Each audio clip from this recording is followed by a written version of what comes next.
This is Audible. Oh My Audiobooks presents His Demands, Book 1 of Billionaire Alpha, written by Ali Parker, performed by Joe Arden.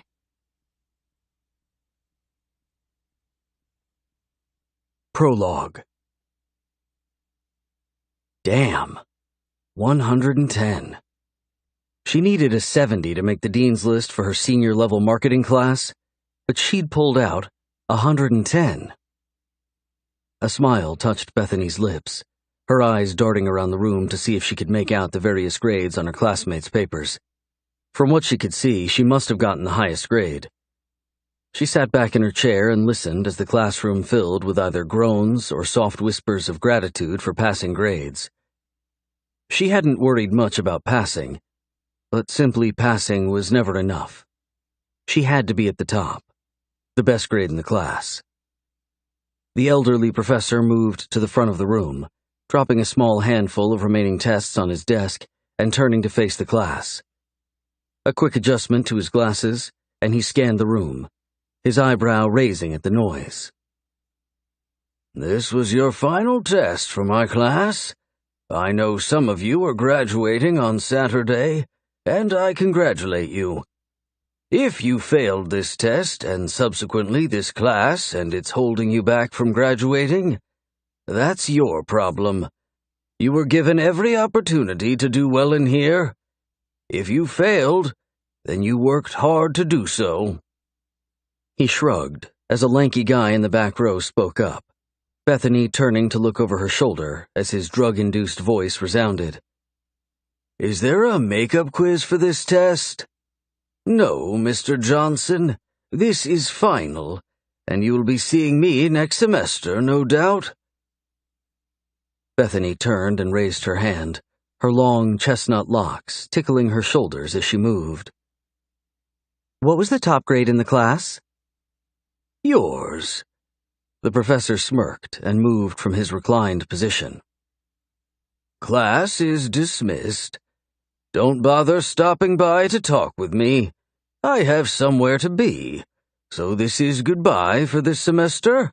Enjoy the rest of your summer, and don't have too much fun."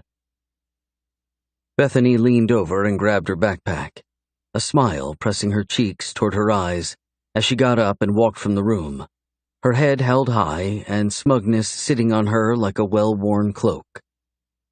She was the smartest, the fastest, the best. A quick stop by the advisory office before heading to have lunch with her mother stole her thunder. Her advisor's news was depressing, a quick reminder of her financial reality. "Congratulations, Bethany. Looks like you'll be graduating in the top 3% of your accounting class." The middle-aged man looked up, his portly belly almost touching the chair between his opened legs. Bethany focused on the kindness in his gaze, even though his appearance struck her with worry. She needed to get to the gym. The summer sessions were always so daunting and stole every waking moment she could find in order to simply keep up. It was over now, though. She sighed with relief and nodded toward the advisor. "That's great news. I've already been accepted into the MBA program, so I'll start in a month. I'm excited." The man mumbled something, turning to his computer and hitting a few keys. Bethany sat back, her eyes moving across the various pictures that hung on the walls. The photos were filled with smiling kids and a woman as portly as the man before her, their happiness apparent, or well-rehearsed. A family had never been part of Bethany's thoughts. Racing up the corporate ladder and making a name for herself was her top priority. Making enough money to never have to worry where her next meal was coming from, or if anyone would see her mother paying with food stamps. That was all she cared about. She would change her situation, no matter what it took. College was a luxury that her grades from high school alone had afforded her. But the master's program was still up in the air. The hope was that grants would cover most of the cost, and she could pick up a small job or paid internship at an accounting firm. Time was the only restriction.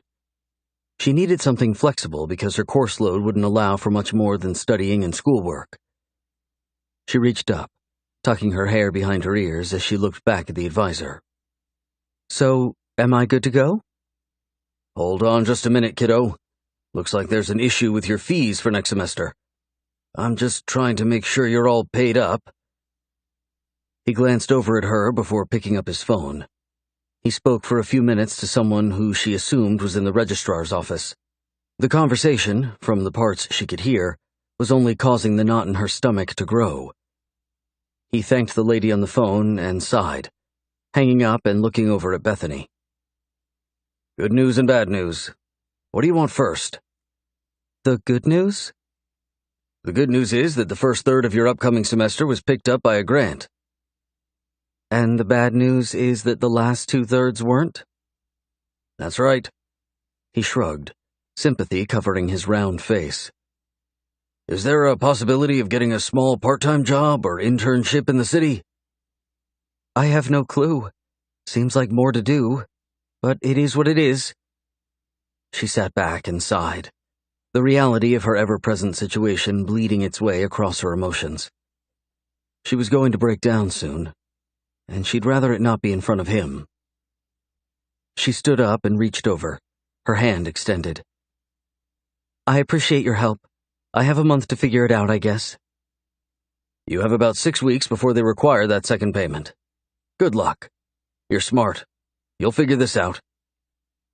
She shook his hand and walked from the small building, the sun pressing down on her in the smoldering Texas heat. There was nothing to figure out. The MBA program at UT Dallas was way out of her league in terms of financial funding, and her mother was forever broke.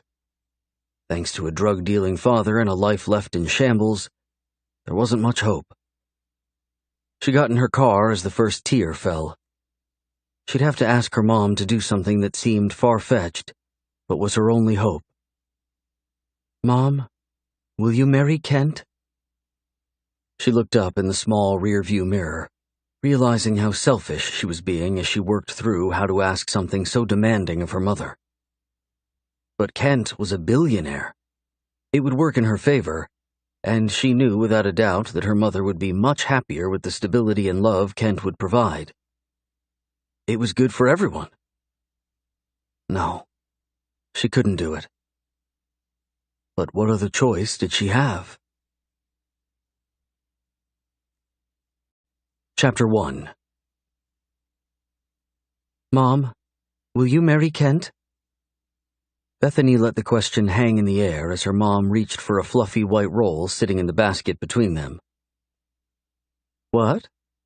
Her mom pulled her hand back like she'd been burned. The older woman was a perfect replica of Bethany. Long, silky chestnut hair, full lips and green eyes. She looked completely innocent and well-kept, and yet she'd been through more hell than anyone could possibly imagine. She and Bethany both. "I know it's a lot to ask, but when you told me that he proposed a few weeks ago, you seemed really happy. I don't know why you just didn't say yes right then." "It's complicated, Bethany." "I know, Mom, but I also know that you're just holding back because you're letting everything that happened with Dad scare you away from the one thing that could make you truly happy. You and Kent have been dating for 6 months, and he's crazy about you." "Why do you care if Kent and I get married right now?"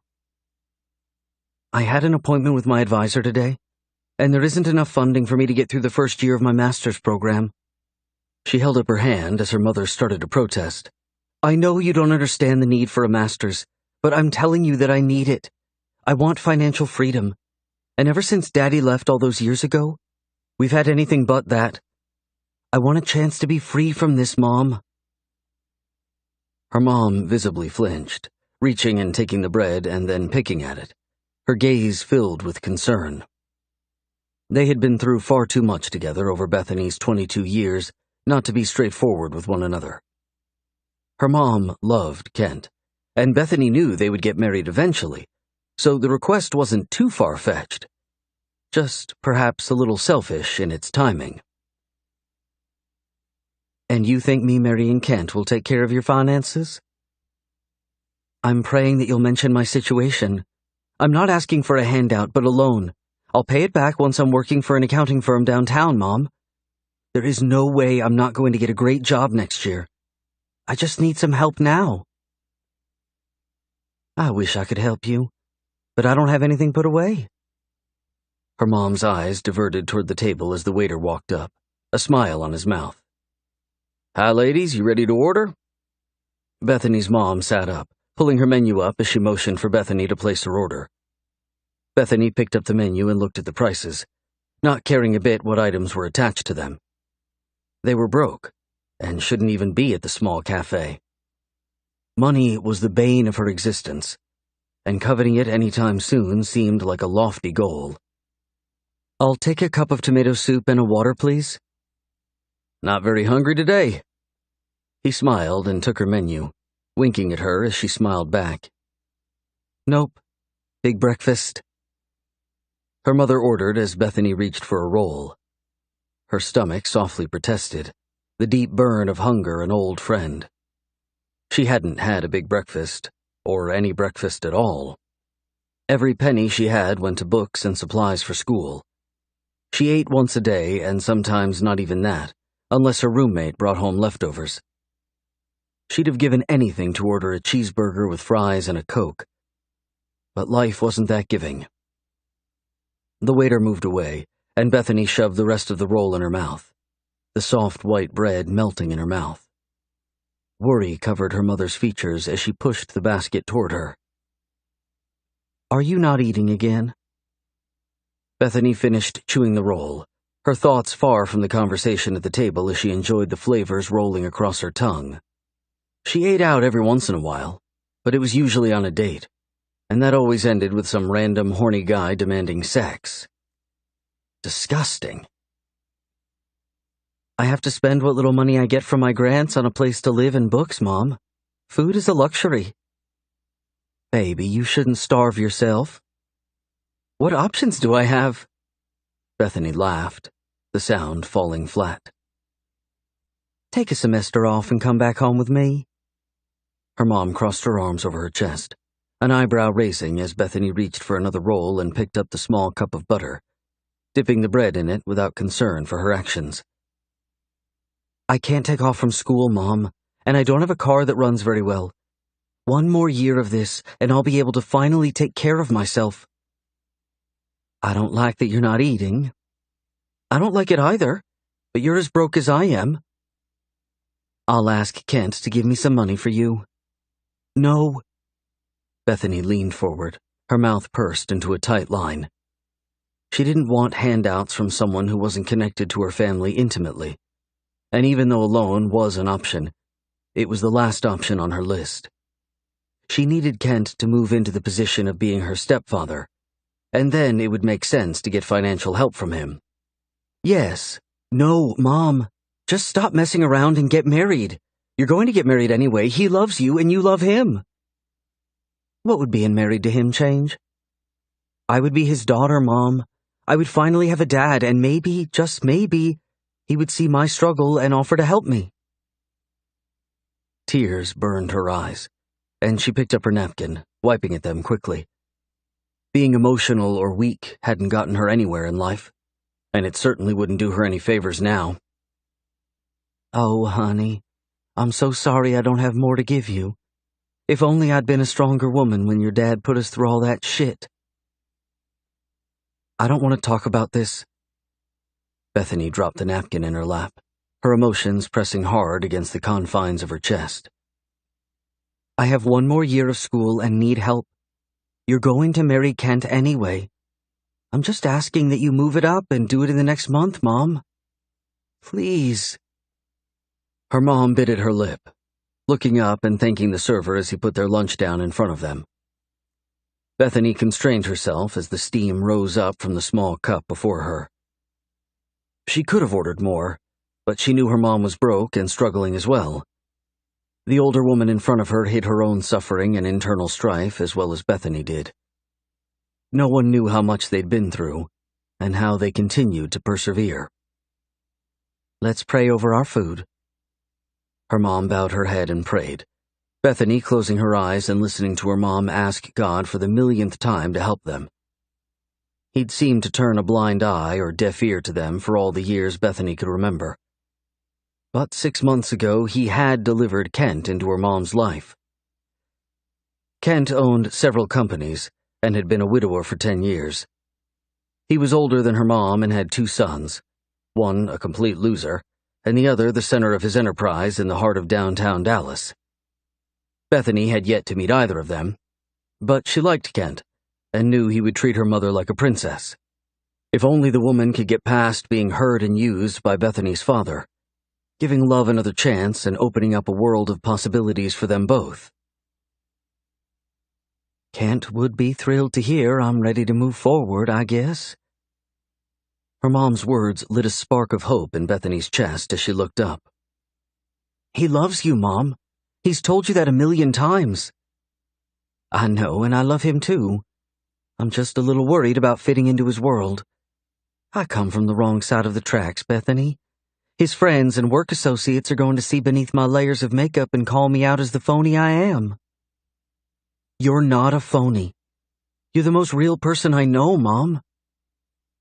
Bethany reached around her soup to touch her mom's arm, concern pulling her brow together. You just need to be yourself and not anyone else. You can't change for someone, or you'll end up hating who you've become. How did you get so wise? Her mom winked at her, patted her hand, and picked up her spoon, taking a tentative sip of her own soup. So you'll think about it? I'm on a short leash, and I'll start looking for jobs this afternoon, but I need help quickly. Wait until Monday for the job thing. You're graduating tomorrow, and I want you to just enjoy the accomplishment. She put her spoon down and picked up the last piece of bread, tearing it in half and handing the larger piece to Bethany. I'm so proud of you. Thanks, Mom. I'm sorry to bother you with this. If I could figure it out on my own, I would. We will always have each other. I'll talk to Kent tonight about everything. When he proposed a few weeks back, I wanted to say yes, but I just haven't been able to move around my past. He's so much better than I am. Her mom shrugged, heaviness sitting on her pretty features. Bethany reached up and pulled her long locks into a messy bun before scoffing at her mother. He's not better than you. He's had a different path, Mom. His life is a different story. I'm just glad that your path crossed with his. He's going to be great for you. He thinks you hung the moon. He is a great guy. Blush touched her mother's cheeks, and Bethany laughed softly. Romance a lofty thought in her own world. Bethany had seen the same guy, Jake, a few times, but he was horribly proper and far too feminine for her own tastes. He was easy to get along with and a great study partner, but as far as physical attraction, nothing. Is Kent coming with you to my graduation tomorrow? He sure is. I invited Damon and Matthew, his boys, but they both have something to do. I was hoping for you to meet Matthew. He's a sad soul with far too many demons to fight, but a pure heart lies in his chest. And what about the other boy, Damon? Honestly, he's an ass. He's the typical rich boy, and he has far too much control of Kent's company and 10 women around him at all times. I hate to even say this, but he sometimes disgusts me. Her mother's face twisted as if she'd bit into a lemon. Bethany laughed and leaned over, tasting her cooling soup. Money corrupts. I'm surprised Kent is as good of a guy as he is. He has more money than God. Her mom laughed and took one more sip of her soup before pushing it across the table to Bethany, the small cup still more than half full. Bethany pulled it toward her, working hard not to lift her own cup to her lips and drink the thick tomato soup. Get yourself a sandwich or something. I have a little bit of money in the bank. Her mother turned as if trying to get the waiter's attention. Bethany reached over and patted the table in front of her. I'm good. I'll eat this and be stuffed. We'll make it through this, we will. Tomorrow will be a great day, and if your conversation goes well with Kent, then maybe my luck will change for good. She pinched off a piece of the bread and popped it in her mouth. You sure I'm not pushing you to do something you didn't want to do? Have you ever known me to do something I didn't want to do?" Her mother smirked as the waiter stopped by with the bill. "They must have higher-paying customers waiting on our seats." Bethany looked over to the large crowd gathering at the door. "Pretty soon that will be us, baby. Hang in there, and I'll work to change our situation." "You do love him, right?" "I do, but not as much as I love you." Bethany chuckled and turned her attention to her food, mumbling into the small cup. "I love you too." Chapter 2. She'd enjoyed the time with her mother, the older woman a beautiful reminder that hope and love could actually exist. Bethany climbed into her small beat-up Honda after kissing her mom goodbye and getting excited about her upcoming graduation. She still hadn't let the fact that she would be graduating with her bachelor's in accounting sink in. It was a huge accomplishment in itself, and even more so since she was the first in her family to do so. The rest of the afternoon was to be spent with a few friends, her roommate Krista, and the closest thing she had to a boyfriend, Jake. It would be comfortable and mostly uneventful, but she'd grown accustomed to moving through life as quickly as possible, her focus only on the future. Bethany pulled up to their small apartment as Krista and Jake walked from the door toward Krista's car, smiles on their faces as Bethany got out. "Hey guys, what's up?" "Just getting some snacks and sodas from Krista's car. Come help us." Jake motioned for her to come over. "You get to see your mom?" "Yeah, she's doing good. Looking at marrying that rich guy finally?" Bethany laughed, leaving out the parts she felt were less than appropriate to draw attention to. "Oh, nice. I wish my parents were rich. I mean, they're middle class and all." Krista shrugged, pulling her keys from her pocket and popping the trunk. Krista's short blonde hair and blue eyes were the exact opposite of Bethany's dark features. Where Bethany was fit and ran most days of the week, Krista was a couch potato and struggled with her weight horribly. Bethany had tried time and time again to get her friend to join her on her runs, but the extra 80 or so pounds on Krista made it hard for her to do anything. Her roommate was one of the nicest people she knew, Krista always buying lunch for the homeless guy down the street and tutoring at school. Bethany wondered how fate seemed to shine down on the wrong people all the time. Her mother had mentioned Damon, one of Kent's sons, at lunch, and it was the perfect example of fate's inequitable responses. The guy was probably good-looking and rich, but a complete ass. "What are you thinking about?" Jake's voice brought her from her senses, the lanky boy before her extending a few plastic grocery bags. "Are you already dreaming of your masters? Brainiac?" Bethany smiled and took the bags, the sun starting to set as the afternoon drew to a close. She couldn't wait until Saturday, the week having lasted far too long. "No, I was thinking about how unfair it is that some people have looks and money. One or the other is enough, don't you think?" Bethany turned to walk with her friends back toward the apartment. "I'm guessing you're broke then." Krista laughed and moved back to let Jake open the door. "I've always been poor, but I'm just making reference to my soon-to-be stepbrother. Mom says he's an ass, and I'm sure he's good-looking and all. Just seems unfair." Bethany shrugged, walking into the coolness of the house and putting the bags on the kitchen counter. "His good looks would be no concern of yours, then." Jake wagged his eyebrow. "Jealous, Jake?" Bethany moved to stand in front of him, looking up as he took a tentative step back, his smile dropping. "No, why would I be? He's your stepbrother. Not like you guys would get together." He laughed and turned to busy himself with putting things up. Bethany turned to Krista and rolled her eyes. She and Jake had known each other for the last year, but they were nothing more than glorified friends.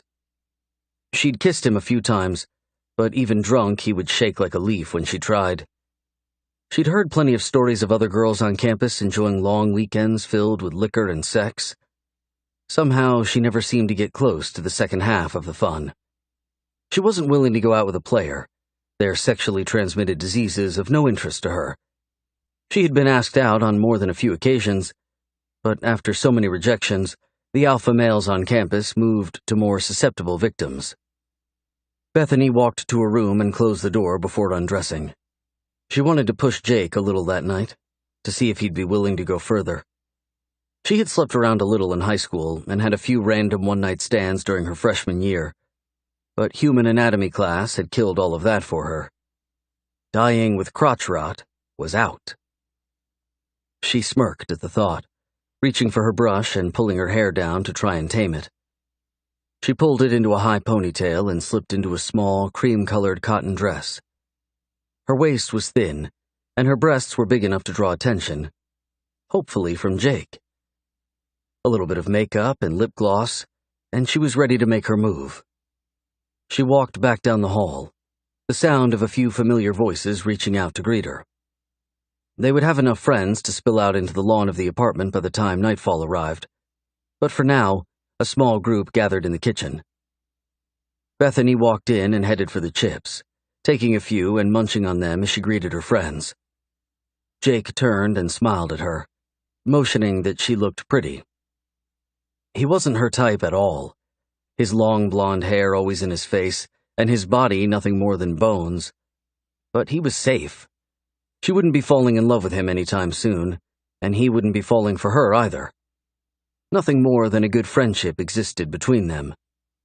And yet, she was ready for something more physical in her life. Jake seemed the perfect candidate. Surely he wanted sex, and friends with benefits seemed fitting. "Don't you look lovely?" Marcus, a dark-skinned marketing major, reached out and tugged on Bethany's ponytail, his smile wide and welcoming. "Well, thank you, sir. You don't look too shabby yourself." She reached out and patted his stomach with the back of her hand. His firm abs tightened under her touch. "Dang, you've been working out." "Swimming, actually. Did you know they opened the natatorium at the school finally?" "I've heard that, but I haven't been over there." "Too busy making valedictorian?" He laughed, and she shook her head as Jake moved up beside her. She reached over and wrapped an arm around Jake's lower back, the tall, skinny guy towering above her by a foot. "I wish. I'm just trying to get enough in grant money to get through my MBA degree." "You'll do great. You always do," Jake said, looking down as he wrapped an arm around the back of Bethany's shoulders. Marcus pointed at both of them, an eyebrow lifting. "You two finally get together?" "No, we're just good friends. She's way out of my league." Jake laughed and released Bethany, much to her dismay. "You guys want a drink?" "Nah, I'm trying out for the soccer team on Saturday. They do drug testing." Marcus held up his hands, shaking his head. "Alcohol isn't a drug." Jake laughed and looked to Bethany, who almost corrected him but decided against it. "Beth?" "Yeah, I'll take a beer and a shot, please." "Getting the party started, I see." Jake laughed and walked off, Bethany's gaze following him. Nothing about his physique turned her on, his lithe figure the opposite of her desires. Strong muscles and thick arms and legs were at the center of her daydreams. But with those things, it seemed, came an asshole attitude and demanding persona, neither of which she'd be willing to deal with. "Just friends, huh?" Marcus's question brought her back to the present. "Me and Jake? Oh yeah. School will be over next year for us both, and we haven't really been anything but friends." "Yeah, but I see the way you watch him." Marcus smirked. Bethany turned to see Jake in the kitchen, laughing and cutting up with a few friends as he poured drinks. He was cute, but not handsome. Kind, but not sexy or masculine at all. She could settle for someone like him, but it seemed like such a waste to do so. "He's a great guy. Who knows what will happen?" She looked back to Marcus and shrugged. The night pulled in across the sky, her friends filling up the house and the yard in front of the apartments. Other groups of students had joined the festivities, the music nothing more than a low hum, as everyone gathered in small huddles and talked about the excitement of graduation. Bethany walked back into the house, a light sweat covering her skin from the alcohol she'd enjoyed. She sat her empty beer bottle down on the kitchen table and walked toward the kitchen. Jake was standing with his back to her as he fiddled with something. She pressed herself to his back, sliding her hands around his waist and up to his chest. His muscles were non-existent, and yet the warmth of another human seemed fitting. She pressed her lips to his t-shirt as he turned a little, looking over his shoulder at her. "You've had too much to drink, silly girl." "Mm-hmm," she mumbled and bit at his t-shirt, pulling back and letting it pop from her teeth. He turned in her grasp and put his arms around her, holding her tightly to him as he smiled down at her. "You should be careful. Some boy will be looking to take advantage of your current state." "Like you?" She laughed, reaching up and pulling his head toward her as she pressed her lips to his, the fire in her blood from the liquor beckoning her to push him past his sense of comfort. He pulled back slowly, the kiss being broken far too quickly for her.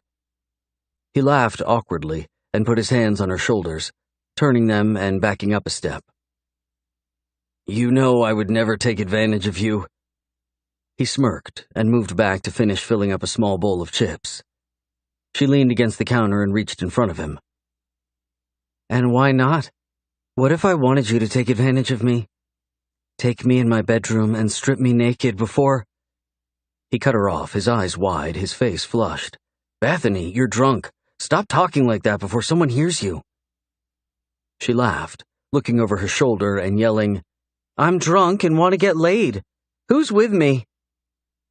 The sound of different voices yelling in agreement caused her to laugh, but her smile fell as she looked back toward Jake. The pensive stare on his face sobered her quickly. He wasn't interested, nor was he approving of her actions. "This isn't you. It's the liquor. Go take a shower and I'll shut down the party and lock up in just a bit." Heat burned her cheeks at his rejection. She wasn't his type, or perhaps he thought she was too far out of his league. She leaned toward him as anger bit at her, her hand sliding down his chest to cup his crotch. His arousal told her that it must have been the latter. He jerked back away from her touch, and she shrugged. "Yep, I guess the liquor got you too." She moved down the hall, pulling her dress over her head and walking languidly toward the shower, her small pink panties matching her bra perfectly. Too bad no one was interested in seeing it. Least of all, her good friend. Chapter 3. The morning sun streamed through the small window of her bedroom, the brightness stinging her eyes and turning up her headache. Why had she let herself drink the night before? She rarely drank, and she blamed that on how she felt the morning after she did. Nothing was worse than being debilitated for a whole day simply because you sated yourself with an evening of fun. The smell of bacon wafted into her room, her stomach turning at the idea of food. They rarely cooked around the apartment, but the weekend was to be filled with friends, family, and good food. Bethany rolled over and groaned, the memory of offending Jake the night before assaulting her. Why hadn't she just offered herself to one of the assholes from Kappa Alpha? There had been more than enough of them at the party. Sleeping with Jake had seemed like a good idea before she walked into the kitchen and pushed him a little too far. She covered her eyes with the palms of her hands, pressing against the pain a little and groaning. Fucking hormones, I swear. A knock at her door had her reaching for her covers, pulling them up to her chin before whispering, "Come in." The door opened, and Krista stuck her head in. "You decent?" "Yeah, come in." Her friend walked in, closing the door behind her and sitting down on the edge of her bed. The look on her face let Bethany know that something was up. She figured Jake had probably had a breakdown over the situation Bethany had put him in, and now Krista was here to clean up the mess. "So, last night was fun," Krista started, and Bethany rolled her eyes. "Stop beating around the bush. I feel like shit. Just tell me if he's okay." "He's okay. But I need to tell you something. All right, tell me. Bethany sat up slowly, her head hurting so bad that dizziness swam around her. Ugh, I hate this feeling. Jake and I are in love. What? Bethany turned to her friend, horror washing over her. You and Jake have something going on? Why didn't you tell me? I hit on him last night, for God's sake. It's okay. You didn't know, silly. Krista reached out as Bethany slipped her hands over her face and let out a long sigh. Of course, Jake was now dating Krista. That made everything perfectly shitty. It completed the shit-tastic circle and plopped the cherry on the shit sundae. Bethany let the news sink in, her heart hurting more over her actions than the loss of something she hadn't really wanted. She felt stupid and rather whorish. But other than that, she slid her fingers down her face, her fingertips covered in black mascara. I'm glad for you. You're not upset, are you? We figured you tried to sleep with Jake last night just because you were drunk, not because you had actual feelings for him. He's been trying to get you to go out with him for the last year, and you've rejected him so many times. I what? She stiffened in the bed. I've never once rejected him. Oh, does that mean you're interested? No, I'm just saying. Bethany moved past her friend, reaching to grab a t-shirt and pulling it over her head. She pulled on a pair of pink sleeping pants and checked herself in the mirror. I'm happy for you guys. I don't know what else to say. Did you want to sleep with him last night? What? No, Jake's not my type at all. It was the liquor. Bethany turned to Krista, innocence layered in a perfect facade on her face. Jake wasn't her type, but the idea of sex had seemed more than appropriate for her graduation party. Oh, good. Krista's shoulders visibly slouched as a smile touched her face. I kept telling him that it was just the liquor. No way you just randomly sleep with someone. We all know how much of a prude you are. Prude? I'm not a prude. Bethany put her hands on her hips, the conversation going from bad to worse. I didn't mean it like that. I just meant that you're so beautiful and still aren't with anyone. It's not because guys aren't trying. She laughed, and Bethany realized that the conversation was better left alone. Who's cooking breakfast? Oh, hell, I am. Krista jumped up and ran out of the room toward the kitchen. Bethany walked into the hall and grabbed a towel, her heart hurting and stomach jacked sideways. No wonder Jake had refused her. He was in love with her roommate. Her mother and Kent had arrived just before she lined up for the graduation march, her mother kissing her cheek. Bethany looked over at Kent, who moved closer and pulled her into an awkward side hug as he smiled down at her. Sure am proud of you, kiddo. Your grades and ranking today are something to be incredibly proud of. He squeezed her shoulder before moving back toward her mom. Yep, nothing you can't do if you put your mind to it, I guess. Bethany smiled and waved, moving toward the line of people wearing the same heavy black robes that draped across her body. She watched her mom and Kent, the older man extremely handsome and fitter than Bethany remembered from the last time they'd met. The kindness in his eyes as he looked down at her mother was also something new. Her real father was nothing more than a bastard, a user. He only looked at you or spoke to you if he wanted something from you. She hated him more than words could express, and was grateful when he left their lives around her 12th birthday. A tug on her sleeve had her turning to her left, Jake standing quietly with his eyes averted. Hey, you, she whispered, unsure of what to say. Hey, I'm sorry I didn't tell you about Krista sooner. I didn't know if you'd be okay with it. He shrugged, his dark gown swallowing him whole.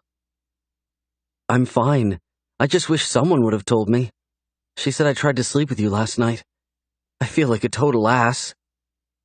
She forced a laugh, the memory of the night before pushing its way across her aching skull. She would never let him know that she remembered every moment of it. But the loneliness at his denial and the hour of crying herself to sleep was still very real as she stared at him. "It's no big deal. A month ago I would have fallen over myself to get you in bed." He laughed, and the goofy sound caused her to smile. He wasn't at all someone that she'd normally sleep with or try to start a real relationship with. The need to share her celebration with him had pushed her to want something more, but it would have ended as the sun came up. It was for the best. "Enough of this. Congratulations." She reached up and straightened the lapel of his robe before turning and sliding into line as they were instructed to do. She waited her turn, her mind wandering to the conversation her mother had hopefully had with Kent and how it might have gone. Would he be thrilled that she'd finally said yes to marriage? How soon would they tie the knot? Would he offer to help her with her masters? She'd be more than thankful for a loan, if nothing else. A grant from him would be blissful, but anything to keep pushing her forward would be a break in her rather painful cycle of poverty. She glanced at her mother and hopefully soon-to-be stepfather and waved, smiling as she slipped onto the stage as the announcers called out her name. The moment was almost surreal, the hope it planted in her blossoming as she took her diploma and shook the dean's hand. "Great job, Bethany. Look forward to seeing you in the MBA program." He smiled, and she simply nodded, turning her head for the flashing light of the cameras. Her head protested at the attention, the dull ache still remaining from her night of almost fun. She walked down to join her classmates in the hard-backed chairs, the energy palpable in the air. Their speaker had asked to go on after the names were read, which was odd, but she was degreed and couldn't care less about what came next. Sinking down into her seat, her mind numbed at the monotone voice of their valedictorian, the message surely on success and their ability to do anything they wanted to do. She scoffed internally, wanting nothing more than a cheeseburger, sex, and a nap. In that order. "We're so proud of you, sweetheart. Let's go grab some lunch. Kent made us a reservation at a restaurant here in town." Her mother pulled her into a hug as she stood before Bethany, who was smiling with a sense of relief, sitting lightly on her. It was done. The graduation was over, and she held her diploma in her hand. "Quite the accomplishment, Bethany. Your mom tells me that you used grants and a work-study to make your way through your bachelor's?" She nodded and moved back, wrapping an arm around her mother's shoulders as they walked to the car.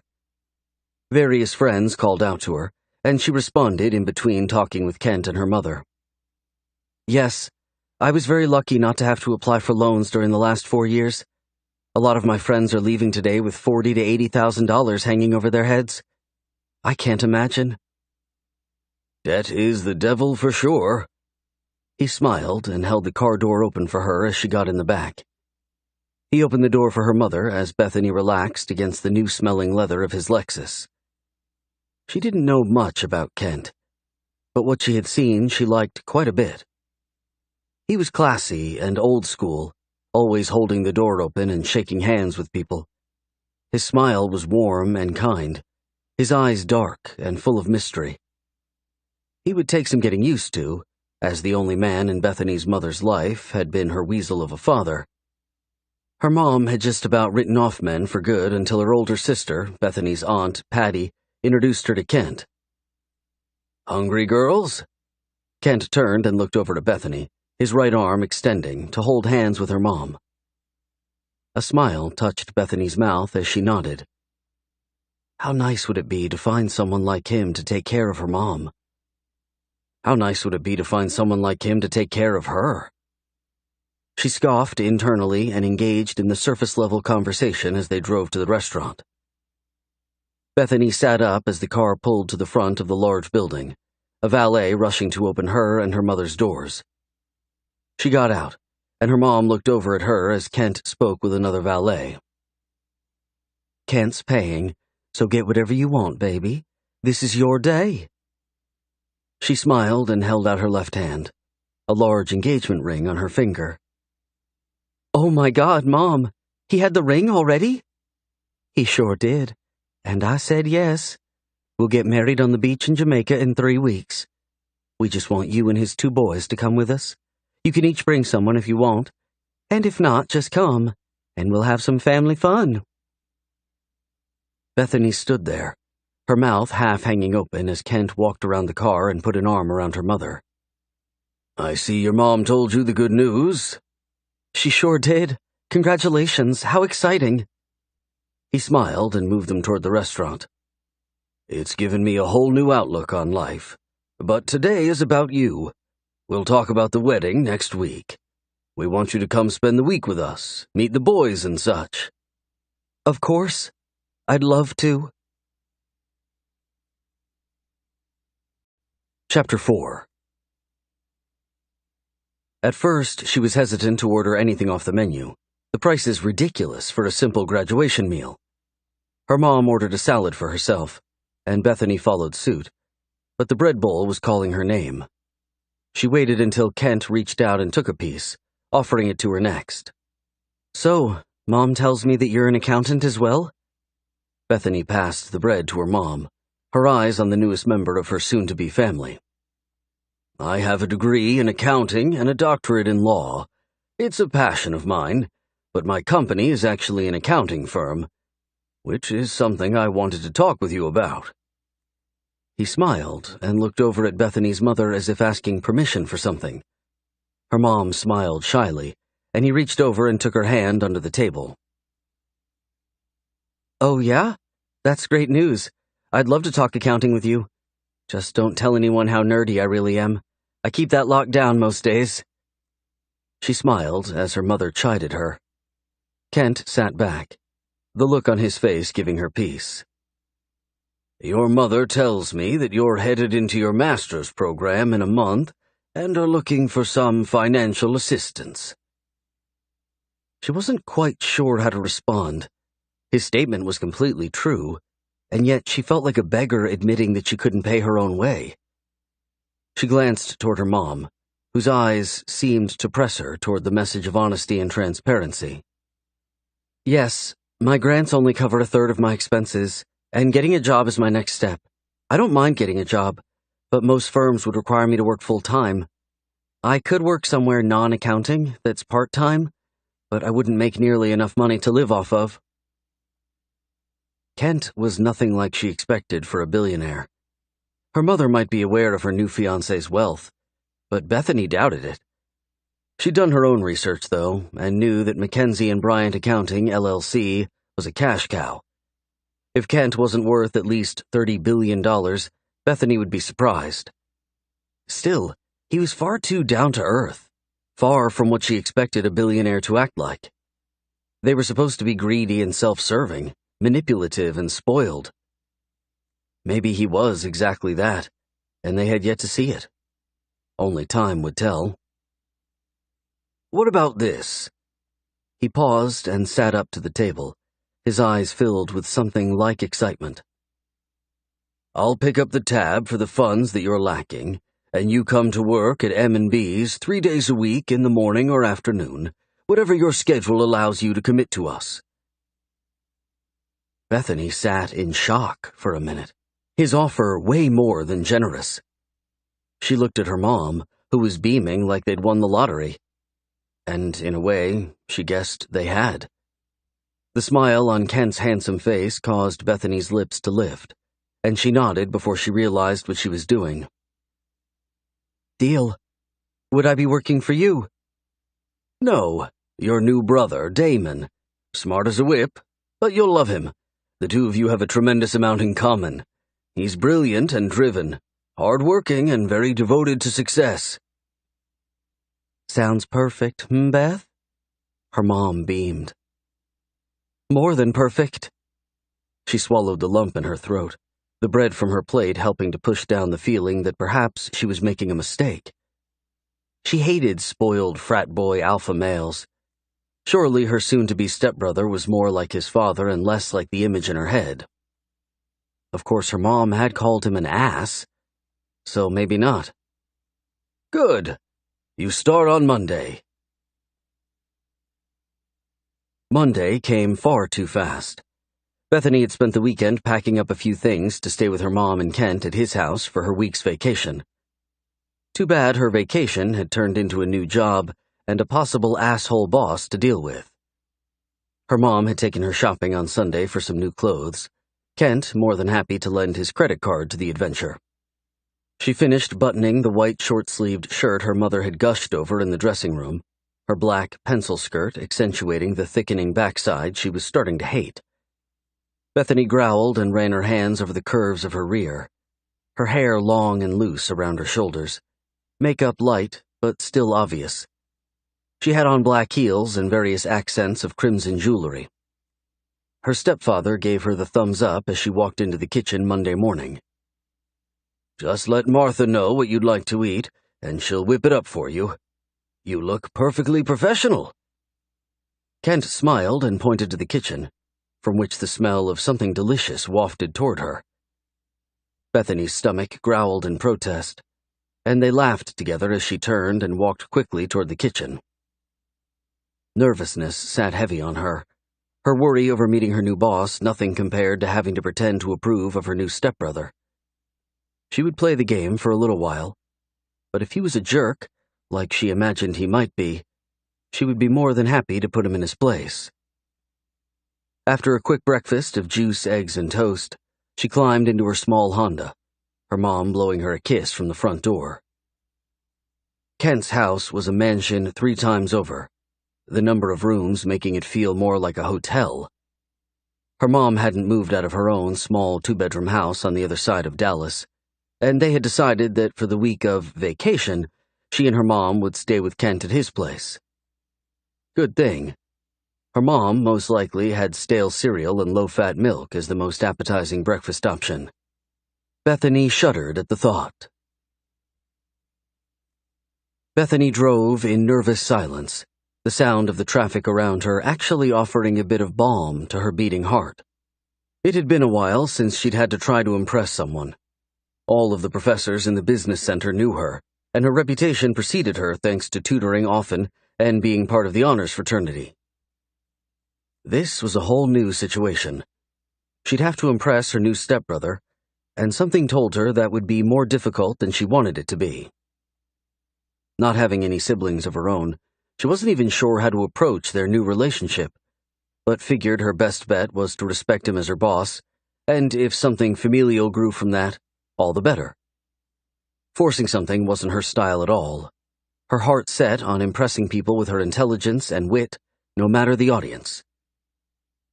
Bethany pulled into the visitor parking, an elderly cop moving toward her and motioning for her to lower the window.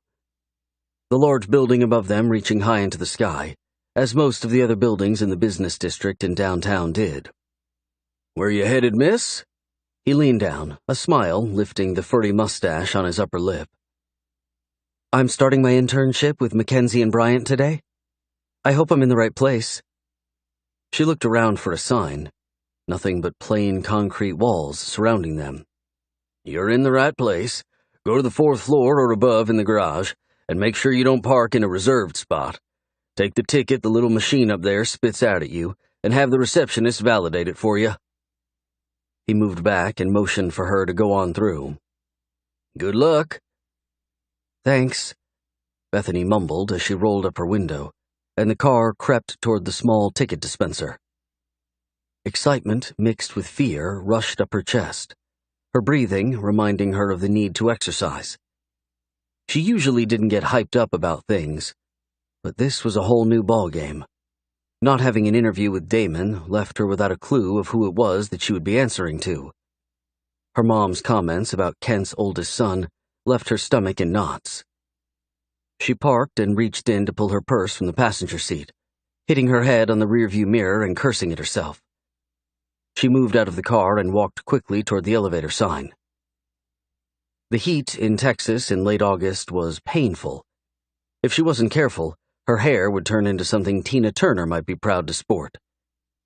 Reaching up, she tugged her fingers through the silky strands and slipped into the elevator with the 2 million other people who were headed toward the large building above them. It looked like hell had opened its gates for a quick drink of ice water. She filed out, people rushing around her and checking their watches. Bethany looked around, trying to get her bearings before noticing a large sign on the wall that displayed a map. She moved toward it, working to not get run over by the suits that filled the large lobby. Mackenzie and Bryant was on the 28th floor, the view from their windows most likely incredible. She walked toward the correct elevator and got in at the last minute, the door closing behind her. She turned to face away from the crowd and exhaled softly, fear of the unknown almost consuming her. The door opened a few times for other floors, and she shifted to the left and right, trying to be polite and waiting her turn. Finally, the light for the 28th floor lit up, and the door opened, Bethany moving off with a short, squatty male who looked a little older than her. He pulled a badge from his waist and swiped it on the reader on the wall by the door. He held the door open and smiled at Bethany. "New today?" "I sure am." She moved toward him, a smile on her lips as she held her purse on her shoulder. "I'm supposed to check in with the receptionist." He moved into the large lobby behind her and shifted to her side. "I'm Ben. Nice to meet you." "Bethany Miller. Nice to meet you too." She looked around, realizing that the receptionist desk was just behind her. "Well, good luck today, and if you need a tour, I'm in office 1014. He smiled and walked off. Bethany turned to greet the receptionist. "Hi, I'm a new intern." The receptionist looked up and held up her finger, her long red nail quite out of place for a professional environment. Bethany apologized and moved to sit in one of the small leather chairs just beside the woman's desk. A few minutes later, the lady called Bethany back up. "New intern, did you say?" "Yes, ma'am." Bethany stood and moved toward the desk, the woman standing and fiddling with some papers below her. "Bethany Miller?" "Yes, ma'am." "Stop calling me ma'am. Makes me feel old." The lady smiled, but it failed to reach her eyes. "You're going to be in that conference room right over there. Here's a packet of stuff you need to fill out, and Mr. Bryant will call you up when he's available. Human Resources will want some of your time today, so make sure to stick around after you see the boss man. We'll get you an office and all that good stuff, too." Bethany thanked the woman and walked toward the room, her shoulders and back aching as stress stiffened her. Sitting down in the large black leather chair, she pulled out a pen and began to work on the items in front of her. The receptionist poked her head in a few minutes later, her knuckles rapping on the door and causing Bethany to jump. "Sorry, Mr. Bryant is ready for you. Just go up the elevator to the 30th floor. His receptionist, Linda, will get you in to see him." She walked off, and Bethany stood, putting the papers together and shoving them in the folder. She hated like hell that her hands trembled. She'd have to keep them in her lap in front of Damon. No way was she letting him on to the nervousness that tore up her insides. Here goes nothing. Chapter 5. Linda was far too good-looking to be a secretary, or Damon was the asshole her mother had warned her about. Bethany hated to judge a book by its cover, but the tall blonde model posing as a receptionist had been incredibly sexual. Just in showing Bethany to Damon's office, her words almost purred.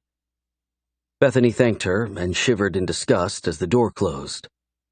Apparently, Damon was down the hall and would be back shortly. Taking advantage of the few moments she had, Bethany walked around the large executive office. The windows lined the walls of half of the office from floor to ceiling. The view was spectacular, and she wanted to see it at night. The lights of the city a beautiful spectacle, no doubt. Pictures of 3 men accented the wall behind Damon's large cherrywood desk, one of them being Kent, and the others Damon and his brother. She picked up one of the photos of the 3 men smiling at the camera, their golf shirts showing that they were at an event together. "Oh shit. Please let the goofy-looking one be Damon." She sat the picture down and moved toward the door, the sound of him coming in causing her heart to race. His voice was deep, the timbre of it commanding and firm. I'll be busy for the next 20 minutes, Linda. No interruptions unless the building is burning down. The door closed, and Bethany turned from the window, her heart sinking at the image before her. It wasn't the goofy brother, but the devilishly handsome one, the one that caused hearts to stop and panties to disintegrate with a look. His dark hair was combed on the sides and a bit messy on the top, the smirk on his lips giving her something later to dream about inappropriately. His blue shirt was fitted, the thick muscles of his arms and chest contracting as he simply walked toward her. She moved in his direction, extending her hand, a soft smile on her lips as she watched his dark brown eyes move from her face to her toes and back up again. "Hi, I'm Bethany." He stopped in front of her and shook her hand, tilting his head slightly to the side. "I expected you to be a little more mousy. Pleasant surprise, I suppose." He shook her hand, his face a mask of indifference. "Damon Bryant, have a seat." He moved around her and she turned, walking toward the chair and praying like hell she'd make it before her legs gave out. Her knees shook slightly as her heart beat wildly in her chest. The picture had been a sad representation of the man before her. The scent of his cologne lingered in the air, and she breathed in deeply, coveting it. She sat down, pressing her knees together and letting her purse slide from her fingers onto the floor beside her. She wanted to jump in and start the conversation, but he simply demanded the lead, and she couldn't help but let him have it. She bit at her lip, stopping the minute she realized he was focused on her mouth. "My father tells me that you're a brilliant accountant and that you're here to make my life easier." "I'm grateful for the opportunity to help." "So tell me, Bethany, are you brilliant?" He sat up, leaning forward as he studied her. Something about his gaze made her feel as if she were nude, bare before him. A nervous tick caused her foot to bounce to the rhythm of her heartbeat, her mind racing for the most appropriate answer. "I graduated near the top of my class in both high school and college." "I didn't ask that. I asked if you were brilliant." "Yes?" she whispered, her voice hiding from her. This was embarrassing, humiliating. What the hell was wrong with her? She had sat in front of professors and state regulators for the Board of Public Accountancy. She had never lost her footing before. She spoke again just before he started to, the look on his handsome face pensive. "Yes, I am brilliant." "Good." He watched her for a minute more before turning to the blinking light on his phone. "Forgive me for a minute. I need to take this." She nodded and diverted her attention toward the windows, her chest screaming for air. She hadn't realized she had been holding her breath and worked to quietly let it go. Damon was sensual and strong, dark and handsome, much more so than anyone she had ever encountered. Remembering that he was soon to be her new stepbrother was important, not that anything would happen between the two of them. He was probably 6 to 8 years older than her, and far out of her league. He made the sexy blonde in the foyer pale in comparison. Bethany tried not to listen to Damon's conversation, but couldn't help it. "I know, Bridget. Yes, tonight will be fine. 8 o'clock at Pelinda's. Wear the blue dress for me and the black heels that you know I love." Bethany looked over at him, his eyes on her as he spoke. His predatory gaze made her feel as if she were under a microscope, his attention almost heavy, as her skin broke out in goosebumps. She averted her eyes again toward the window, needing to get some air before she screamed. "No, you know I don't like it when you wear panties. No, not even the little ones. Too restraining." Bethany's head snapped back forward, her eyes large and wide as Damon simply stared at her. His expression was soft and lacking emotion, as if he were ordering a pizza in front of her. She swallowed hard, her eyes moving to the tug of his bottom lip, his teeth biting along the edge of it, She stood and moved toward the window, her level of comfort completely gone. That's right. Blue dress, black heels, and don't bother with your panties. I'm not interested. The sound of the phone hitting the cradle caused her to stiffen. He was an ass. If he'd had any respect for Bethany or himself, he would have held his conversation in private. She turned and looked over her shoulder, her breathing ragged and obvious. Bethany, I have certain needs as the CFO of this company. If you're here to make my life easier, then you'll quickly learn them. Your brilliance will get you far, but if you and I aren't on the same page with things, then my father will be your champion instead of me. And good luck with that. The implication of his words sent a chill down her spine. And what are your needs? She turned slowly, crossing her arms over her chest as the door to his office cracked open and Linda stuck her head in. I know you said no interruptions, but your father's on the phone. Thank you. He looked toward Bethany as a smile lifted the side of his perfect mouth. Soon enough. Linda will show you to your new office. Plan on having lunch with me tomorrow so we can talk about the various positions I'm going to put you in. He turned and sat down at his desk. The conversation over. Bethany walked toward his desk, leaning over and picking up her purse as her mind spun out of control. She walked to the door stiffly, questions running rampant at the saucy innuendo Damon had thrown her way. Surely he hadn't meant. She stopped just before slipping through the door, the sound of his voice wrapping around her.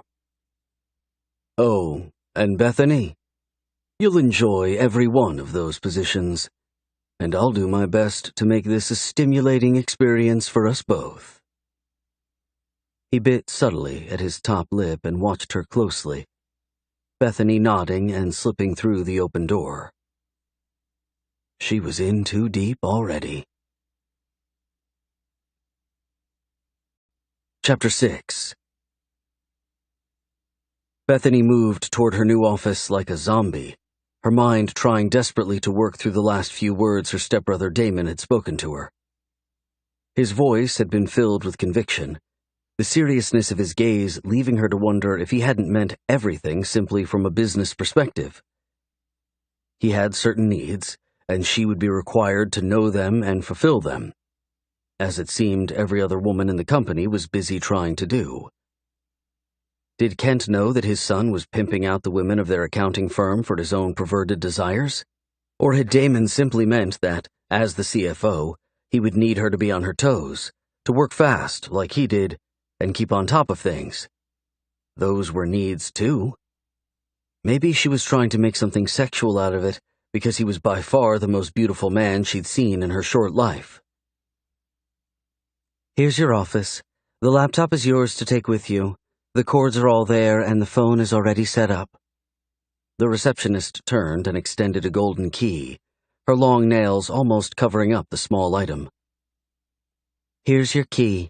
You'll need to go tomorrow and get a badge. You're not in the system yet, but Linda will work on that later today for you. Thanks. Bethany took the key and moved into the large office, looking over her shoulder as the woman lingered in the doorway. Do all of the interns have offices this big? No, but you must have impressed someone. Usually 3 of them share an office this big. The other woman smiled, lipstick staining her teeth. Bethany almost told her, but thought better of it. Okay. Thank you again. I'll reach out if I need help. Your best bet is to call Ben. He's the intern coordinator for the audit site. I would think you'd be starting off there. I'm not entirely sure, to be honest, but I'll call Ben. Bethany smiled as the receptionist shrugged and turned to go. Her thoughts slipped back to Damon, her conversation with him rearing back to life in her mind. Perhaps he hadn't meant that she'd be filling his sexual needs, but his reference to putting her in various positions and making it stimulating and enjoyable for them both? Come on, she whispered, taking a seat and leaning back, her skin flushed with the idea of being naked beneath him. He was far too much man for her. Of that, she was sure. He's your freaking stepbrother, too. Get a hold of yourself, she huffed, looking up to see Ben standing in her door with a friendly smile on his face. You always talk to yourself? Yep. Only person I've found that isn't quick to disagree with my opinions. She laughed and motioned for him to come in. Oh, really? Seems like the greatest struggle I have is convincing myself to do something. He sat down in the chair in front of her, his expression open and calm. Bethany let her thoughts of Damon go by the wayside. The inappropriateness of having those thoughts at work caused her no small amount of discomfort. Too funny. So the receptionist told me that you're the intern coordinator. That I am. I asked Damon if I could have a few more things on my plate, and he was happy to supply them. Ben shrugged, his cheeks coloring pink. You don't have enough work around here? She smiled, jabbing at him about the overload of work he was probably pushing around. If she'd learned one thing in school, it was that accounting firms of all sizes were sweatshops. You got in and killed yourself until you limped out. The dark circles under Ben's swollen eyes told her his story was in line with her assumptions. I have plenty of work, but I'm a single guy, so it's important for me to get out and socialize. I'm originally from Seattle and haven't met too many people yet. Kent brought me down here to help establish a special service line that will be starting later this year. Interesting. So managing the interns gives you a chance to get out of the office for happy hours and get to know people. Exactly. He smiled and leaned back in his chair, crossing his arms over his portly stomach. Speaking of, there's a new club in town that the interns are wanting to check out as a group on Thursday night. We thought instead of happy hour at one of the local pubs, we'd go see what the rage is all about. What's the name of the place? Bethany leaned forward, pressing her forearms to her desk. Her interest piqued. Having been in college just down the street for the last few years, there weren't too many places she didn't know about. It's called Masquerade. He shrugged, his smile the only thing giving away his level of excitement. You don't have to dress up special, but if you get on the dance floor, then you're required to wear a mask, like you would at a ball. Weird. Is it new? Yep, just opened 2 weeks ago. I swear it's all anyone's talking about. I'm in. I need to get out, and I'd love to meet the rest of the interns. Does anyone go with us, or is it just interns? Sometimes the boss man will make an appearance, but I highly doubt it since it's a club. His party days are over, I think. He works far too hard to enjoy life much. Ben shook his head, as if disappointed in Damon for his unwillingness to live a little. Bethany sat quietly for a moment, the thought of Damon not living seeming impossible. From the conversation he'd had on the phone with his girlfriend, it seemed that he was living a lot. To tell a girl to wear a certain dress and heels was one thing, but to command her to leave her panties at home? Hot and disturbing. She could see her and Damon in her afternoon fantasies. Why the faraway look? Ben asked, his short chuckle bringing Bethany back to the present. You look like you're lost in thought. Oh, just trying to deal with all of the transitions in my life. Sorry, didn't sleep too well last night. I was nervous like crazy about this morning. I bet. It's not only graduation for you, but a new family and your first accounting job, right? How did you know?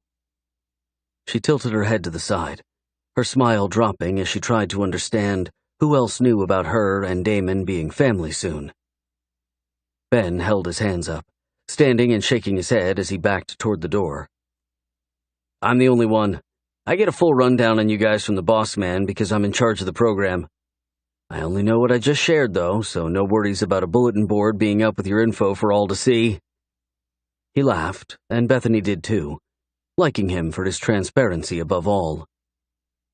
Damon told you about his father and my mother? Yeah, and a little about you. I'm pretty excited to have you join us. Graduating near the top of UT's accounting program is a big deal. Thanks. It felt like a great accomplishment. I'm starting my master's in a few weeks. Just trying to pay for it. I totally understand. He moved just outside of the door, his hands reaching up to grip the frame. "So you're with us on Thursday night?" "Yeah, sounds good." "Any questions so far?" She bit at her lip, wondering if she should ask Ben about Damon's sensual responses, question him on how Damon plays ball in the office. She could tell the man before her respected their boss, but she wondered if part of that wasn't a bromance in the works. Damon had looks and money, prestige and power, everything any man would want. "What's the story with Damon?" "What do you mean?" Ben took a few steps back into her office, moving to lean against the bookshelf. It groaned under his weight, but held him. "I just mean that he has a sexy secretary and he seems to be dating a very attractive blonde. I don't know. Never mind." She shrugged, heat rising to her face. She reached up and rubbed her cheeks, her embarrassment obvious. "No, I don't mind answering. I think Linda was someone Mr. Bryant, Damon's father, hired. I honestly didn't think Damon was dating anyone, but it's good to hear. He needs to spend a little bit of time away from this place. His dad is looking at retiring in a few years, and Damon is the next in line, I guess." "What about Seattle? Did you work for them up there or for someone else?" "Them. They have a small accounting shop up there, mostly taxes, but it's a good learning experience. I'm originally from Seattle, so it was a natural transition to go to work for them. Damon and I spent some time in college together, though he's a lot older than me. He was a Kappa Alpha, and I was pledging his last year as president." "He was Kappa Alpha?" Totally made sense. "Yeah, we both were." He shrugged and looked around the empty office. "You need to put your diploma and a few pictures up in here. You dating as well?" "Me? No. I wish. I just haven't found the right guy." "I hear you. I'm looking for the right girl, but when you put in 1,000,000 hours, it's hard to meet her." He paused and let his gaze fall back on Bethany. "Did Damon do something that made you uncomfortable? Or were you just questioning his loving on blondes?" She stood, stretching and reaching up to cover her mouth as she yawned. "He just said a few things that seemed kind of suggestive, but maybe that's because I don't know him. He's my stepbrother, or will be soon, so I'm just trying to figure out who he is." Ben laughed and moved back to the door, looking over his shoulder. "He's a great guy, very professional. If he seems to be flirtatious, it's just because he's a friendly guy. Half the interns would sell their souls to the devil to have him glance at them. But he's just not willing. I've never heard him say, or seen him do, anything that would cause me to question his ethics." "Very good. I'm happy to be here, and I'm in for Thursday." "Call if you need anything. You have lunch plans today?" "I'm going to catch up on getting this stuff together. I had a huge breakfast." "Suit yourself. I'll see you later, I'm sure. Just down the hall if you need me." "Thanks, Ben." She smiled and waited until he was gone before plopping down in her chair. Ben would have a heart attack if she repeated the panty conversation she'd overheard. He'd been playing with her, talking like that in front of her. He wasn't the perfectly professional guy that Ben thought he was. Did that make him a creep? Maybe he was just interested in her. "He's your stepbrother, for fuck's sake." She growled and turned to her computer, her phone buzzing with a new text message. It was her mother letting her know that they'd be having company for dinner. Her new brother would be dropping by to get to know Bethany better. Damon was coming to dinner? "Crap," she whispered. The handsome alpha was already on her mind much more than she was comfortable with. Too bad she wasn't blonde. She tugged at a strand of her hair, wondering what she'd look like as a blonde. She rolled her eyes at her wayward thoughts and dove into the complicated accounting technology the firm used. No guide available or needed. Chapter 7. Bethany packed up at around 6, grumbling over the fact that her mother had called twice during the last hour of work. She placed her laptop into the nice black bag that they'd left for her, which had the firm logo embroidered into it. Nervousness tugged at her stomach as she walked through the halls, her eyes moving about to ensure that if Damon walked out of an open office, she'd be prepared to encounter him. He probably thought she was a child, a young girl with too many brains and not enough courage to speak up. She should have called his ass on the rug for talking with his girlfriend inappropriately in front of her. But truth be known, she could only dream of a man like him demanding something of her. Her pathetic friendship with Jake rolled across her thoughts as she walked languidly to the elevator.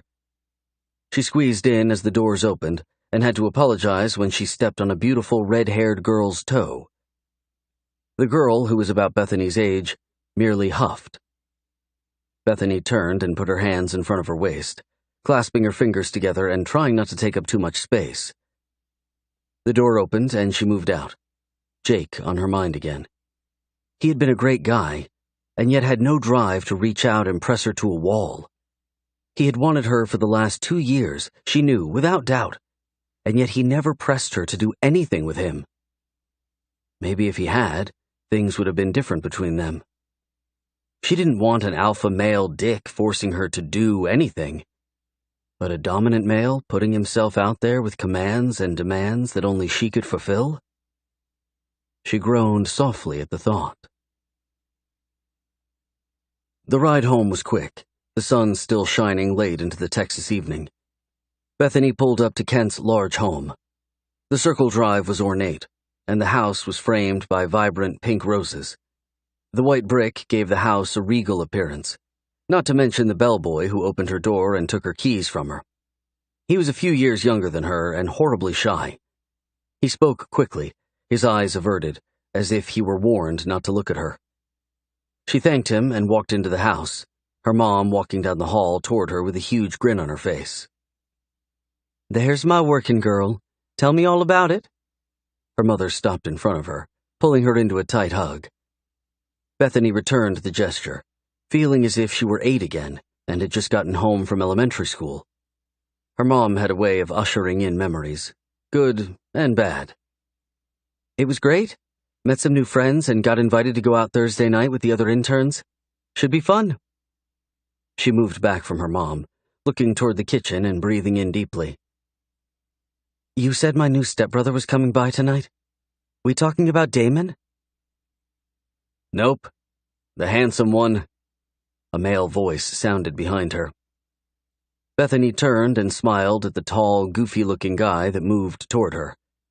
He was cute in his own way, his body a bit fluffier than she might like, but his blonde hair and blue eyes made up for it. The smile on his face was beautiful and reached to his eyes, the brightness in those eyes making Bethany return the gesture. She extended her hand as her mother introduced them. "Bethany, your almost stepbrother Matthew." Matthew moved past her hand and pulled her up into a big hug. Bethany wrapping her arms around him and looking at her mom as the big guy squeezed the air from her lungs. "Matt, put her down, son." Kent walked out of the study to their left as Matthew sat Bethany down, her laughter feeling good. "Right. It's okay. I like hugs. I just haven't had such a big one before." Matt winked and looked toward Kent. "Time to eat. The appetizers are all done." He extended his bent arm toward Bethany and bowed slightly. "Care to accompany me, my lady?" She smiled at Kent as he started to respond again, her mother stepping up to hush him. Matt had something a little off about him, but Bethany didn't mind at all. He was the exact opposite of Damon, which left her a little curious about their moms. Perhaps they only shared one parent. "I'm thinking we have bruschetta with those little toasts and nachos for the starter." He looked down at her and smiled. "You're very pretty. I guess I'll have to buy a gun or get a big stick to beat the boys back from you." She laughed and walked into the kitchen, letting his arm go as she took a seat at the bar that looked over the large room. Martha, the cook, looked over her shoulder and smiled at them. "Matthew, get out the ranch from the refrigerator. The girl is more than capable of taking care of herself. No need to play the role of the overprotective brother to a girl who's in her 20s, the age when you're actually looking to get married." "Oh, she's not looking to get married. She's a career woman, Martha." Bethany's mom moved up beside her wrapping an arm around her shoulders as Kent moved into the kitchen. "Smart girl. The career first, and then a love life." He turned and almost ran into Matthew, the scowl on his face leaving Bethany with the impression that perhaps his younger son wasn't his favorite of the two. "Thank you again for the chance at Mackenzie and Bryant. I had a great day today and enjoyed meeting Damon." Matt sighed loudly, a silly smile on his lips as Kent looked over at him with a warning on his features. "You met Damon? God help you. Was he an ass, or did he put his mask on?" Matt pulled at the air in front of him, pretending to slip on a mask before he started to prance around the kitchen like a villain of sorts. Bethany couldn't help but chuckle as her mom responded with the same sound beside her. "I did, and I liked him." Bethany shrugged as Matt turned to her, his hands pressing against his hips as he cocked his head to the side. "Everyone loves Damon. He's the handsome, smart one." "You're handsome, too. Did you take your meds? You are awfully hyper today, boy." Martha poked at Matt with the end of a wooden spoon before moving to fill the counter in front of Bethany with appetizers. She reached up and started to dig in, Matt moving in beside her as her mother moved toward Kent. "Well, Damon is a little rough around the edges, but he was quite impressed by you, which is saying a lot." Kent looked over at Bethany as he popped a carrot in his mouth. "That's good to hear. I think I'm going to enjoy learning from him." "Yes, well, let's hope that's all you do. He's crazy about a girl with dark hair and green eyes," Matt said as Kent reached over and popped him with a towel. "Leave your brother alone. He's not here to defend himself from your empty accusations. Besides, Bethany is going to be his sister. He has limits to his actions. Mostly." Bethany found herself shocked at the notion that Damon hadn't been smitten with the various blondes that seemed to populate most of the office. Ben had filled her in on the fact that Linda, Damon's beautiful secretary, was Kent's hire and not Damon's. Not that it mattered at all. He was off limits. He was taken, and he was family. Matt picked up a few nachos, balancing them on his hand as he nodded toward the back patio. "Let's go watch the sunset. I love how well you can see it from the terrace here. My place is in the city, so there isn't much to see above the smog." He smiled and moved toward the back door. Bethany grabbed a small plate and loaded it up with enough nachos for both of them before joining him. Her mom called after her to be careful, but she ignored it. Be careful of what? The mosquitoes? Matt walked out and held the door for her, moving to the side and reaching to steal a nacho from her plate. They walked to the end of the terrace, 2 large lounge chairs sitting there, as if waiting on them. "It's beautiful out here." The energy in Matt's voice dimmed, his spirit seeming much calmer than only moments ago. She sat down and looked over at him. His expression was filled with peace. "You okay?" "Yeah." He smiled at her, reaching for the plate. "I just act like a spaz in front of my father. I hate the idea of wearing a suit and working in a high-rise building. No offense. I act like a goober, and he doesn't consider me when something comes open. He focuses on Damon, and I have my freedom." It made so much sense. She smiled at how well he'd played his cards. Taking a small bite of the nacho in her fingers, she looked out at the long stretch of property before them, the crimson sun tugging the colors of evening toward the edge of the world with its descent. "I love accounting, and don't mind the big buildings, I guess." "I love drawing and painting. I'm the artsy one in the family. My mother was a painter, so at least I get it honestly." He shrugged and sat back, handing the plate back to her with only 2 nachos left. She laughed, and he turned his head toward her. "What?" "You ate most of our snack." "Pig?" He laughed loudly, the sound causing her to laugh too. Matt was exactly the kind of guy she could see herself being a sister to. Damon, on the other hand, was the farthest stretch of her sensual fantasies, and going to be trouble. But Matt, he was a big kid.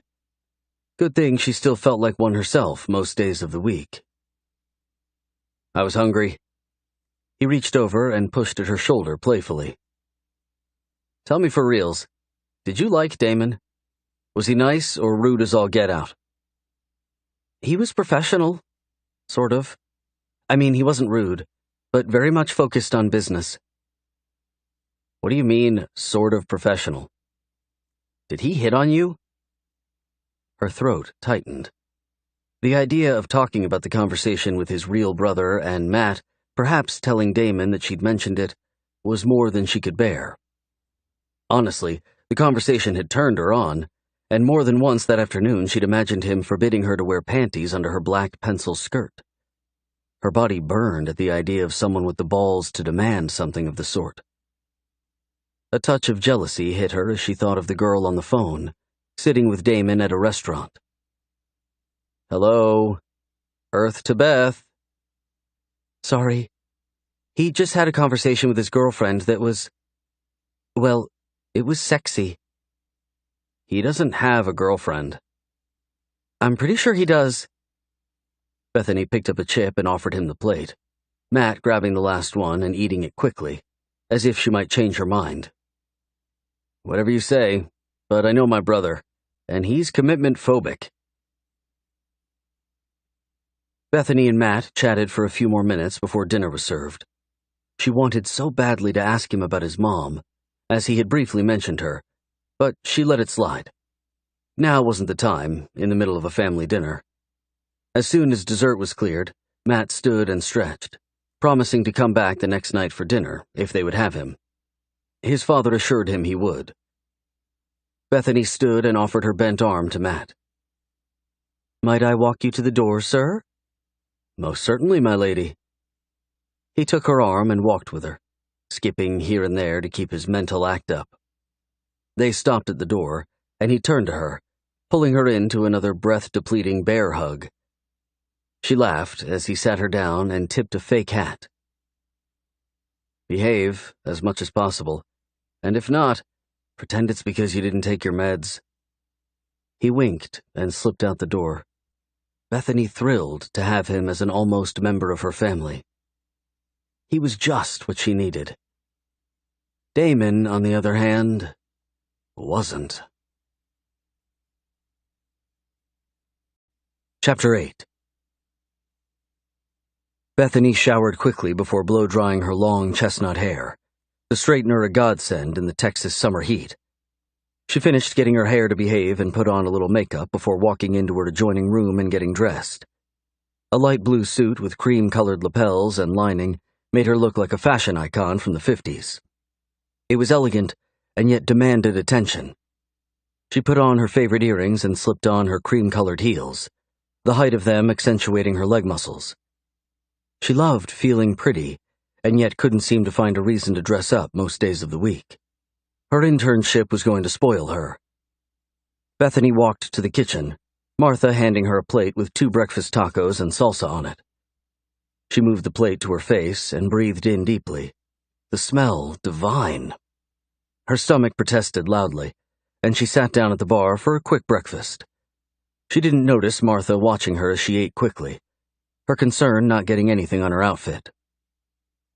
"You haven't had the easiest of lives, have you, miss?" Bethany looked up, slowing her rapid chewing a little and reaching for the silky white napkin sitting beside her. She wiped her lips and reached to pick up her orange juice. She took a quick sip and sighed with relief, her gaze moving to the older Hispanic woman as she smiled. "My father was a drug dealer and took everything from us when I was 12. My mom's worked very hard to try and put food on the table, but most days it was just one meal. I'm not sure I want to get used to eating again, though." "Why is that?" "It hurts too much when it's gone again." Bethany rubbed at her chest, just above her heart. She had dealt with poverty so long that surely it was just around the corner in this new fairy tale, and would jump out and cause everything to crash down around them. "You don't have to worry about that, child. Mr. Bryant loves your mom." "My dad said he did too. Who knows, right? Better to prepare for the worst and find yourself pleasantly surprised than hope for something that never comes." "Well, I think that's pretty negative. but I'll keep my opinion to myself. You want another taco, sweetie? No, I won't fit in my suit if you keep feeding me, Martha. Then we'll buy you another one. The chef laughed and moved to busy herself with something on the stove as Bethany finished her breakfast, enjoying it to the last bit that she licked from her fingers. It was weird to be in the midst of wealth after such a long life of wanting for everything. One thing was for sure. Bethany would never end up with someone who was rich. They wouldn't have anything in common. While a wealthy guy might be great for entertainment and sex, chances of him understanding her were slim. She couldn't shake the image of Damon from her thoughts, angst pressing against her at the idea that her new stepbrother was becoming her go-to fantasy. I need meds. I'll call Matthew. She smiled and slipped out of the house into the muggy mid-August morning. The morning was less than eventful, Bethany feeling the pressure of anxiety over her lunch with Damon coming up so quickly. She was supposed to meet him at his office at 11:15, and it was just a few minutes after 10. She checked her watch for the 10th time before getting up and walking toward the women's restroom. She would get a few assignments from Damon during lunch, and then she was slated to work with Ben a little that afternoon on a new service they were thinking about offering in the near future. She reached out and pushed the women's restroom door. A loud protest on the other side as she scraped the door across some poor girl's foot. "Oh my God, I'm so sorry." Bethany moved into the bathroom and saw that the girl was bent over and rubbing her foot as she cursed. A dark-haired Hispanic girl stood behind the injured girl with a scowl on her face. "You should watch where you're going. Jeez." Bethany started to apologize again as the injured girl stood up and glared toward her. It was the girl from the elevator, whose foot Bethany had stepped on the day before. "I'm so sorry. I just didn't see you there." Bethany reached toward the girl to touch her shoulder, but the shapely girl jerked away from her. "Well, maybe you should pay more attention, you big oaf." She sneered and looked back at her friend. "I hope I can still dance tomorrow. This clumsy chick has stepped on my foot and now trampled it with the door. Ridiculous." "Totally.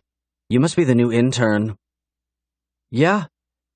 Bethany moved around them, not trusting herself to take too much more abuse from either of them before retaliating. Both occurrences were accidents, and their nastiness was about to bring the bitch out in her. The last thing she wanted to do was explain to Kent or Damon why she'd punched the pretty redhead in the mouth. "Just so you know, Behemoth, your lunch with Damon doesn't mean shit. He takes each of us to lunch. You're nothing special, and he's not interested in you." She shrugged as her friend echoed her thoughts with a sound of agreement, her hands on her hips as she glared at Bethany. Bethany stared at them over her shoulder. "You mean he doesn't like me like me?" No. He likes me, if anybody. Don't even try it. You aren't even his type." The redhead sneered again. "Far too large and clumsy." The Hispanic girl smiled menacingly and moved toward the door, holding it open. "Come on, Sadie. Let's go find a Band-Aid for your foot." "Shame," Bethany whispered, as if she cared, and slipped into a stall. She'd get the girl when the time was right, but for now, planting seeds was plenty fun enough. "Dumbass," Bethany whispered, tugging at the suit and letting her thoughts take her to the center of a ring as Sadie got her ass handed to her. It would be too easy, but oh, so much fun. "Good morning, Bethany. Damon will be with you shortly. Just take a seat over there." Linda, Damon's secretary, looked over the top of her desk and smiled with what could have been kindness. She was too sensual, and it left Bethany wondering about Kent's thoughts when hiring the woman. Maybe she was just that way around other women? Surely not. Damon's door opened, and a short blonde with a pixie haircut and red lipstick walked out. A dizzy look to her as she turned and waved, as if in love. Damon moved out beside her, his hand on the small of her back as he looked over at Bethany. His finger brushed by his lips at the crimson lipstick that was smeared on the side of his mouth. Linda got up and walked to him, leaning over to wipe it for him as the woman walked away. "Why does Miss Carrington insist on kissing you like an old-fashioned churchwoman? She's in her 30s. I think she does it simply to kiss on you. Linda moved back and shook her head as Damon smirked, the man never seeming to smile. Better. Your reservation at Carew's is for 11:15. You want me to call them to bring your car around? Yes, the Mercedes. He looked over toward Bethany. You ready? As ready as I'll ever be. She smiled and stood, walking toward him. She half wished he would offer his bended arm like his brother Matthew had done the night before. The difference between the two men almost left her with more questions than comfort. Damon walked beside her, everyone they passed stopping to greet him and giving her the once-over. A conversation needed to start between them to deflate the awkwardness, but perhaps it only existed in her mind. Or maybe he enjoyed the feeling that someone was squirming because of him. Asshole. He opened the door to the lobby and waited until she'd moved through to step up beside her. The elevator opened, and they squeezed in, him moving in behind her. He kept the space between them appropriate, but simply knowing that it was him that hovered over the back of her caused her skin to tingle, her body reacting without consent. She needed to talk with Krista, tell her that her new stepbrother was everything she sexually wanted in a man.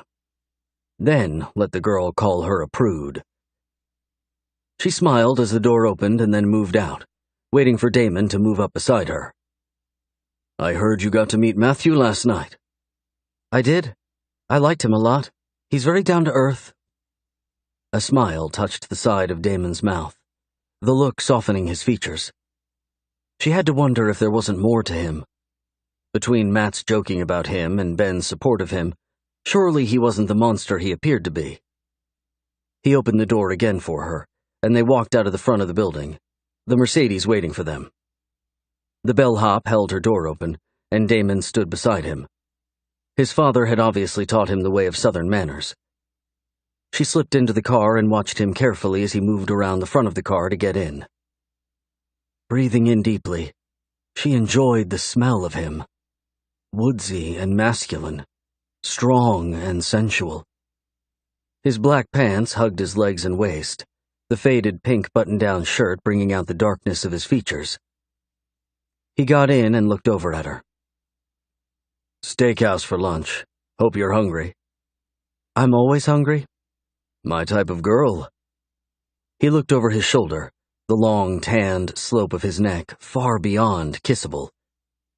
She chided herself, hoping that she'd be able to keep it together for lunch. The excitement at finally feeling a deep sense of lust washed over her, but was shortly followed by the stark reality that nothing would come of it. What would they have? A double wedding? Her mom and his dad with the two of them beside them? Ridiculous. Was she his type of girl? From what Matthew had confirmed the night before, her looks were right in the middle of the ballpark, and yet he seemed to focus on blondes. Let's utilize every ounce of time we have together today.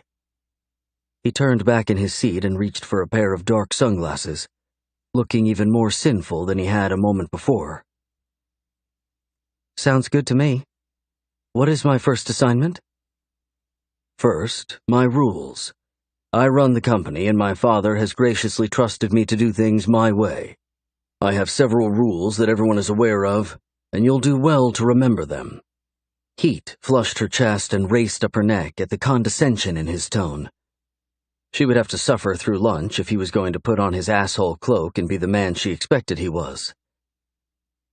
Okay, tell me the rules. I'm happy to be compliant if they don't impede on my own morals. She gave him a sideways glance, hoping to convey that the no-panty rule didn't apply to her. He looked over at her as a lovely smile lifted his mouth again. I almost pegged you for someone who didn't follow rules. Your demeanor is on the edge. You look the part and are most certainly intelligent enough to play it, but something tells me there's more to you than you let on. Rule follower isn't something I would label you as. She laughed, her nervousness at the tone of his voice causing the air to thicken. It was hard to breathe, and something told her that it wasn't going to get any easier each and every time the delicious man beside her made an appearance. Chapter 9. The rules were simple, and Damon had barked them out like Bethany was a 3-year-old. No drama, no lies, no complaints. In all dealings with him, those were the standards he set, and she was to follow the rules like everyone else did. They sat across from one another at the upscale restaurant, Bethany watching Damon as he ordered their food and pulled a black napkin into his lap. You didn't even ask me what I wanted to eat? Did you want to change the order? He leaned forward, his gaze heavy and intimidating. No, I love crab and could eat cheese until I'm blue in the face. Then hush. You've broken 2 rules. No drama and no complaints. He winked at her, and she sat back, her hands fiddling uselessly in her lap. The fact that someone could be so handsome and have so much handed to him in life, and yet be domineering in a master-slave sense, was sickening. He wanted power, and he took it in each and every situation from what she could see. Don't overanalyze me, Bethany. I'm too complex for you to figure me out during the first week of your employment. He leaned back, picking up the glass of white wine that sat before him and taking a long drink. I want to talk with you about the interns. What about them? Ben is running the program for me, but he has no stamina or courage. They run all over him, and he often falls short of pushing our initiatives through to the younger generation, such as yourself. He set the wine down, lifting up his finger to tell her to wait a moment. She bit at her lip, anxiety pressing against her at why he had to play the ass and do it so well. There are several of the girls in the group that plague me, and I'm sure hope to catch my eye and then my heart. It's not happening. I would never date someone your age, and I'd most certainly not be interested in being anything less than completely professional with someone that works for Mackenzie and Bryant. Her heart sank, much to her dismay. What had she hoped for? That her stepbrother would see something in her and show her how a real man takes a woman? Bend her over the long, sleek top of his desk and give her reason to use his name profanely? What does this have to do with me, Damon? Glad you asked. He paused as the waiter placed the food before them, the smell causing Bethany to groan softly. She loved good food more than anything in the world.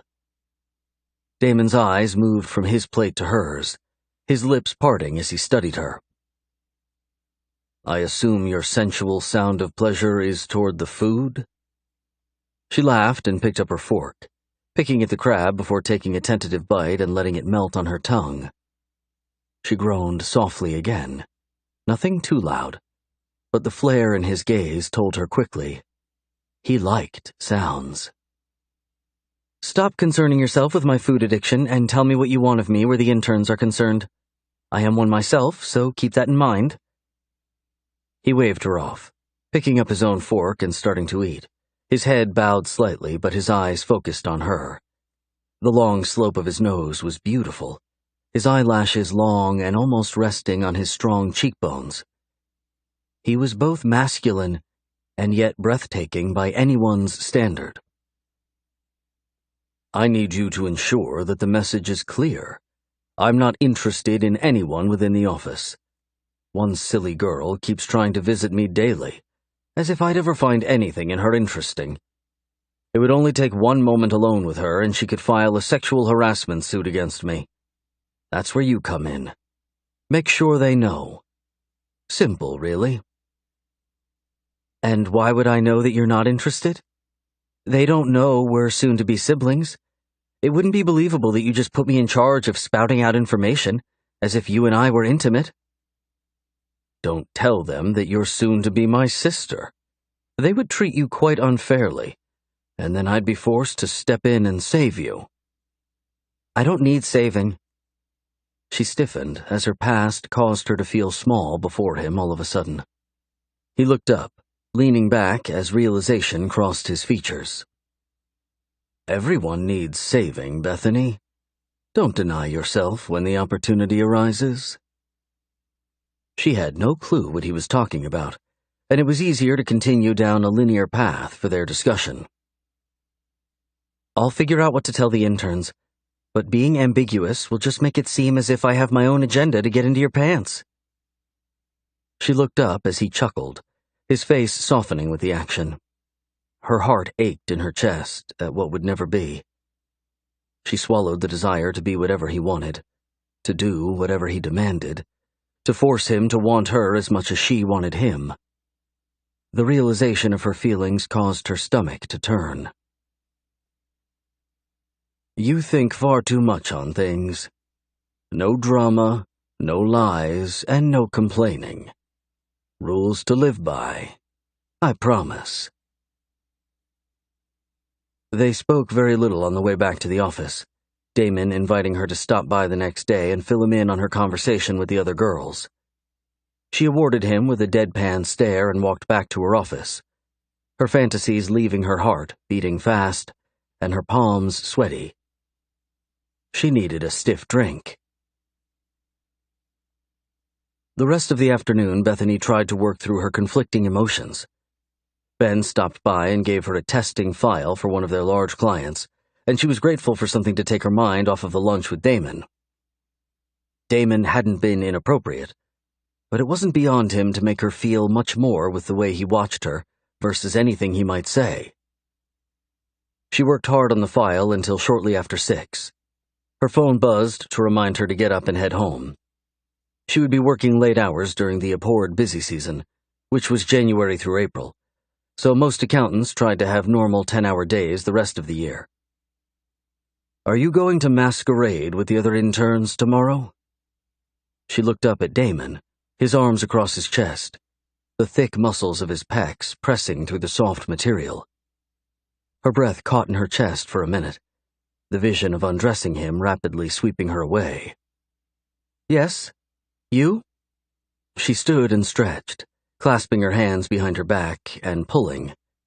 His eyes moved from her face toward her chest, the lightness of his expression darkening slightly.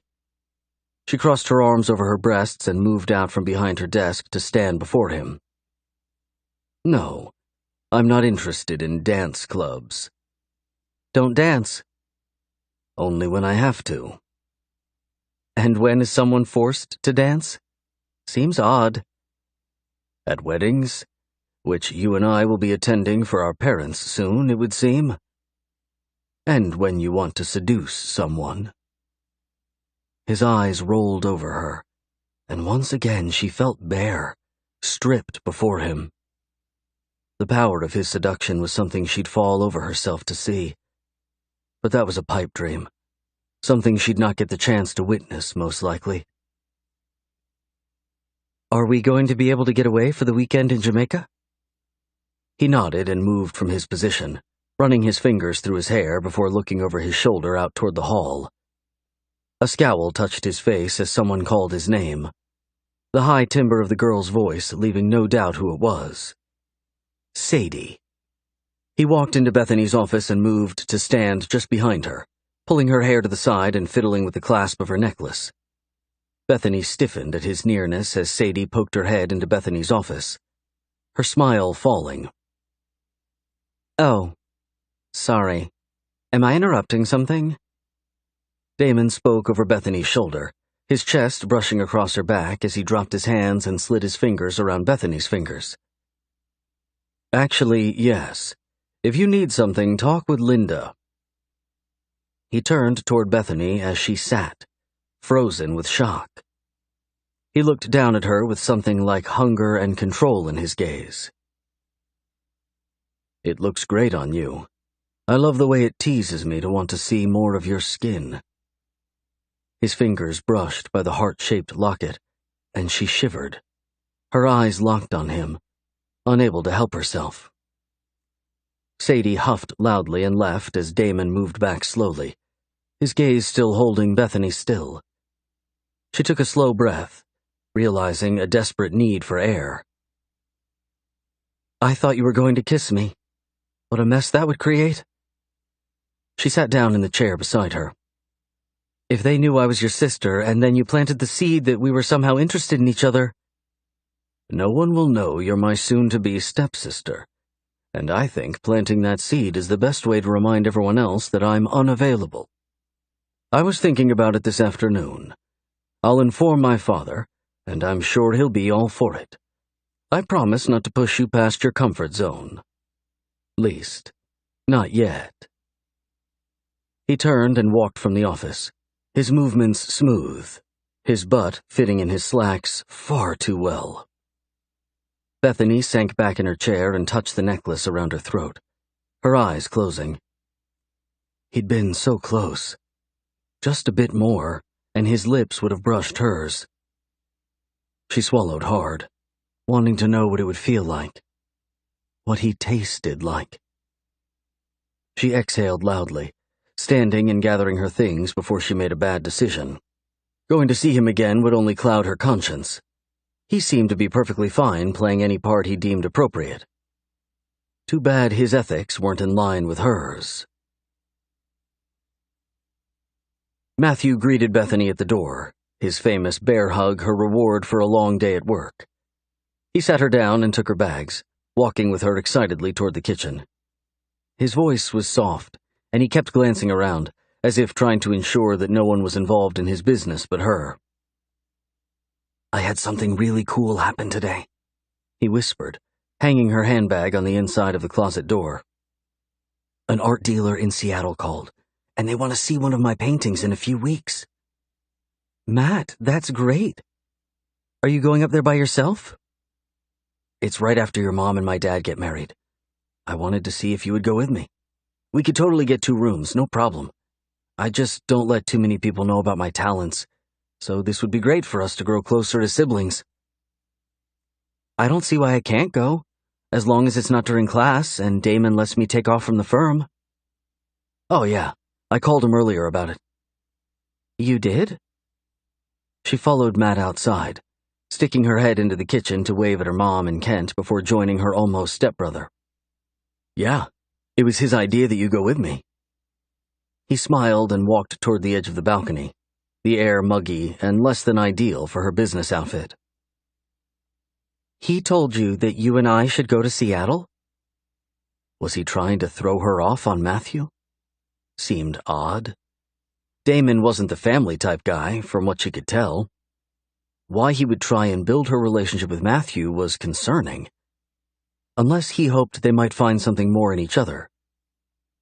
Damon wanted her to fall in love with Matt? "No, silly. He's going with me for sure, and he told me to invite you. He wants to get to know you better and thought this would be perfect." Lust rolled over her as she reached up and touched the small heart necklace her mother had given her for her 16th birthday. "What time did he call you?" "Just now. Well, actually, just before you walked in the door. He's great, isn't he?" "Yeah, great." She turned and looked toward the long stretch of green grass, her thoughts scattered. What was Damon up to? He wanted her in Seattle with him, and something told her it wasn't for business or familial reasons at all. Could she be so cursed? Chapter 10. The next morning was uneventful, the whispers in the office about it being hump day causing everyone to chuckle and be inappropriate in hopes of garnishing a laugh. Bethany worked to avoid everyone, her thoughts depressing her further. She would have 1 more week before she needed to start working along with her classes. Her master's was important to her and would be needed in order for her to sit for the CPA certificate. But going back to a non-work environment seemed odd. What would Krista and Jake be like around her? It was bound to be a bit awkward for a while. They were probably enjoying the week with her gone. Maybe she needed to think about getting a place of her own, away from campus, and just driving in for classes. A knock at her door caught her off guard, a soft sound of surprise leaving her. She stood as a guy about her age waved, the smile on his face friendly, his eyes blue like the ocean. "Sorry to scare you. I'm Philip, the newbie." He smiled and moved into the room, his accent putting him from Australia or somewhere far away. He extended his hand, and Bethany reached out to shake it, his grasp firm, his gaze moving around her face. He was handsome, and his voice could melt chocolate. But she ignored all of that, her own emotions locked up in a battle over what to feel for Damon and what to seek counseling over. "No problem. I was just deep in thought. I do that a bit too often." She smiled and pulled her hand back. "I'm Bethany." "I've heard. There's a red-headed girl out to get you, I believe." He smirked and moved back toward the doorway, leaning against the frame and crossing his arms over his chest. His dark blonde hair fit his tanned skin perfectly, the set of his jaw giving him a masculine appeal. He was probably just like Jake, and used his rugged good looks to have women think the opposite. All guys were like Jake, except Damon. "Sadie. Yes, she's a peach for sure. Says you're dating the boss." "Oh yeah, that's new to me," she shrugged. "We're all going dancing tomorrow night. You should come. Would be good to get to know everyone. I plan on doing so myself." "So you'll be there?" "I plan to." She smiled as someone tapped Philip on the shoulder, the voice soft and muffled. He looked back over at her and waved. "Seems the boss wants to see me. I'll catch you later. Pleasure meeting you, Bethany." He left, and she stood beside her desk, leaning over and putting her hands on the smooth surface. Why was an office setting so seductive? Was it the taboo of thinking about getting caught being intimate with someone at work? Was it the smooth, hard surface of the furniture that you might leave prints along? Your evidence etched into the office? She smiled at the thought, her expression changing drastically as she looked up to see Sadie standing in her door, her hand on her hip. "So just so you know, the new guy is mine." Bethany stood up and moved toward the other girl, stopping beside her file cabinet and tilting her head as a smirk drew her lips up. "The new guy, Philip?" "Yes, Philip, you ogre. He's mine, and don't think for 1 minute whatever is going on with you and Damon matters. He uses everyone here. We've all had our turn in his lap." She smirked and looked out into the hall before turning to focus on Bethany. "Philip is mine. You can play with Damon until he's tired of you, but once that's done, no going after the new hottie in the office." "And if I do?" Bethany asked, her voice soft and almost menacing. "Then I'll make sure you lose your job here. Quite simple, really. Kent thinks of me as a daughter. I'll tell him something about your ethics being a bit off and you'll be gone. Try me on it. Just don't come crying to me when the cards fall the way they will." "Interesting. I think I'll leave my and Damon's love affair up to fate. I haven't sat on his lap by any means, but he sure has bought me a lot of jewelry lately." She picked up the small heart on her chest and rubbed her fingers along the diamonds as she let her stare beat into the other girl. "He does that to everyone." "Doubt it." Bethany turned and walked to her desk, reaching in her bag and beginning to pull out various cords. She ignored the other girl until Sadie huffed loudly and left. She was trouble, and the kind that Bethany planned to dispose of. Damon was right about one thing. The girl would scream rape from the rooftop if she thought it would get her 15 seconds of fame. Sad, really. Bethany checked her watch, her appointment with Damon set for later in the day. She still had 20 minutes, but hated to be late to anything. He would point it out if she wasn't early anyway. She stood up and stretched, walked down the hall and slipped into the bathroom to make sure she looked good for her meeting. After checking her teeth, she reached into her shirt and readjusted her breasts before tugging at the material of her navy blue skirt to make sure it lay flat. Her white button-down shirt made her breasts look too big. But maybe that wasn't such a bad thing, seeing that she wanted to see him squirm like he had made her do since the moment they met. She turned around and checked her back, a soft growl at the size of her butt. She hated it, and yet it seemed as though all of the guys on campus coveted big butts. Why, she'd never understand. She walked to the elevator and took it up to Damon's floor. Linda was not to be found sitting at the large desk she usually occupied. Bethany walked around the small lobby for a few minutes before pressing her ear to Damon's door. Nothing. She walked around Linda's desk and looked at the flat desk calendar that lay on the woman's perfectly clean office space. Damon had nothing before her and nothing after her. Maybe he was in his office and Linda had needed to leave. If he got angry with Bethany for coming in early, she'd just deal with it. He was going to be her brother, so whatever he threw at her would be invalid. Her excuse of wanting to be on time was more important than his tantrum over losing control of his calendar, thanks to her. She knocked softly on the door, no sound coming from the other side. Pressing her ear to it, she heard the soft mumble of his voice and knocked again.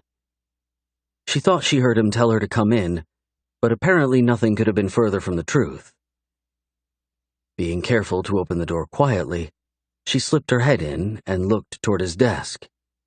The vision of him seared into her memory.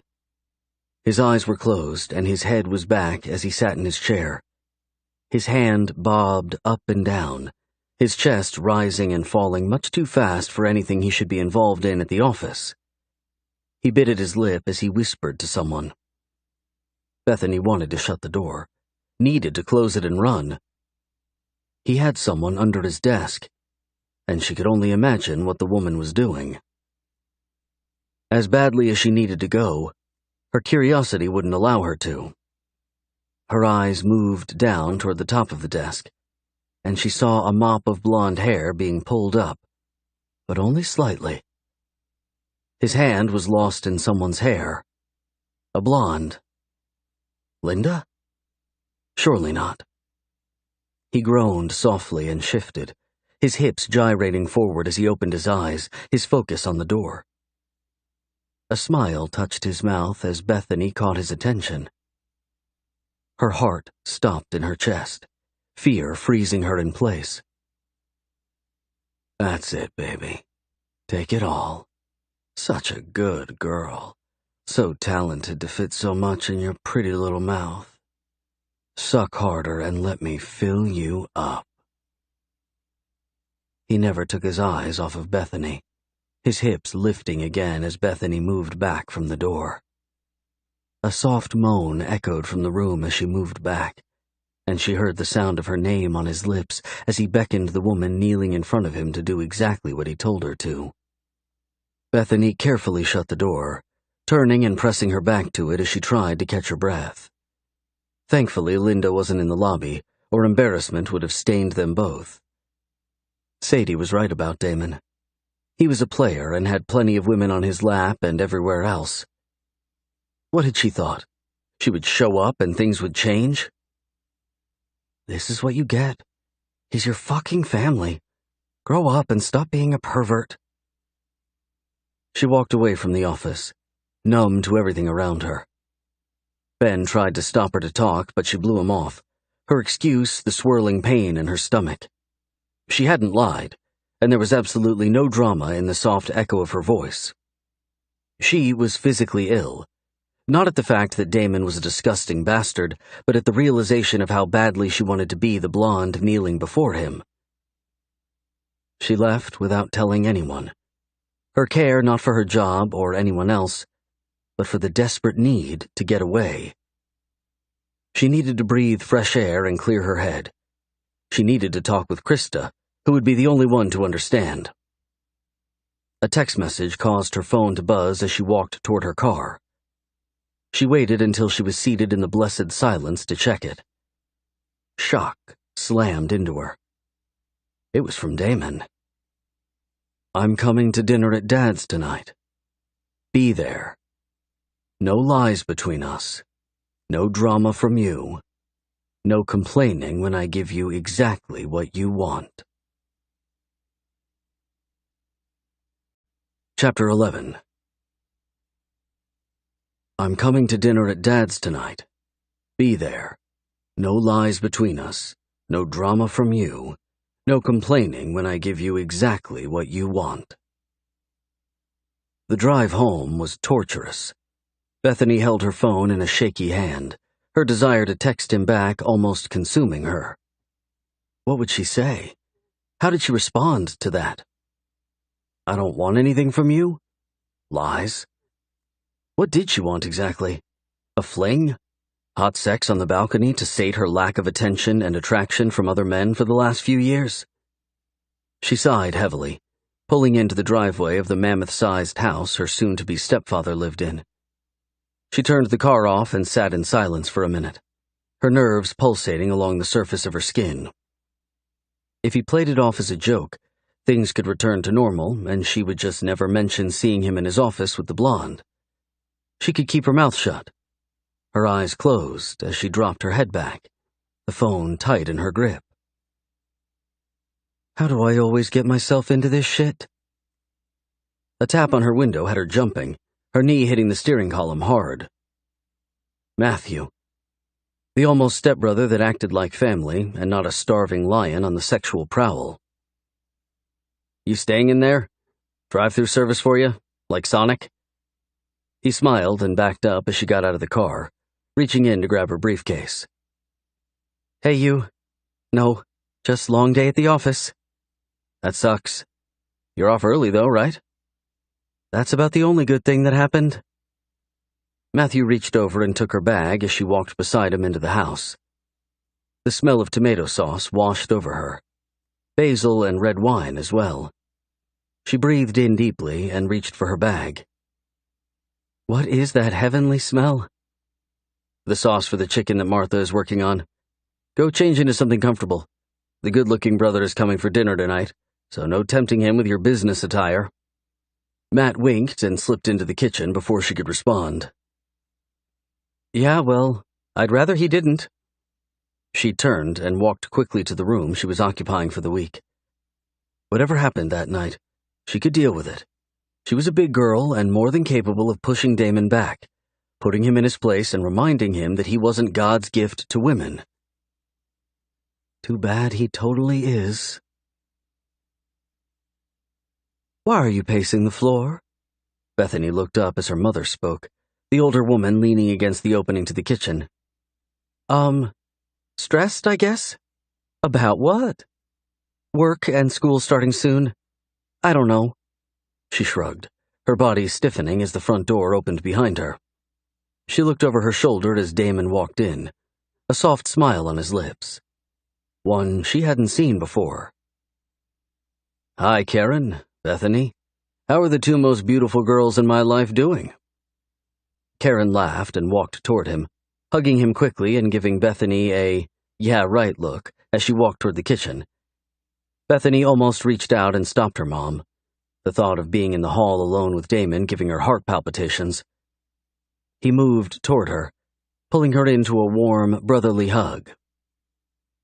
Hey, you. I'm so proud of your work at the office. Where's Matt?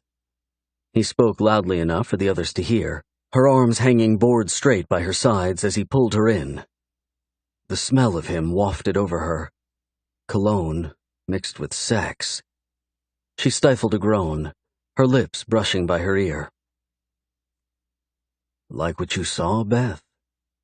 He nipped at the edge of her ear, his actions hidden as Matt walked out and Damon moved back with ease. Well, there's the big man. Matt walked over and shook hands with Damon, the smiles on their faces genuine at seeing one another. A vast difference stood between them in way of character and even looks, but each of them seemed happy to see the other, a big hug following their handshake. Actually, you're much bigger than me. Damon moved back and patted Matt's stomach. What the fuck have you been eating? Babies? Yep, and I'll eat yours too, so stop making so many. They laughed, and Bethany shook off the heavy emotions that pressed against her, the ache in her lower stomach for more attention from the wayward devil before her. Matt looked over at her, extending his hand. She moved toward him as he pulled her to his side and wrapped an arm around her shoulders. How lucky are we, bro? We finally have a sister to blame all our shit on. Why is the toilet seat up? Bethany? Why is the milk empty and in the fridge? Matt paused as Damon piped up. Totally Bethany. Girls. She glanced at him, his facade a good one. Or perhaps the sly, sensual side of him was the facade, and this was his real nature. Without a doubt, she would be finding out soon. Let's go watch the sun go down on the balcony. Matt moved toward the back door, holding it open as Damon and Bethany moved out in front of him. Bethany looked over as Damon asked his brother to grab them a few beers from the kitchen, her heart contracting painfully in her chest. "I'll get them. I'm the girl." Bethany smirked and moved toward the door, Damon's hand reaching out to grab her forearm as he laughed. "You're a brilliant girl and our guest. Matt?" Damon smiled with warmth. She didn't know someone could fake so well. "Yeah, of course. Be back in a few minutes. I'll get us a plate of something to munch on, too." He walked into the house as the smile slid from Damon's face. He turned toward her, using his hold on her to tug her away from the glass doors. "You didn't answer my question." His tone was deadpan, his face a mask of indifference. "What question?" Her voice was soft and unsure. She growled internally at letting herself be pulled under his spell. He was no better than the frat boys at school. Hit it and ride on. She wasn't interested. Right? "Did you enjoy watching me this afternoon?" He reached out and pulled her toward him, his hand a vice grip on her waist. He pressed her to the wall of the house, one hand sliding down over her hip and around to the top curve of her rear as his other hand slid along her jaw, pulling her to look up at him as he shifted his hips, his body tucked into hers from the waist down. She closed her eyes and groaned softly, her body betraying her. "Did you like it, Beth? Was that you under the desk? You with your beautiful mouth licking and sucking pleasure from me?" He leaned in, lifting her chin slightly as he dragged his nose along the column of her neck. "I don't know what you're talking about," she whispered, reaching out and sliding her hands along his waist. Soft panting gave way to embarrassment, warmth coating her neck and cheeks. She had to get out of there. Where was Matt? "Of course you do. I had my eyes closed for most of it, my hand gripping her silky hair, my body reacting violently for one reason." Bethany opened her eyes, her chest rising and falling much too fast as air seemed in short supply. He leaned in farther, his body flush against hers as he rolled his hips again. "What reason?" she whispered, looking up into his eyes, needing his kiss beyond anything she remembered wanting. "I just let her be you, and I came harder than I have in ages." He nipped at her mouth as the door opened and he moved back with ease, a soft laugh leaving him as he turned to Matt. "What?" Matt asked, walking out with drinks and food balanced in his arms and against his chest.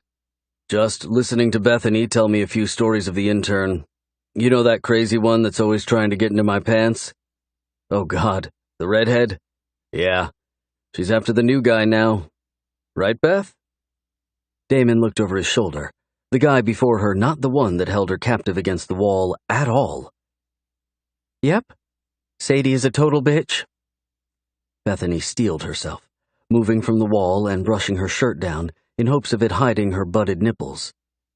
She reached for a beer, lust rushing across Damon's gaze once more before he seemed to effectively hide it for good.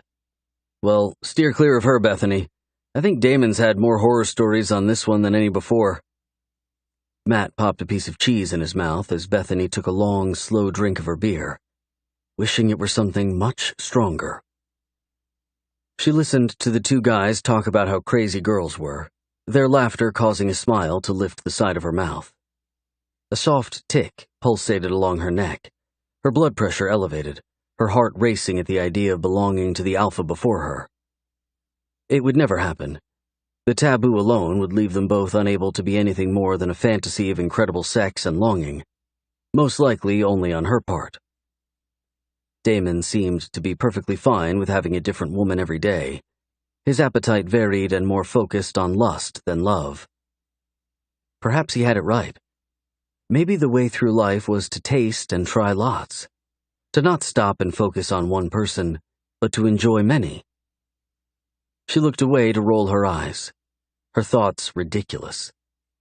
He was teasing her, playing a dangerous game. And yet she loved it. It had been far too long since anyone grabbed her sensitivities and demanded control of her desires. She glanced over at him, Damon's dark gaze shifting to her as Matt laughed about something. A shiver ran through her, and he seemed to take notice, his tongue darting out to lick at his lips before he took a drink of his beer. The door opened behind her, the sound of her mother's voice catching her attention. "Dinner's ready, guys. Come on in and let's eat." Bethany started for the door, Damon's hand softly wrapping around her waist, stopping her. "Matt, go ahead. We'll get all of this stuff and be right in. I wanted to talk to Bethany about something really quickly anyway."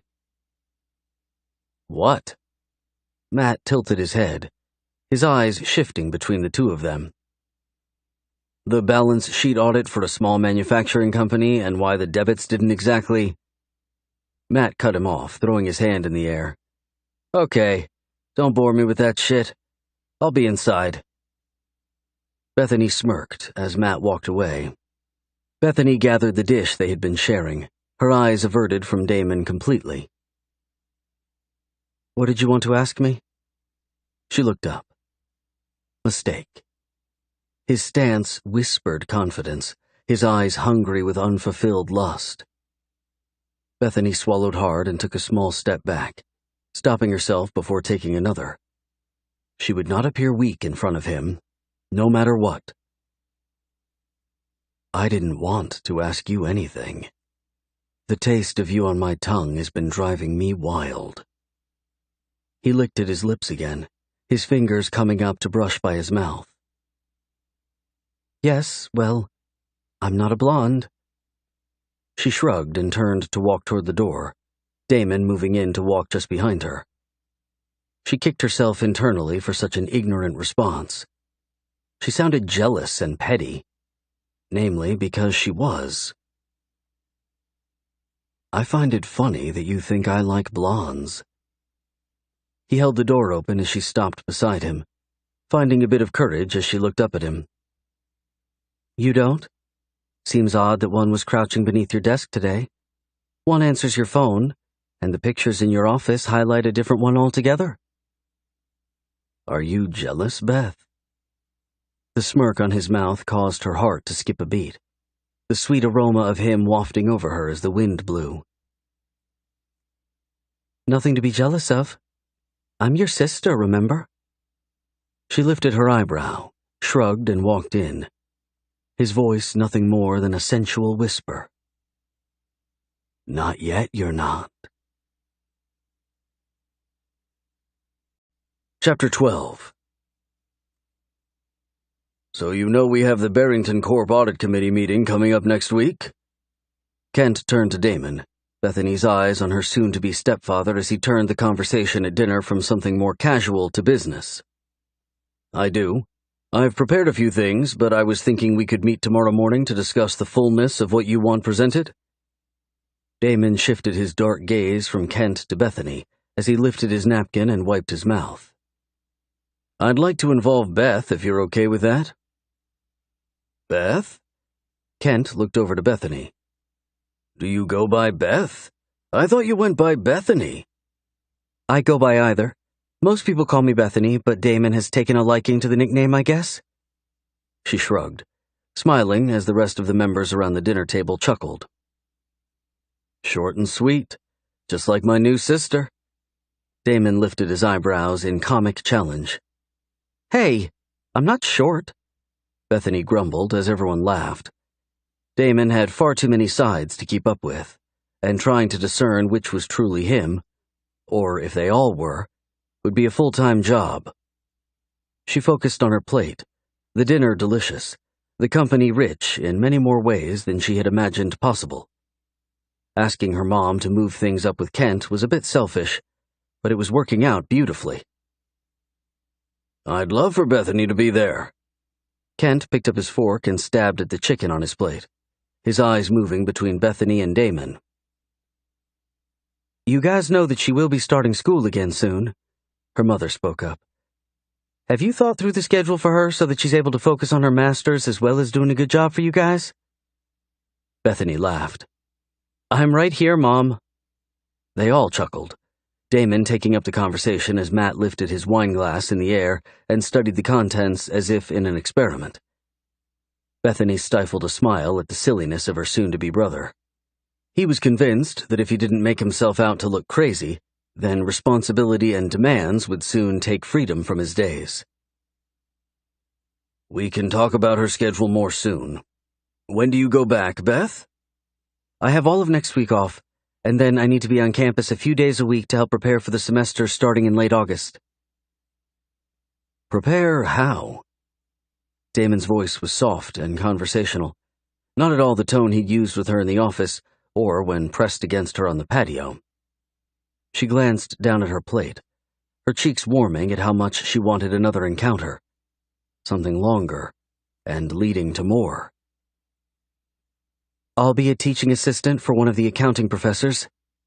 She glanced up, the slight lift of his wicked mouth telling her quickly that he too was lost in thoughts of depravity. Be careful, Matt mumbled, setting his glass down and looking over at Bethany as she sat beside him. Be careful? Yeah, I hear those old teacher dudes love to convince their pretty TAs to sleep with them. Power corrupts, right? Matt smiled and reached for another dinner roll. Matthew! Kent shook his head as Bethany's mother reached over and patted Kent on the arm. It's true. I've heard a lot of those stories too. But Bethany isn't that kind of girl. She'd probably headbutt anyone who got too close that she didn't invite. Right, baby?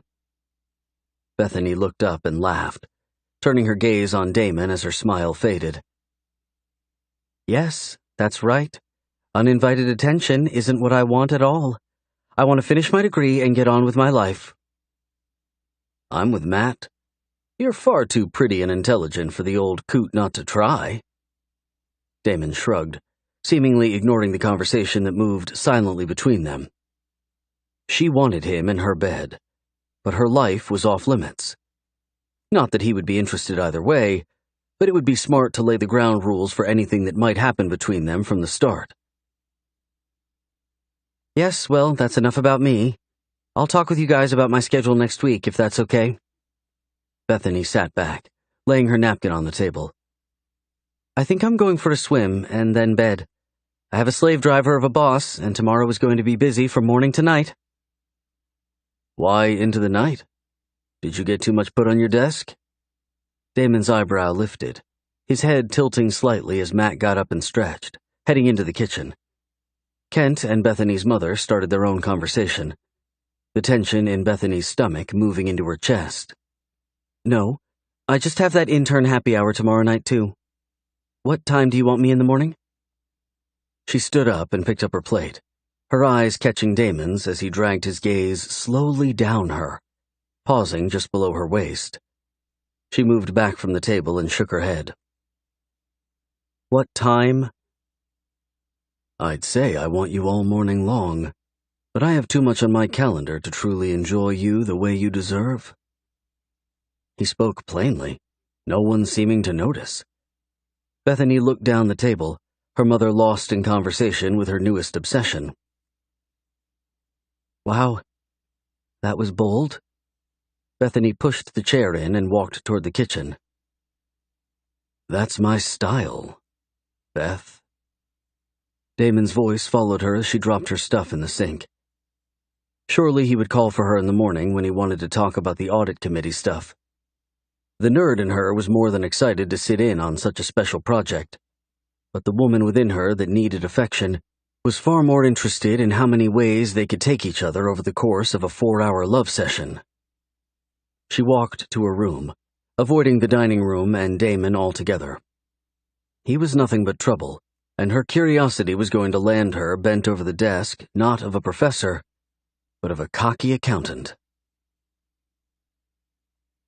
The water was warm, the night sky filled with the brilliance of 1,000,000 stars.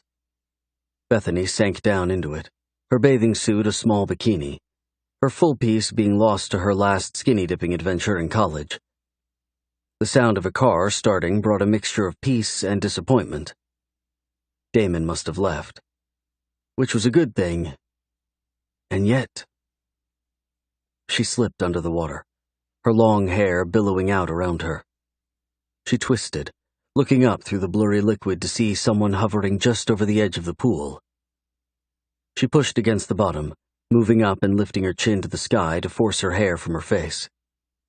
Wiping her eyes, she opened them in time to see Damon slipping into the water, his bathing suit black and tight.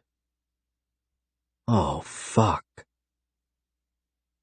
"I thought you left," she whispered, her voice much too sensual for her liking. His smooth chest was lined with muscle, his abs holding all 8 curves for perfection. She moved a step back as he sank into the water, a smile on his lips. "No, Matthew left. He said to tell you that he would see you Friday." Damon stretched out his strong arms and pushed the water away from him, his body moving back from her. She stood and looked up at the sky, her torso above the water's edge. "It's beautiful out here." "I couldn't agree more." The thickness of his voice gave his needs away. Bethany turned and watched him, his gaze locked on hers as if they waited to see who might make the first move. They played a dangerous game, Kent and her mother just inside. Bethany steeled herself, realizing what a mistake it would be to do or be anything with this man. He was sex incarnate, dominance and power, everything she could imagine in the wettest of her fantasies. She was a simple girl, and knew she would be in way over her head much too quickly. "What are you thinking about so intently?" "I was just working through my schedule in my head. The wedding's in a few weeks too, so I have a lot to balance." She shrugged and sank back down in the water as he moved closer. She pressed her feet to the bottom of the pool, forcing herself to stay still and not run from him. He was a predator, and though she would love to protect herself fully, they had a long life together ahead of them in some capacity. He wouldn't be dominating her for any of it. At least, not if she could help it. "Your schedule? That's what you're thinking about?" She laughed and reached out, pressing her hand to his chest to stop him. "Don't come any closer. And yes, my schedule. What are you thinking about?" He smiled and pulled her hand along his side, Bethany moving through the water to press against him from his efforts. He smirked as she gasped, his hands sliding around her waist and locking her to him. "I'm wondering how to get you out of your bathing suit. I'm imagining the taste of you on my tongue, and the sound of your desperate panting." Bethany took a shallow breath, resting her hands on his thick shoulders, the water making each movement intensify as their skins slid against each other's. "You have no modesty." She laughed and tried to move back. He pulled her closer, one hand moving up her back and into her hair. She groaned softly, hating herself for allowing the noise to leave her. "Tell me to stop and I will. But you have to mean it." He leaned in, pulling her hair back and running his nose along the column of her neck. "Stop," she whispered, pulling him closer as her body lit on fire. "Not good enough, Beth." He pressed his teeth against the side of her neck and tugged softly, his other hand sliding down to cup her rear, his fingers playing along the edge of her suit. She groaned again, her mind splintering on what to do. "Stop, Damon." She pulled back a little, tugging against him as he smiled. He released her hair and slid his hand along the side of her face, his finger gripping hard at the base of her head as he pulled her down toward him. He paused before kissing her, his eyes filled to the rim with lust. "I don't think you want me to stop, do you?" She whimpered, her resolve draining as she tightened her arms around his neck and moved to wrap her legs around his waist in the water. The painful throb of need drove into her, another sound of desire leaving her lips as she closed her eyes and rocked her hips against the fullness of his arousal. He was magnificent, huge and cocky, strong and so incredibly beautiful. Yes. Stop, please. He pulled her in as she opened her eyes, his other hand sliding down to cup her breast and knead it as their lips touched. He murmured his pleasure against her mouth, pressing her closer with the pull of his hand on her ass. His tongue rolled over hers, his lips so soft and warm. He rocked himself against her, subtle groans sending her into a dizziness she had never experienced. He broke the kiss and licked at her mouth, sucking the edge of her chin before burying his face against her neck. She moaned loudly as he moved both hands to grip her ass tightly, using his hold to roll her softness against the hardness he offered her. He licked up her throat, his mouth pressing a sensual kiss to her ear. She panted softly, her hands lost in his hair as a frantic feeling to strip him and consume him washed over her. She moaned against him as he spoke softly against her ear. I don't like blondes at all. I like brunettes with green eyes and large breasts, with intelligence and wit, with strength and the ability to hold their own. I like women who know what they want and take it. The ones that won't hit their knees for you until they've forced you to hit yours first. What kind of girl are you, Beth? She rolled her body against him once more, moving back and letting her gaze lock onto his. Something inside of her bursting open with desire for the bastard who taunted her so well. She smiled, her eyes narrowing sensually as she let her legs drop from him, her hand sliding down his strong chest and abs as she slipped her hand into his shorts. She wrapped her fingers around him, not showing the shock at how large he was, but keeping her facade perfectly in place. He sighed, his eyes closing as he reached for her. She pulled up slowly, tightening her grasp as she did and moving out of his reach as he groaned loudly. She smiled and moved to the edge of the pool, getting out and walking to her towel. I'm a good girl, Damon, and you're my boss and soon to be my brother.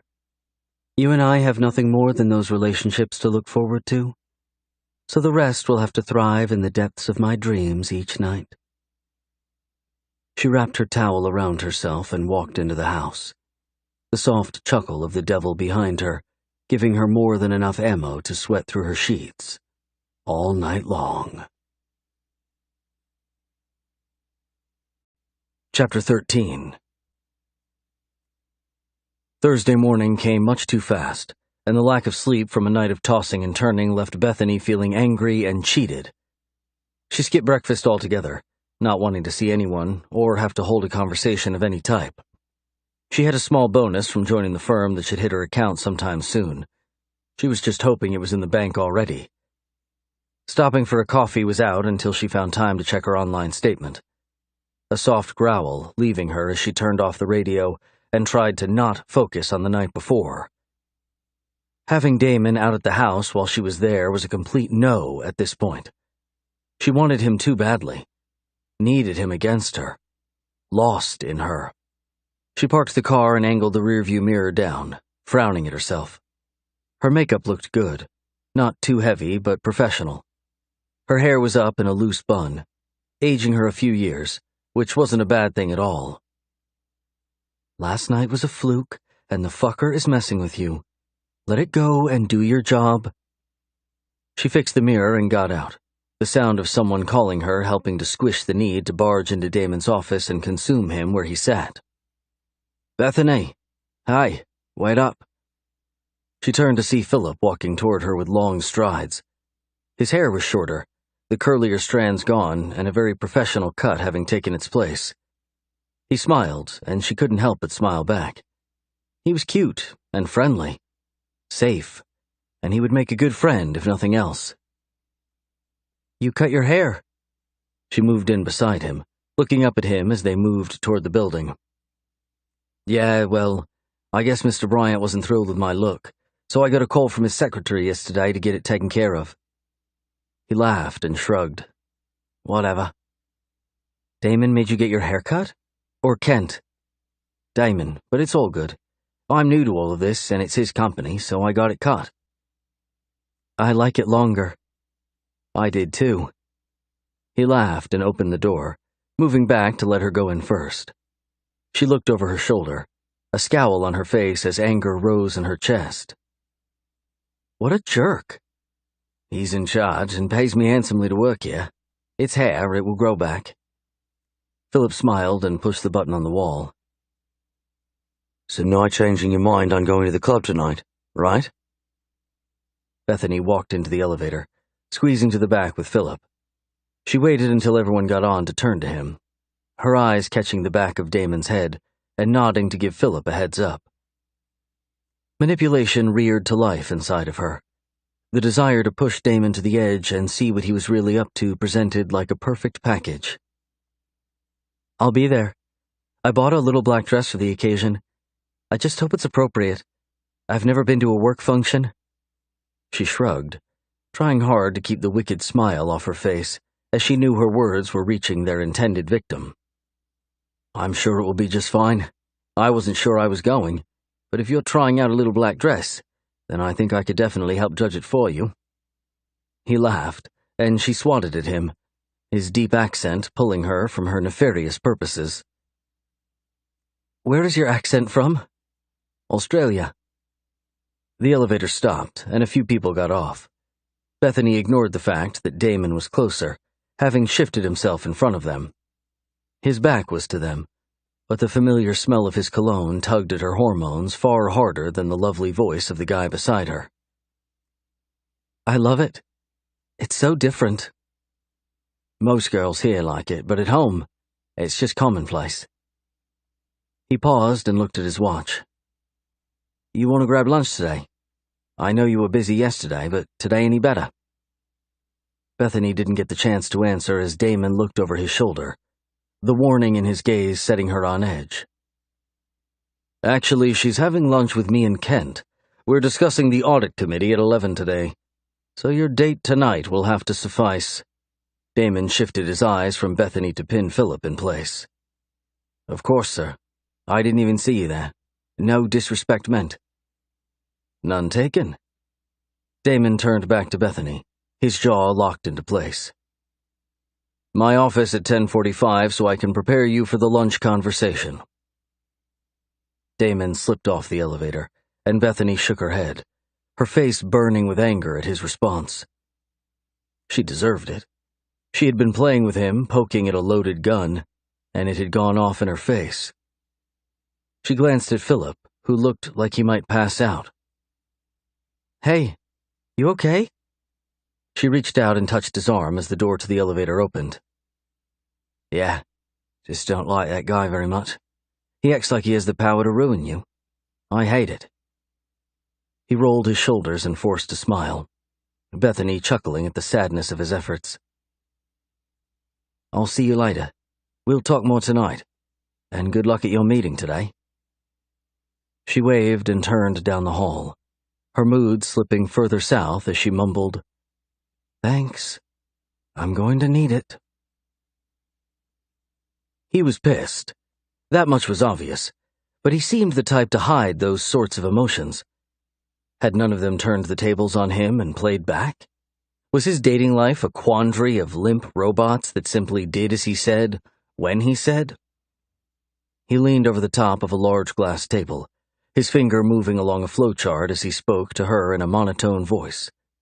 She bit her lip to keep from attacking him verbally.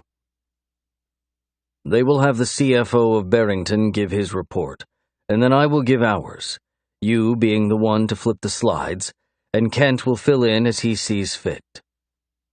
He glanced up, his eyes filled with dark emotions. Are you even listening? No, I'm not. She shrugged and walked to the window, moving the blinds to look out at the cityscape. What do you mean, no? This is important. It's not a simple task. It's a moment to impress Kent and lock yourself into a larger role here at Mackenzie and Bryant. Pay attention, or I'll find someone else to do it. He barked at her as she turned, leaning against the window. "You're upset. Tell me why." She tilted her head, trying to give off more empathy than she was feeling. "I'm not upset. I want you to pay attention and do well during this meeting. You're walking around like your head is in the clouds. Just because some punk-ass boy from Australia wants to see you shake your ass in a dress doesn't give you the right to shut down here at work. Get your shit together and get over here." He turned back to the table and let out a long sigh. Pain slammed into her, his anger as powerful as his passion. She walked over toward him and swallowed the hot lump in her throat, pointing to the chart and trying to steady her voice. "So after Mr. Parks gets up and does his part, you will introduce us to the new board members, and I will start the slides. Can I have a copy of them today so I can walk through them mentally when I need to move us along as you speak?" He looked over at her, the tight pinch of his shoulders relaxing just a little. "Yes, but it's highly confidential. You'll have to be careful with it." "I will review it and memorize the moving parts and then delete it." "By when?" "By this afternoon. You and I can rehearse first thing in the morning together?" "Good. I like that." He stood and brushed his hand along his chin. "I'm sorry. I didn't mean that about the dress. I'm being a dick." She walked toward the door and paused before leaving. "Where do I get the zip drive with the files? And where do I meet you and Kent for lunch?" "Linda will get you a copy of the files just after lunch, and meet us down in the lobby in 20 minutes. Did you hear me? I'm sorry." She shrugged. "No reason to be sorry. You were wrong with your accusations anyway." "What do you mean?" "My thoughts aren't taken by a silly Australian boy seeing me in a dress. They're suffocating in the depravity of being fucked 20 different ways by you." She walked out, her chest constricted as her heart raced. She couldn't keep this up. She wasn't as aggressive and domineering as he was. She needed to bow out soon, or he would bust through her facade and take her to the mat. Maybe an internship wasn't a good idea at all. She needed to rethink her priorities. Away from him. Bethany walked toward the two men who would be a part of her life for the foreseeable future, Kent pulling her into a side hug as she stopped beside him. "Damon tells me that you're already moving on top of getting the files reviewed this afternoon. I knew you'd fit in perfectly with us." He smiled and squeezed her softly. Bethany nodded and looked over toward Damon, their earlier conversation having thrown off her whole morning. She needed a cold shower, but wouldn't be getting one anytime soon. "She likes being on top. She's going to be a Bryant before we know it." He winked at her, the look in his eyes melting her where she stood. "You guys want to ride together or just meet me there? I can stay at lunch a little longer if we meet there." Kent moved toward the door, holding it open as they moved out. "I already called for my car, so Bethany and I will ride together. We'll meet you there." Kent waved and moved toward his car, as Damon nodded toward his black Mercedes, the man having a few more cars than anyone should.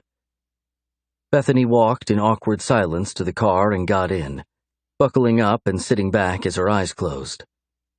Maybe if she pretended to be tired, he would let things lie between them. The sound of his door shutting and the car starting caused her to glance at him. Mistake. He had turned to watch her, his long eyelashes brushing over his dark brown eyes. She found herself lost in them for a moment, the subtle swipe of his tongue catching her attention. "You surprise me," he whispered and turned to pull the car out onto the road. "How so?" "You're brilliant, as is apparent. You're soft and feminine. So innocent. Yet you kicked me in the chest with your comment earlier. I think there is far more to you than even you know." She laughed and closed her eyes again, not sure how to respond. The soft sliding of his hand just above her knee caused her breath to catch.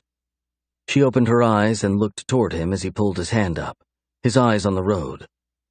She pressed her hand to the top of his, her skirt pulled up to mid-thigh by his actions. He didn't speak, but softly rubbed his thumb along the tender skin of her thigh, his teeth pulling at his lip as he breathed in deeply. "We should take an NRL together." He glanced over at her, his sensual lips turning into a wicked grin. "What's an NRL?" She breathed out, pushing his hand down back toward her knee as she tried to get a hold of herself. Her heart beat so fast she looked down to ensure her shirt wasn't lifting with its throbbing. A no-return lunch. Chapter 14. They sat in the fancy restaurant, Bethany's mind far from anything that might help her future and more attuned to the things that would wreck it. The desire to climb into Damon's seat and drown in the scent of him played through the recess of her mind over and over, her stomach aching from tensing it so many times on the short drive over. The waiter approached, and Bethany lifted her menu, trying to blink the haze away from her eyes. Damon had a hold of her in ways that birthed worry. Years of not having sex or time to find the right guy to share herself with had left her a bit too needy. The show of desire by the relentless man across the table from her had destroyed her resolve to leave well enough alone. It would take the attention of someone else to get her mind off of him. Maybe Philip was a good idea. He was cute and safe, attractive, and seemed to like her already. "Bethany, what are you having to drink?" Kent's voice tugged her from her thoughts. "Oh, sorry. Water and a glass of whatever you ordered." "I ordered whiskey. You sure you want a glass?" Damon chuckled and shook his head. She narrowed her eyes, tilting her head a little. "Yes, I'll have a glass of whiskey. No problem." She would just sip it. The NRL wouldn't be happening on her shift. Sex, as much as she wanted it with him, would undo them. What happened after the night of passion? How would they act around each other for the rest of their lives? "Bring the girl a glass, then." Kent chuckled and pulled them into a conversation about the audit committee meeting. Bethany turned toward him and forced herself to mentally make notes, ignoring the glances from Damon. She needed help with her master's program, and Kent was the answer to that. Or at least the easiest answer. She would think through things and make some decisions, but with a project this important, she had to do well. Finally gaining her footing, she asked questions and peppered Damon and Kent with scenarios and what-ifs. By the end of lunch, they were both seemingly impressed, Kent having laughed loudly at her brilliance several times during the meal. As the bill was brought over, Damon excused himself to take a call. "I'm so glad you'll be with us next week. It should be a great experience for you." He stood and pulled back her chair, Bethany standing and moving toward the front of the restaurant. Damon stood near the bar, a gorgeous blonde pressed to the front of him. He touched her face, leaning into her as she moved up to kiss his cheek. He laughed and said something, turning and walking toward Kent and Bethany. Bethany averted her gaze as he rushed over, her sickness rolling in her stomach. Jealousy was a horrid emotion, and one she wasn't used to feeling too often. Damon opened the door and smiled at them. "Ready?" He moved back and Bethany nodded, wanting to ask who the woman was, and yet just not willing to let on about her feelings. Kent and Damon said their goodbyes, talking briefly about last-minute wrap-ups as Bethany got into the car and waited. Damon slid in moments later, his black slacks hugging his strong thighs, the large curve between them making her eyes widen. "You all right?" he asked, looking over at her as he buckled up. "Yes, not used to having liquor at lunch, but I can't say that I won't try it again." He laughed and pulled the car out, his hand moving to his thigh as he beat out a rhythm that must have been in his head. They drove in silence, his desire to tease her seeming to have been sated. She was almost grateful as they pulled up to the front door of the office, a valet rushing out to help them. Damon moved beside her and took her hand, Bethany looking down at it in surprise. She looked up as a group of interns moved out into the bright sunlight, Sadie at the front of the pack.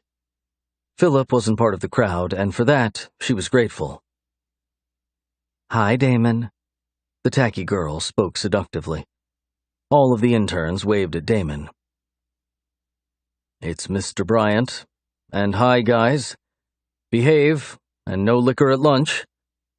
He pulled Bethany closer, releasing her as he opened the door for them. "You know they are going to find out that we're family, and then you'll have a lot of explaining to do." Bethany looked over her shoulder at him as he shrugged. "I don't have to explain anything to anyone. I'm in charge." He was right. She walked toward the elevator, moving in and turning to see Damon hover over the opening, shaking his head to people as they walked up to get on. The doors closed, and it was just the two of them. He turned and took 2 steps toward her. He slid his hands along the wall behind her and pressed the fullness of himself against her, nipping at her mouth. "Only 20 ways. Where is your imagination?" Her breath caught in her chest, her body aching for so much more than he would give her. He was a tease, and she hadn't become any better herself. 20 ways. He leaned down and kissed her, one hand moving to tug at the budding nipple of her breast. She gasped, swatting at him as he laughed and rolled his hips a few times, forcing her to open her legs a little more as she stood trapped between him and the back of the elevator. "You want me to fuck you 20 ways. I'm thinking of so many more than 20. Let's not put a cap on it,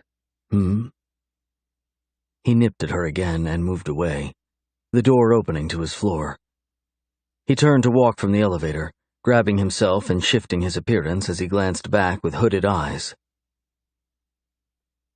"Learn your part for the meeting next week, and make sure you wear a dark shirt and black pants. No skirts. Leave your hair up like that, and don't wear lipstick." "What? Why?" He chuckled. "Because with your hair down and your innocent green eyes, no one will pay attention to anything. They'll all be seducing you in their heads. You're much too beautiful for that. Wear your hair up. If it's down, they'll like it far too much." "How about you? Would you like it far too much too?" She bit at her lip, the demand to seduce him and drag him down to his knees in front of her flooding over her. He smiled and let his eyes drag across her, licking his mouth and groaning softly, as if tasting something delicious. "Wouldn't you love to know, pussycat?" Bethany sat in her office, flipping through the files for the meeting, her mind wandering back to each and every encounter with her handsome stepbrother. Soon-to-be stepbrother, she mumbled and leaned back in her chair, turning to face the window behind her. She was turning into a nymph. All she thought about the last few days was Damon, and even more so, sex with him. Did she have real feelings? Or was it just lust? Just the demanding need to feel something as sweet as ecstasy? "Hey, Bethany, how's it going?" She turned and stood up, brushing her skirt to remove the cracker crumbs from her latest snack. She smiled at Ben and moved around her desk, crossing her arms over her chest. "It's going. How about you?" "Great. I'm looking forward to our event tonight. I swear we all live for Thursday nights instead of Fridays just because of getting out together. The group has really started to gel. I think you're just going to be a great add to that." "Yeah, well, Damon's been giving off the message that he and I have something going on, so not so sure about your hopes of me gelling at all." "He told me. I think it's smart, actually. Sadie and a few of the other girls have been nothing but a pain in the ass since getting here." Ben leaned against the doorframe, his belly hanging a little too far over his slacks. Bethany ignored it and focused on his face, the friendly smile giving her comfort. "Why not just get rid of them? Wouldn't that be easier?" "Yeah, but with the labor laws today, you have to have a real reason. Who's going to believe that someone who performs at work really well and has really high marks from school is sexually harassing someone like Damon? He looks like a predator, not her. Just have to deal with it, really. That's ridiculous. I agree, but it is what it is. Is he coming tonight? Bethany asked, lifting her thumbnail to her lips as she nibbled at it. Damon had already said no, but maybe he was bluffing. Hopefully. I was going to ask you the same thing. I don't know. We're just pretending to be together. We're not actually together. Bethany dropped her hand and laughed sardonically. Ben's lips lifted in a goofy grin. Of course not, silly. You're family. Anyway, I'm making my rounds to see how you're doing on your workload. Also, wanted to remind you that this is an office get-together, and as such, we need to make sure our dress and attitudes represent Mackenzie and Bryant as we're out. She chuckled. Damon's reminder coming from her little black dress comment, no doubt. Sounds good. I'm an accountant. I don't really own anything that would be considered inappropriate. Ben smiled and moved from his reclined position. Doing okay on your workload? Yes, it's going great. Just wrapped up my review for this meeting that Kent and Damon want me in next week. The audit committee stuff?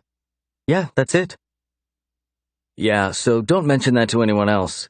It would seem unfair, and I'm the only one who understands that it's because you're family that they plan to move you up the totem pole pretty fast. Ben looked behind him in the hallway. Oh, okay. Thanks for the advice. You bet. See you tonight, and remember, no work talk tonight. Only good times to be had by everyone.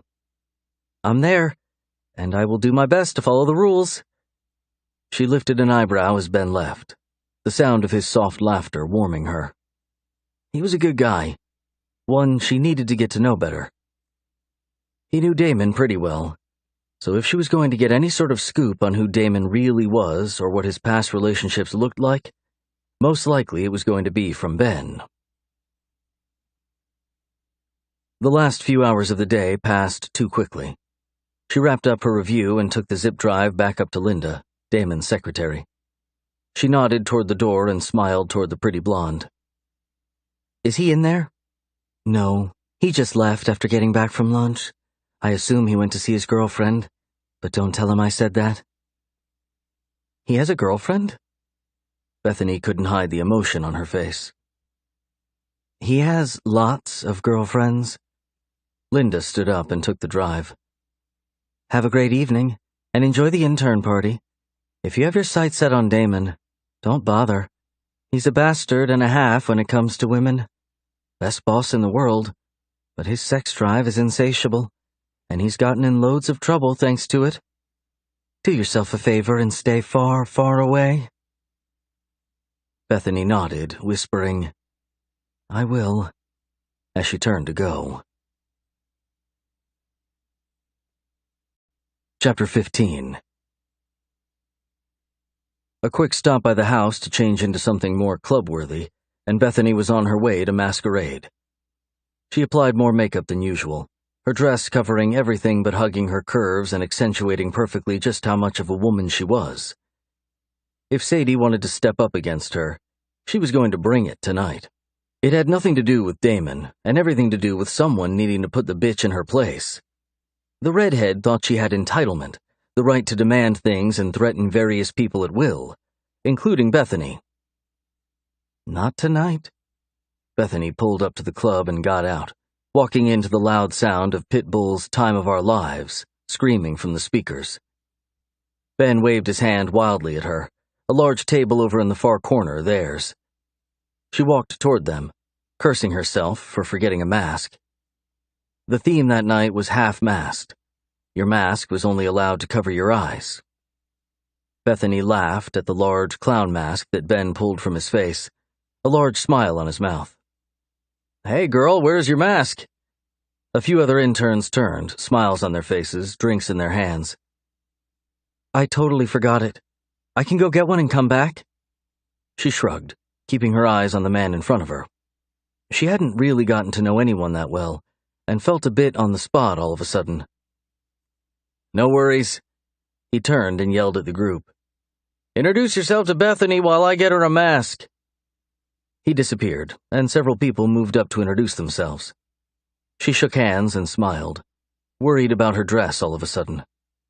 Trying to feel better about herself by dressing up seemed like a great idea, until she stood in front of her peers with all of them dressed like they were going to church. Wow. Philip's voice sounded beside her. Bethany turned and sighed with relief, reaching out to touch his arm as the muscle flexed beneath her fingers. The black mask covering his eyes made him look more sensual than he had earlier that day. His blonde hair and blue eyes were the perfect match for melting girls' hearts. And when he spoke, Bethany sighed again as Ben moved up. "Here you go, madam. Philip, have you met Bethany?" "I have. I was just going to ask her to come dance with me." Philip moved his shoulders a little side to side, like he had moves to share. "I'm glad you're here," Bethany whispered, taking the mask from Ben and slipping it on. She wished for a moment that she had a full-face mask so she could hide behind it completely. "Looks great on you. Go have fun. The tab is open at the bar and it's on the company, so no worries," Ben called out before turning to lift his glass in the middle of a large group. Bethany turned and slipped her arm into Philip's. "I'm glad you're here too.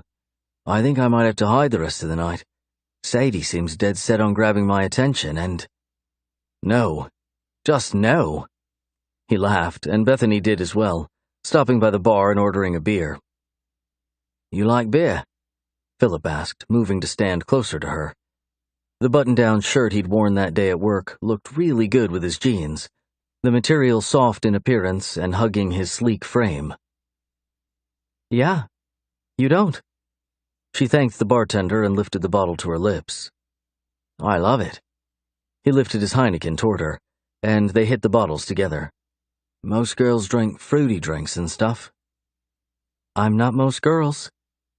She smiled, and he wagged his eyebrows before moving toward the dance floor. The music was loud and fast, fun and energetic. She took another swallow of her beer and lifted her hand to drop it on his shoulder. He draped a hand on her hip and moved with her, their distance comfortable. Something about him helped her to relax and just enjoy herself.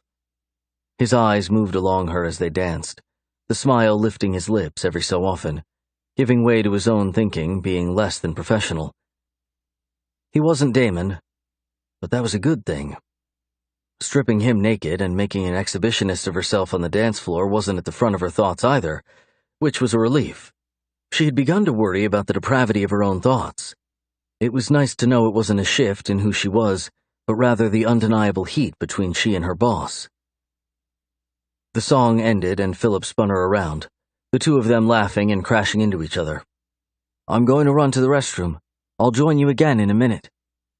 He leaned in and spoke loudly as Katy Perry's Dark Horse started. She nodded and handed him her beer to do away with, the song requiring both her arms in the air. It had been too long since she had let loose, the last time having been at her graduation party. "What a fucking nightmare that was," she spoke out loud, the music swallowing the sound of her voice completely. The strong hands of a man sliding around her waist as he pulled her against him caused her to stop dancing for a moment. He rolled his fingers along her hips to move her again, the thick press of his strong body against hers giving way to the desire to just let him be a fantasy for a minute. It was most likely Philip, and if it wasn't, that would be even better. Dancing with someone was the precursor to sex, their ability to move with fluidity on the dance floor, leaving no question as to their talents in the bedroom. Good thing she was with her coworkers tonight, and Damon was with his girlfriend, whoever the fuck that was. Anger burned through her as she reached back and let her hand slide down the back of the man's thigh, pulling him in tighter as she rocked against him. His fingers spread out on her stomach, his other arm moving to wrap around her chest just under her breasts. She dropped her head back on his chest, knowing she was under the cover of the dance floor. There were so many people around her it felt like a sea of heat she might drown in. He pressed his lips to the side of her neck, kissing his way to her ear. The soft whisper of his voice undid her, the immediate need to be his for the night fucking her hard. I thought I told you not to wear this dress. I think I might have to punish you for your insubordination. Damon. She tried to turn in his arms, but he locked her to him, pressing his face back down to her neck as he sucked on her heated skin. She groaned and rocked herself against him over and over, the smoldering heat of the bodies pressing against them doing nothing compared to the strong man behind her. He finally released her just enough for her to turn. She spun around, Damon moving back just a little before she slid down the front of his body, rolling slowly back up. From cheek to hip, every part of her brushed along his erection. She stopped in front of him as he growled at her. The shiny white mask covering half of his face reminded her of Phantom of the Opera. He was beyond breathtaking. Sin that would snuff out any goodness that might spark inside of the woman he wanted. His eyes spoke of long nights, screams and moans, pleasure beyond anything she could conceive. "Why are you doing this?" she whispered, taking the final step to fill the gap between them. His hands rolled over her hips, sliding so painfully slow over the curve of her ass.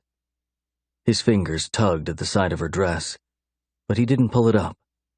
He leaned down, lining up their vision perfectly, the muscles in his cheeks locked down as if he were struggling to breathe. "Because you want me to." He leaned forward, running his nose along the side of her jaw, Bethany closing her eyes in anticipation of a kiss.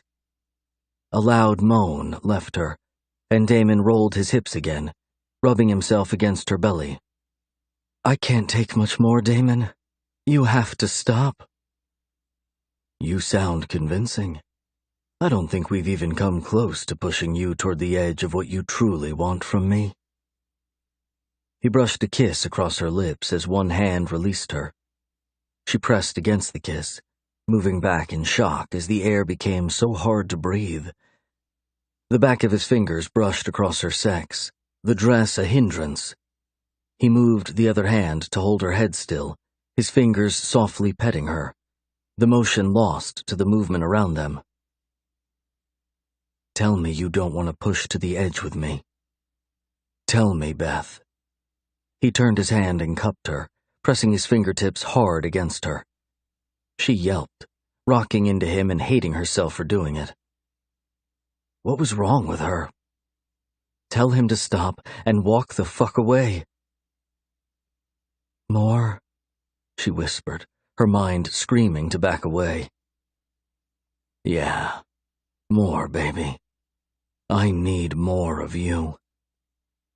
He tapped his fingers a few times as she panted against his mouth, the sound loud and drowning her in dark lust.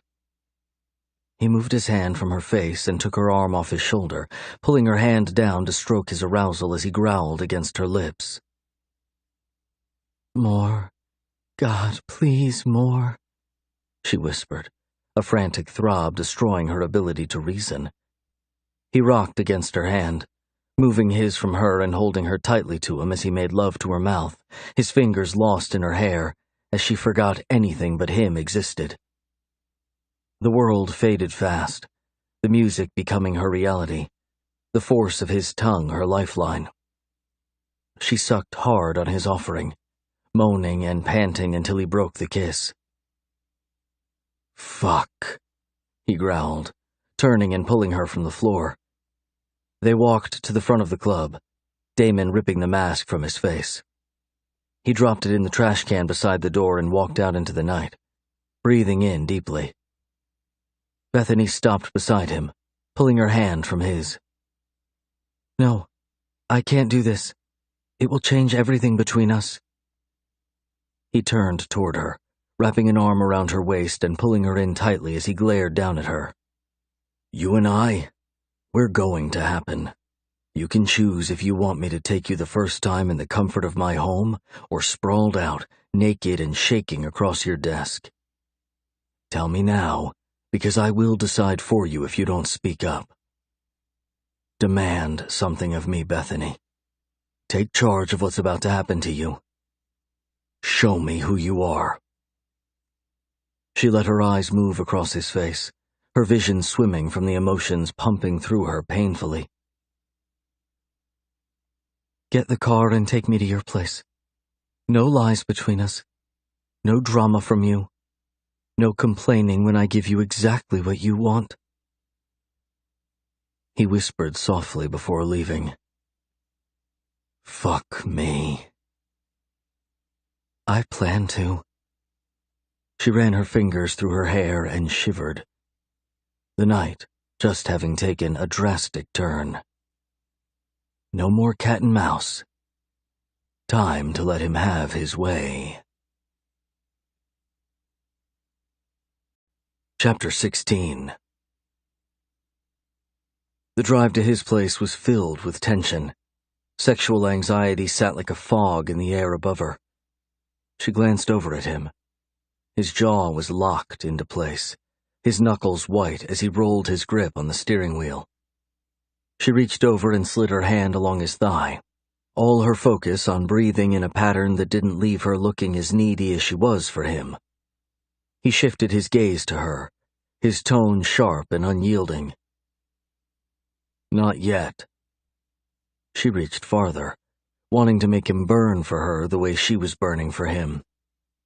He reached down and caught her hand, lifting it to his mouth and sucking a few fingers into the wet warmth of his mouth. Bethany groaned loudly, the sound airy and desperate. Damn him. He put her hand back in her lap, a smirk lifting his mouth. "Behave, or I'll tie you up and make you shiver with need before I perhaps, maybe, give you what you want." "What you need?" she whispered, sitting back in her seat, her words challenging and low in her throat. He chuckled and let the conversation die, both of them knowing that the night would mark not only their skin, but something much deeper. Parking the car, he turned off the lights and turned to look at her in the dark. She sat as still as possible, the air suddenly so hard to breathe. "Tell me you want this. You're gonna have to convince me to break the rules of engagement that I live by," he whispered, his tongue brushing across his lips. Bethany stifled a groan and unbuckled her seatbelt. "I don't know your rules, but I'm tired of conversation." She got out of the car and walked toward his house, the large bachelor pad sitting on the edge of a lake, beautiful like his father's. He got out and locked the car as he walked toward her, looking like a lion on the prowl. Big words for a small girl. He brushed past her, unlocking the door and moving aside as she passed him. The house was immaculate, everything in its place, the style very modern. He moved in behind her, his arms encircling her waist. One hand slid down to the bottom of her dress, fingers brushing up her thighs as he dragged the material up. The other moved to a breast, his thumb flicking back and forth over her hardened nipple. She pressed back against him, her head dropping to his shoulder as his mouth made contact with her neck. The wetness of his tongue jolted her senses, a whimper leaving her lips accompanied by his dark growl. Strong fingers pressed against the front of her panties, her body already primed and ready for anything he might want of her. So wet, Beth. Someone should clean that up. She smiled, arching her back to rub herself along his erection. His hands tightened on her, his fingers moving the material that held her captive as he stroked methodically. "I think you owe me a confession." "No," she whispered and pressed her hips forward, his finger dipping into her as her body screamed for more. He pulled his hand away and released her, walking around her as she tried to catch herself. Her thighs trembled as he moved down the hall, his hands working to get his tie and shirt off. He turned as he reached the end of it and smiled at her, just before licking his fingers clean. I was hoping to have more of that, but if you aren't willing to be a good girl, I have nothing to offer you." He disappeared into what she imagined to be his bedroom.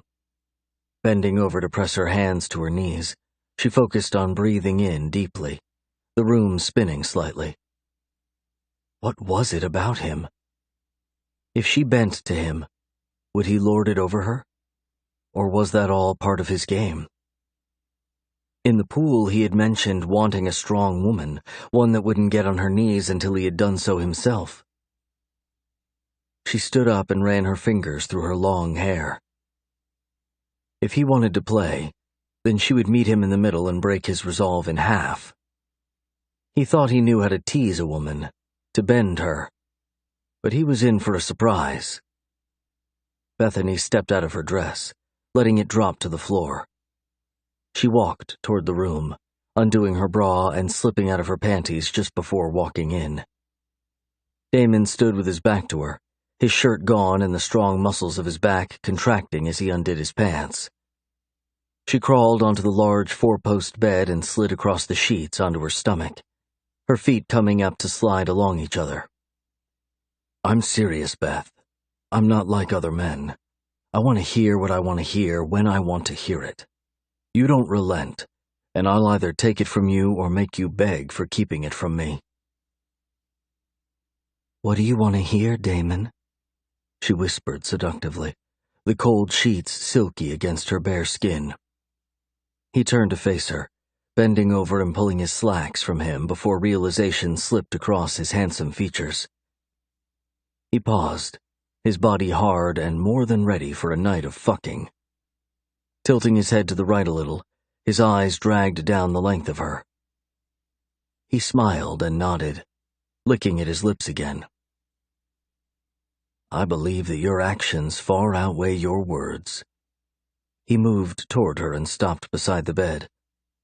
Reaching out, he slid his hands under her arms and pulled her face to the edge of the bed before kneeling down in front of her, his face just before hers. "I'm not going to fuck you tonight. I want you to need me before I give in to you." He smiled, leaning in and pressing his lips against hers. The saltiness of her own taste on his tongue lit her on fire, her hands reaching up to lock onto him. She broke the kiss and moved to her knees. Damon stood. She pressed his shoulder down hard, a soft laugh leaving her. "I don't need you to fuck me tonight. I just need you to eat until your heart's content and you're shivering for something that you'll not be getting." She tilted her head to the side as he looked up at her. A subtle nod was all she got.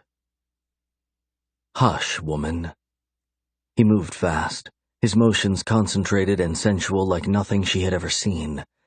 He stood and pressed her chest softly. Bethany fell onto her back as Damon slid on the bed, his large arms wrapping around the underside of her legs and pulling up slightly.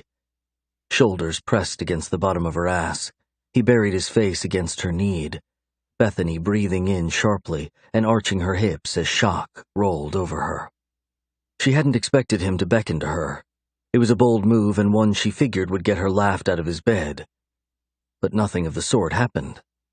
The sweet sounds of him lapping at her, his fingers and teeth carefully pushing and pulling, undid her over and over again. By the third time, she pushed against his shoulder, her words slurred, her body aching for something more. For him. "No," she moaned. He moved her hand and pressed his tongue against her again. She pushed his head back and groaned louder. "No, no, I want you." He sat up, a smile lifting on his wet lips. "You want me, or you need me?" Her eyes narrowed, her game having blown up in her face. He knew what he was doing. It had been his plan all along. She was too lost to him to do anything but bow to his demands. "I want you. I need you to fuck me all night, Damon. I want to fill this place with the sounds of my screams, with the smell of your lust. I want to be fucked." She moved to her elbows and growled at him, something deep inside of her coming unhinged. He smiled and ran his flat palm over her belly and down her sex before patting her like a kitten. Good. That's where I need you to be. He forced her onto her side and moved in to lie behind her, his large erection pressed to the curve of her rear. She snuggled into him and turned her face toward him in question. He kissed her softly and licked at her mouth, nipping at her once. What are you doing? He chuckled softly. Feeding your need. Sleep with me, and perhaps when you're really ready to handle me, I'll fill you up completely. For hours. Just me and you fucking like animals. Now, she whispered, rolling her hips as he groaned. His hand locked on her hip as his teeth sank painfully into her shoulder. He tugged at the flesh a little, kissing and licking the soreness before relaxing behind her. Now, she arched against him, the sharp smack of his hand on her ass shocking her. No. You took control tonight, and for that I drank your pleasure. We fuck when I say we fuck. Sleep with me, or go home if you don't want me to hold you. Confused, but too tired to deal with it, she relaxed in his arms. The dull ache between her thighs calmed finally, and she drifted off into sleep, questions beating her up from every angle. What had she done wrong? Bethany walked into the house, passing by the kitchen with her heels looped over her fingers. Her hair was a complete mess, and she looked like she'd sustained a long night of fucking and come out on the losing end. Funny enough, that's exactly how it felt, too. Damon not finishing the job left her feeling empty and frustrated. Her mother called to her as she passed. Bethany stopped and sighed softly. No rest for the weary. Turning on her bare heel, she walked into the kitchen and was grateful that it was just her mother. Where's Kent? He had to fly to Seattle for a few days. Something about a surprise audit by the government. Her mother motioned for her to sit down with her. Where were you last night? I went to have drinks with some coworkers and things got a little wild. We ended up at someone's house and I just crashed. Probably not the best idea, but it's what happened. Well, I know you're in college, but I was worried. When you're staying here with us, just make sure you text me and let me know that you'll not be coming home. Bethany reached over and picked up the half-eaten pieces of buttered toast on her mother's plate, making quick work of it. I will, Mom. Sorry for making you worry. So, who is he? Who is who? Bethany sat back, licking at her fingers. Her mother pointed to a spot to the side of her neck. Bethany tugged at her shirt, looking down to see a bite mark on her shoulder, the indention red and puffy. She stifled a sound of lust at remembrance of Damon's mouth on her. All over her. He obviously enjoyed drinking her down. Why had he stopped? Who bit you? The coworker have a dog that needs to be put down? Her mother's eyebrow lifted as a smile tugged at her lips. Bethany chuckled and pulled her shirt up, shaking her head and moving to stand.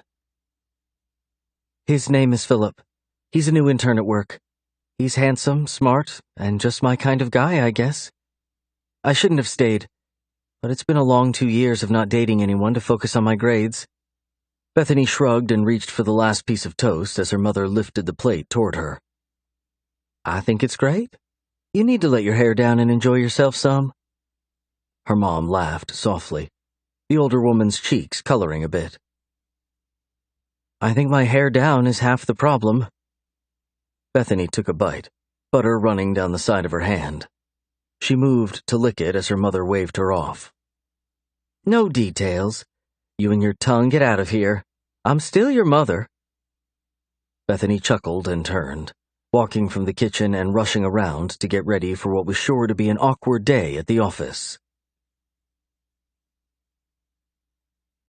Chapter 17. The dull ache between her thighs pulled her back into the depravity of her night with Damon, every subtle movement causing it to revive. She pressed her back to the elevator, praying that no one she knew would get on. The door opened to her floor and she walked off languidly, her eyes scanning the area to see who was in and who hadn't made it yet. It was late, and by then she would usually have been a couple hours into a project. She would have to catch up with Ben later and see how the rest of the intern party had fared. That, and give him a good excuse why she rushed off without saying goodbye after having just arrived at the club. The sick mom card would work. It always did. She dropped her purse in the empty seat in front of her desk before dropping down in her comfortable leather chair. Her stomach growled loudly, the rumble reminding her of a cat being mauled. She smiled at the thought and reached over to turn on her computer as a knock resounded at her open door. Philip. "Hey, Cinderella." He smiled and pointed to the chair across from her. "Mind if I come in?" "Not at all." Bethany stood, reaching over the desk and grabbing her purse. She dropped it beside her desk and smoothed down the front of her gray suit, the light sapphire shirt accenting the pinstripes in the material. She felt like she owned the world when wearing a suit. Might as well act like it. "So what happened last night? We got on the dance floor and I had to run to the restroom. I come back and you've disappeared." He laughed, his smile warm and safe. "I looked everywhere for you. Ben was worried too. No glass slipper. No breadcrumb trail or anything." She laughed and reached over to type in her password, the need to get started on something and take her mind off of Damon pressing against her. "My mother texted and said she wasn't feeling very well." Bethany glanced over at him. "My father left us a long time ago, so when she needs me I usually overreact, which I did last night." "Oh." "Sadie said she thought you left with some guy. I figured that couldn't be right, but you know she's always trying to start something." Bethany turned toward him, her smile dropping at the mention of the red-headed intern. It was only a matter of time before she had an ass-whooping headed her way. "Well, she was wrong. Sorry to disappoint." Her tone changed, coldness that Philip didn't deserve sneaking into her words. He held up his hands and shook his head as if surrendering. "Hi, no worries here. I was just telling you what she said. I'm just glad you're alive and well. How's your mom doing?" "She's good. I'm sorry. You didn't deserve that." She leaned back in her chair, letting out a soft sigh. Not sleeping more than a couple of hours, mixed with the torrential flood of questions the night caused, left her exhausted. It's no problem. "So, was she sick?" "Yeah, throwing up and stuff. I took care of her most of the night. I'm honestly beat from it." "You should have stayed home." "Maybe, but I don't get paid for staying home." She stood up and reached for her bank card. "I'm thinking I want to test fate. Want to join me?" He stood as well, a soft chuckle leaving him as he nodded. Always wanted to fuck fate, but testing her out first sounds like a more prudent way of doing things. "I'm just talking about testing my new bank card. You sound like you have much bigger plans." Bethany walked around him and through the door, looking over her shoulder at the handsome boy. "You look nice today." "And you look stunning. But I didn't want to be overbearing and tell you." "I like that type of overbearing. Let's get something down in the cafeteria." She moved into the elevator, turning to watch him walk toward her. He was interested. By the look on his face, his smile reaching into his eyes, he was ready to take a next step and ask her out. She would need to nip it in the bud, but wanted to be careful. Not having too many friends in the office yet, it was nice to be around him. He would be a great work friend if he was willing to see her differently. "I like the overbearing way you danced last night." "Overbearing?" "I guess overwhelming would be better. You a dancer? Take lessons as a kid or something?" "Oh, I thought you meant pole dancer. I should have been one. Easier way to pay my classes in college." She reached up to push the button on the elevator panel, Philip having moved close to her side. "I'll keep my thoughts to myself on this one." She laughed and wrapped her arms around her chest. Philip reminded her of her ex-boyfriend Jake, but a version she would consider dating if her stepbrother hadn't stolen her completely. His ways were unethical, using lust and his sex appeal to leave her panting after him. She needed to figure out how to return the favor. "Hey, did I lose you?" Philip waved in front of her as he held the elevator door open. Bethany moved toward him, shaking her head. "Oh, sorry. Got lost in my thoughts for a moment." "Not thoughts of pole dancing, I hope?" He laughed as she swatted at him. They grabbed a coffee and a few donuts to share, Philip picking up the tab and not giving her a chance to pay.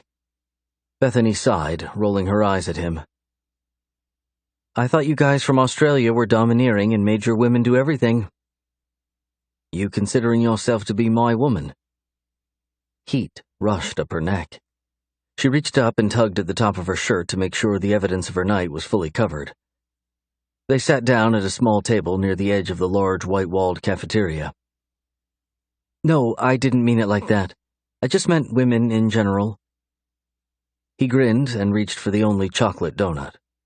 He almost had it to his mouth as she gasped, reaching for it. "Hey, I wanted the chocolate one."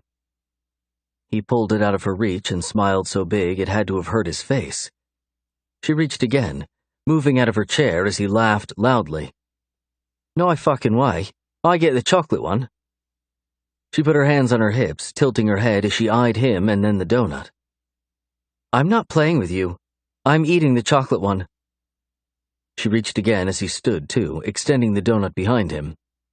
He trapped her to the front of his lithe frame with a hug, his laughter contagious. "Not even if you were my woman, Beth. I'll buy you another one." Bethany moved away from him, the moment sweet and almost too precious. "Well, isn't this a plot twist?" Sadie's voice grated on her like nails on a chalkboard. "A plot twist? You read?" Bethany turned to face her nemesis, a sweet smile slithering across her face. It was time to mess with the girl a little. "Of course I don't read. I'm far too busy riding the universe through the stars." So poetic. Just beautiful, don't you think, Philip? Ignorance can still birth creativity. Logic, perhaps not, but creativity, yes. Philip shoved the donut in his mouth, talking around it.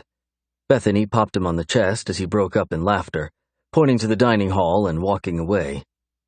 He was headed to get more chocolate donuts. Perfect timing. Ass. "I saw you leave with that guy last night. You can try and play innocent with everyone around here, but I'm on to you." "Because you think I left with someone from the bar, you're on to me? What does that even mean? Bisexuality is accepted by most people, but I'm not really interested." Bethany snorted softly. "I mean, I'd talk to your friend that walks around up your ass, but you're not my type at all." "What are you talking about, oaf? You should hear yourself rambling on." She flipped her hair behind her shoulder, narrowing her eyes on Bethany. "I saw you with the guy. Period. I'll be telling Damon that his latest piece of ass is seeing someone else." "What if it was Damon, Sadie? Then what?" "It wasn't. He never comes to those things. Honestly, I don't know why he's bothering with you. Is your daddy rich?" "It's none of your business who my daddy is and what he is or isn't." Bethany moved around the table, her heart racing in her chest as goosebumps rushed across her skin. How she hated this loud bitch. "Oh, we've hit a sensitive spot. Let me guess." Sadie pressed her finger to her pencil-thin lips. "Your mom had you out of wedlock, and her druggy boyfriend decided neither of you were worth staying for. You paid for college by working your ass off and loading up on debt, and Damon feels sorry for you. Did I get it right? Did Daddy leave you because you weren't worth sticking around for?" The room twisted around her, a splash of red brushing across her vision as she took the last 2 steps between her and Sadie. Her fist connected hard with the side of the mouthy girl's face. Sadie screamed and fell to the ground, blood seeping out on the white tile floor around her. Bethany came to and bent down, trying to help her as Sadie screamed at her. "Back up, you vicious bitch. Don't come near me. I'm calling security and my father's going to sue. Get back!" Bethany moved, shock rushing over her. Had she really just fucked her chances of being someone at Mackenzie and Bryant, and even more so, having her masters paid for? Philip walked up, pulling her back and bending down to look at her. "Hey, Beth, hey!" She shook her head, her vision still a little blurred as his voice penetrated the desire to finish the job by choking the redhead out completely. "What?" she whispered, looking up at him. "You need to go. Take these and get out of here. I'll work out things with Sadie for you. Make sure you talk to Mr. Bryant first. He seems to think highly of you. Get to him and then go home. I'll deal with this." Bethany turned, walking toward the elevator as numbness wrapped around her. It had to be lack of sleep. She hadn't been in a fight since high school, the reason for that one no different than the one that just occurred. Would her father always be such a sore spot? "How did she know about him?" Bethany whispered, reaching into the bag Philip had handed off to her and pulling out a chocolate donut. She bit into it deeply and got off on Damon's floor. Linda looked up from her desk. Concern swept across her features. "Bethany, you okay?" "Just long morning already," Bethany mumbled, her words monotone and running together. What was wrong with her? "Where's Damon?" "Mr. Bryant is in Seattle. He left this morning. Should be back at the end of the weekend." "He left this morning? When?" "At 9. Did he leave a message for me?" Bethany dropped the donut in the bag, her stomach turning sour. Linda's mouth lifted in a smirk as she chuckled softly, her tone berating. "Why would he, dear? You're an intern, and he's the CFO of the company." She reached for the phone. "Excuse me." Bethany turned and walked to the stairs, not wanting to run into anyone she knew. A quick stop by her office and she would be headed to Kent's to spend the afternoon in her bed. A long, hard cry at the situation with Sadie would help, but would it soothe the ache in her chest over Damon? Had the night just been a way to control her and he was on to his next girl? Maybe someone who wouldn't break so easily under his demands? Why wouldn't he at least tell her he was going out of town? Linda's words left her feeling stupid and childish. Tears welled in her eyes as she jogged the rest of the way down the stairs, stopping by her office and grabbing her purse before making her way to the street level. Time to test fate. Chapter 18. "Oh, hell no," Matt grumbled loudly. Bethany moved the pillow from her head and looked up, her tears having soaked the sheet beneath her.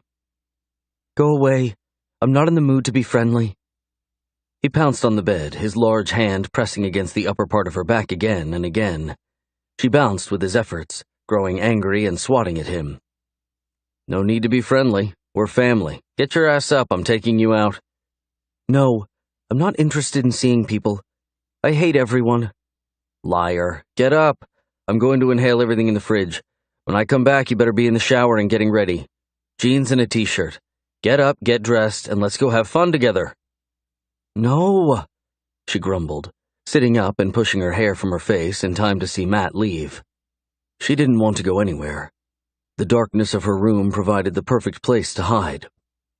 Between the situation with Sadie and Damon's dismissal of her as he left town without a damn word, she was done.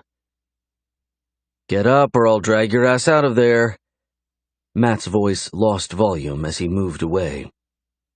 She threw her pillow across the room, toward the door. A temper tantrum would be welcomed, but childish. She denied herself the action. Getting up and walking languidly to the bathroom, Bethany stripped and got in the shower. The steam offered comfort, and her tears mixed with the water that hit her face. Sleeping with Damon had been a mistake. One she was sure to not have the chance to live down. Was he going to come back from Seattle and pretend that nothing had happened between them? That things were business as usual? Why? You're so damn stupid. She tugged at her hair, anger rushing from the pit of her stomach to her chest. Was she so desperate to feel something, anything, that she would believe herself able to capture someone as powerful and sexy as her asshole stepbrother? And of course, there was that. He was her stepbrother, or soon would be. How had she figured that would play out? Their attraction to each other was tangible, the feeling of him taking her to heights unimaginable rolling over her in waves. She pressed her back to the cool shower wall and let her face drop into her waiting hands.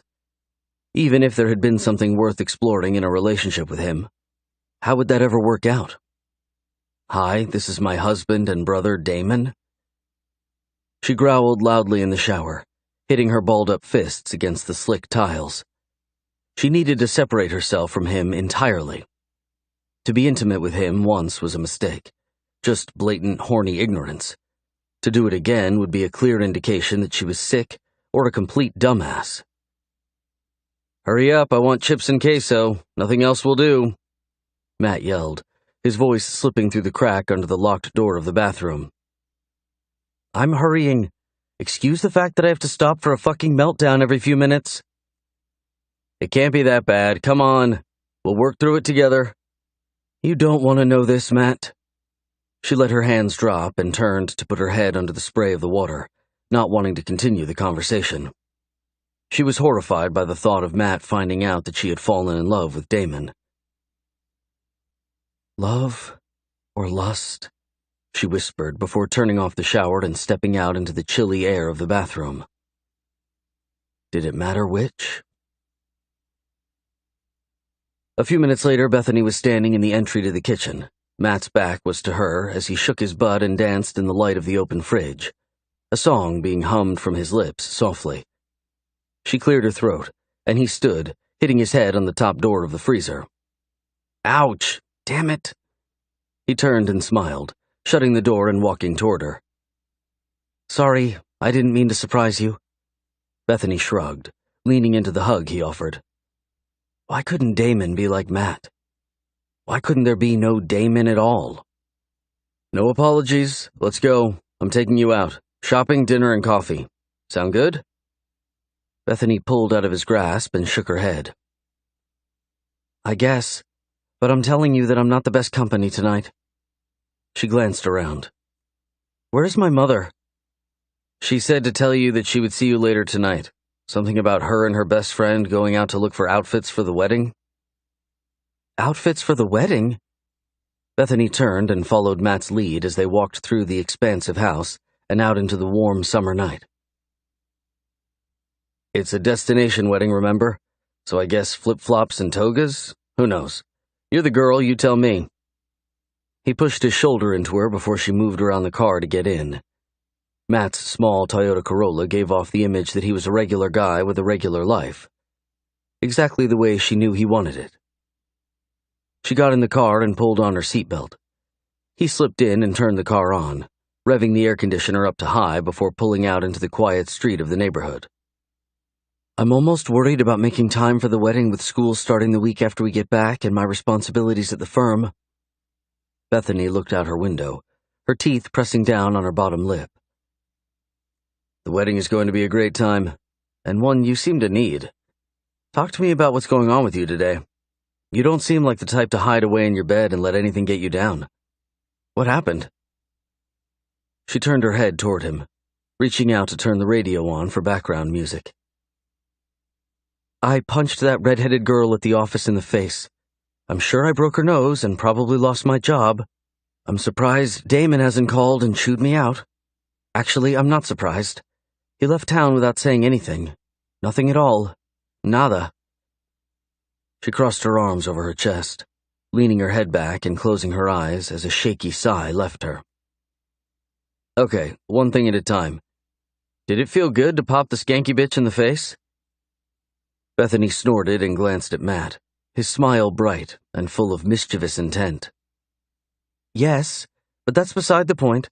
I'm not a college kid who can act like the world won't punish me for fucking up. I needed this job, and disappointing your dad—" Matt cut her off. "Our dad. He's going to be your dad soon, too. He's not going to be upset if the girl deserved it, Beth. He's very fair. He will just clean it up and warn you to make sure you think before you act. I shouldn't have done it. She just pushed the right buttons. Bethany opened her eyes and tugged on her seatbelt. The strap dug into her shoulder perfectly, the skin still tender from Damon's assault. Which buttons? Bethany shrugged, not wanting to bring up her sordid history in front of Matt just yet. She turned up the radio and shook her head. I really don't want to talk about this, if that's all right. He reached over and squeezed her hand. Of course, when you're ready. I'm always ready to listen. I appreciate it. She paused. Why would Damon leave without saying anything? Why would he say something? He didn't tell me he was going out of town until this morning when he left. Are sisters different? More sensitive, I guess, huh? They pulled into a long shopping center, a brightly colored Mexican restaurant sitting in the corner. Matt pointed to it and smiled. Best Mexican food in town. Girls are more sensitive, but Damon is my boss too, not just my brother. She reached for the handle, getting out and wishing she were still face down in her sheets. Being with Matt was a horrible idea. She wanted to hear from Damon, wanted to know that last night meant something to him. And instead, she was going to have to work all night to placate Matthew. Are you and Damon working on a project together? Yes. Bethany moved back as Matt opened the door, the sound of Hispanic music almost overwhelming. They found their seats, and she ordered a margarita with an extra shot of tequila. Matt ordered a beer and sat back, his gaze heavy on her. What are you not telling me? She picked up her menu and scanned the items on the combo page, picking out something quickly, not really caring much for food. She looked over to Matt and tried to shift the conversation. I'll explain more later, but first, you tell me something. Okay, what? Why is Damon with 100 different women? I've seen him at work with probably 5 blondes in the last week. I'll answer, but then I get to ask a question in return. Fine. They ordered and gave their menus to the server as Matt picked up the beer that sat before him. He's a whore because he hates the idea of loving someone. He figures if there are lots of women, then he'll be too busy juggling them to love any of them. That's horrible. Why would you want to stop yourself from loving someone? Protection, I guess? Matt shrugged. The ones that get too close and are worth his time are usually put off by the fact that he is a whore, so he doesn't worry much about them. Love won't come find him. He's made sure of it. And you have no idea why he does this? It's my turn to ask a question first. Fine. Ask away. She picked up her drink, the frosty mug cold to the touch. Dumping the extra shot of tequila in the glass, Bethany stirred it once and took a long drink. Why do you care about Damon leaving without saying he was? Why do you care if he dates or fucks 10 girls? Because he's soon to be my brother? Bullshit.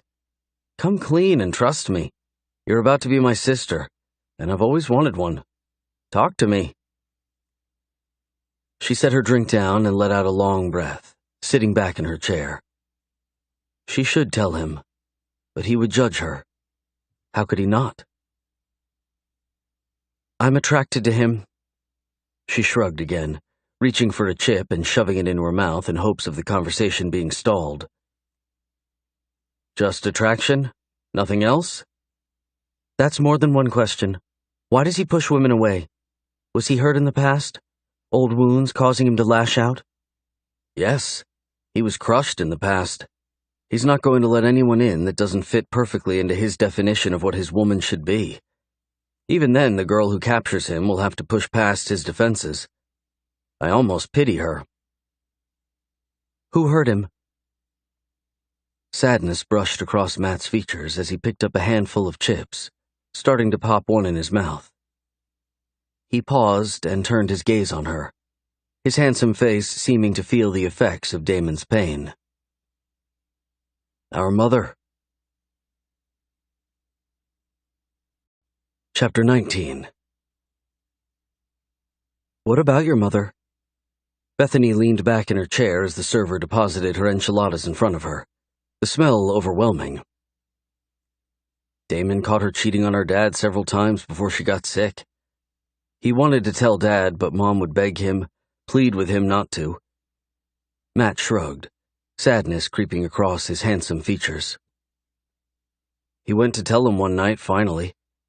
That was the night that Dad broke the news that Mom was dying. I think Damon felt trapped. He hated her by the time she died. Bethany lifted her napkin to her eyes, tears spilling onto her cheeks. He hated her because of the cheating? Because he had suffered for several years holding her secrets so that Dad didn't have his heart torn from his chest. And then it happened anyway because of her getting sick? Exactly. Matt reached for a chip, his eyes diverted from her. I didn't know any of this until after Mom died. Damon kept all of it to himself. How did he keep catching your mom? Were they just close? When we were younger, they were real close.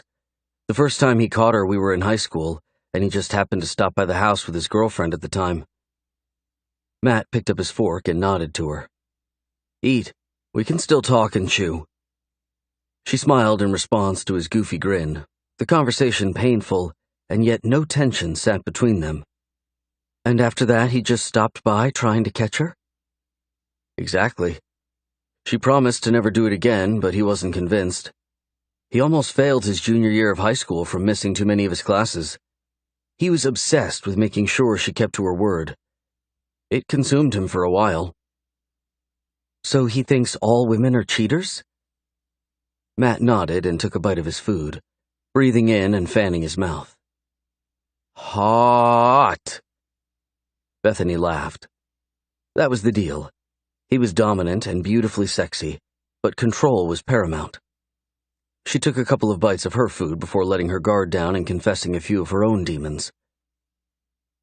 I punched Sadie in the face today because she got into my background records somehow.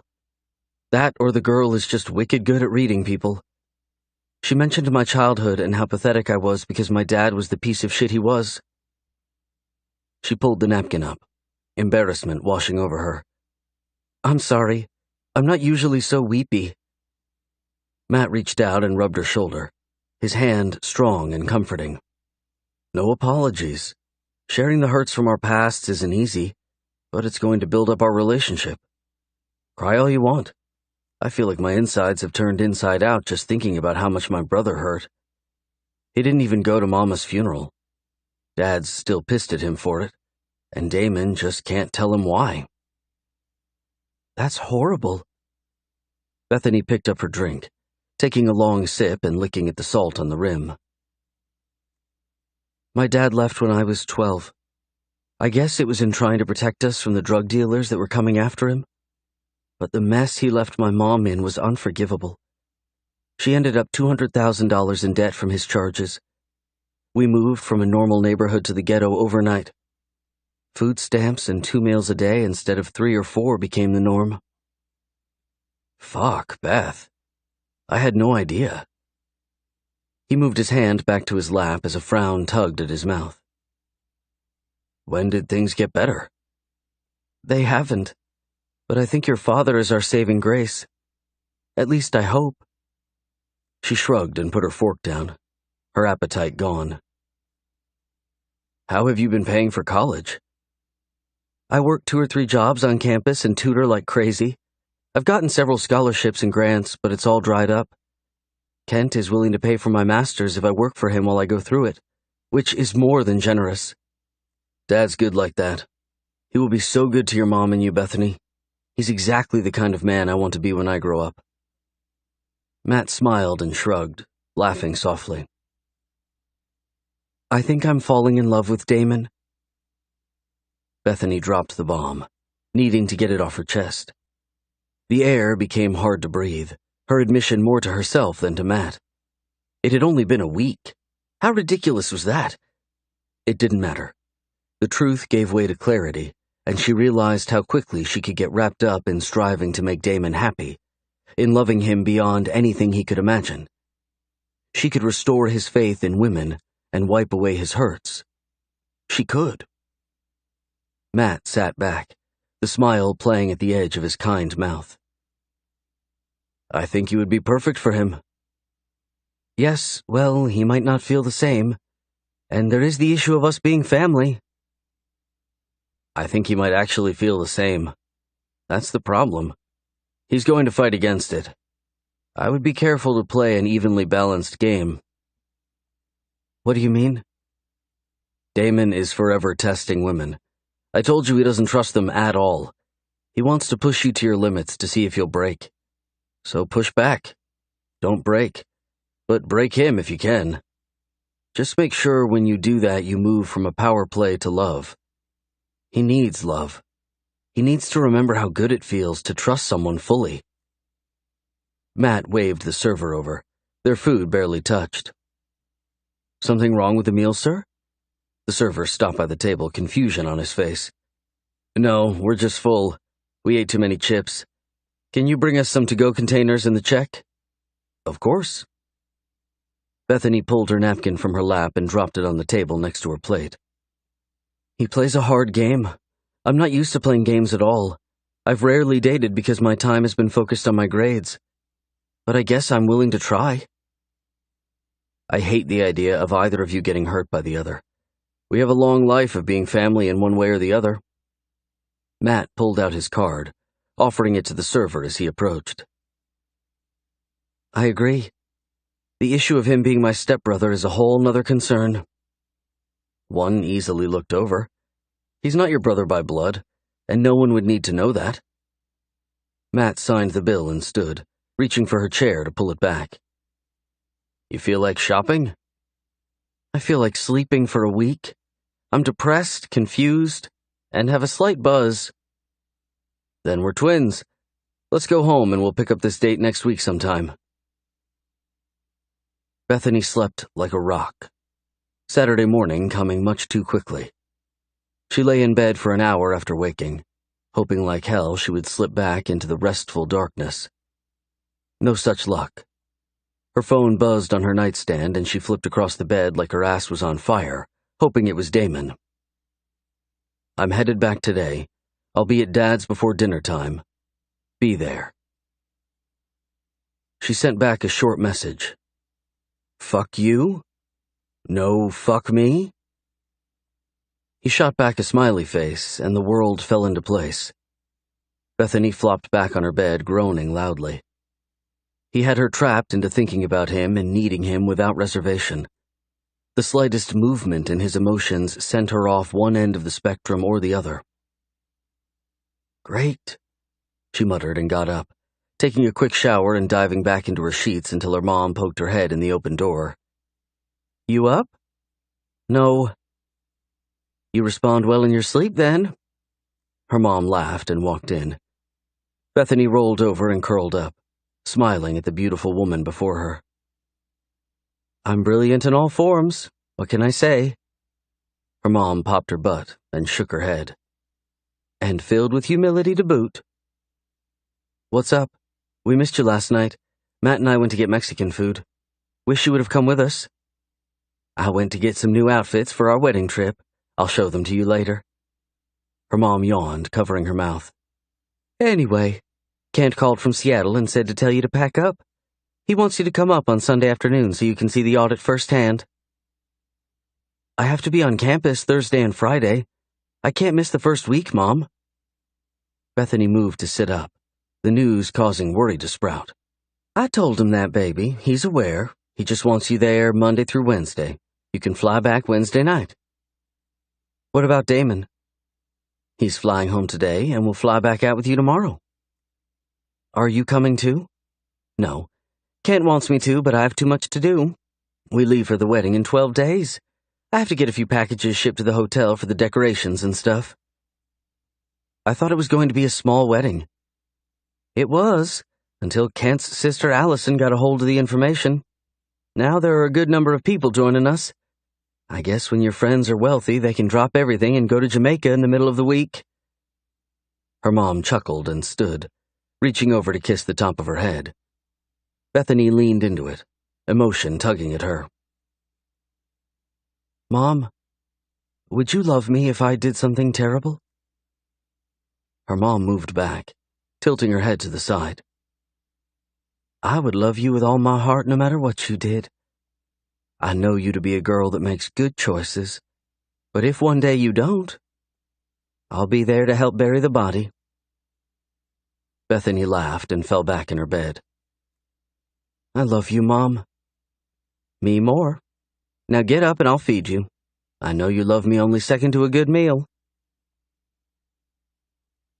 The morning turned to afternoon, Bethany padding around the house waiting on Damon most of the day. She changed into her bathing suit, the full-piece white suit making her feel beautiful. It cut in deep on her sides and pressed her breasts up. Damon would love it. She walked out into the early afternoon heat and found a reclining chair. Sliding down in it, she pulled her sunglasses from her hair and sighed softly. Matt must have still been asleep or back at his place.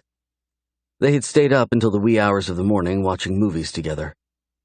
He had helped her into bed, his actions brotherly and loving.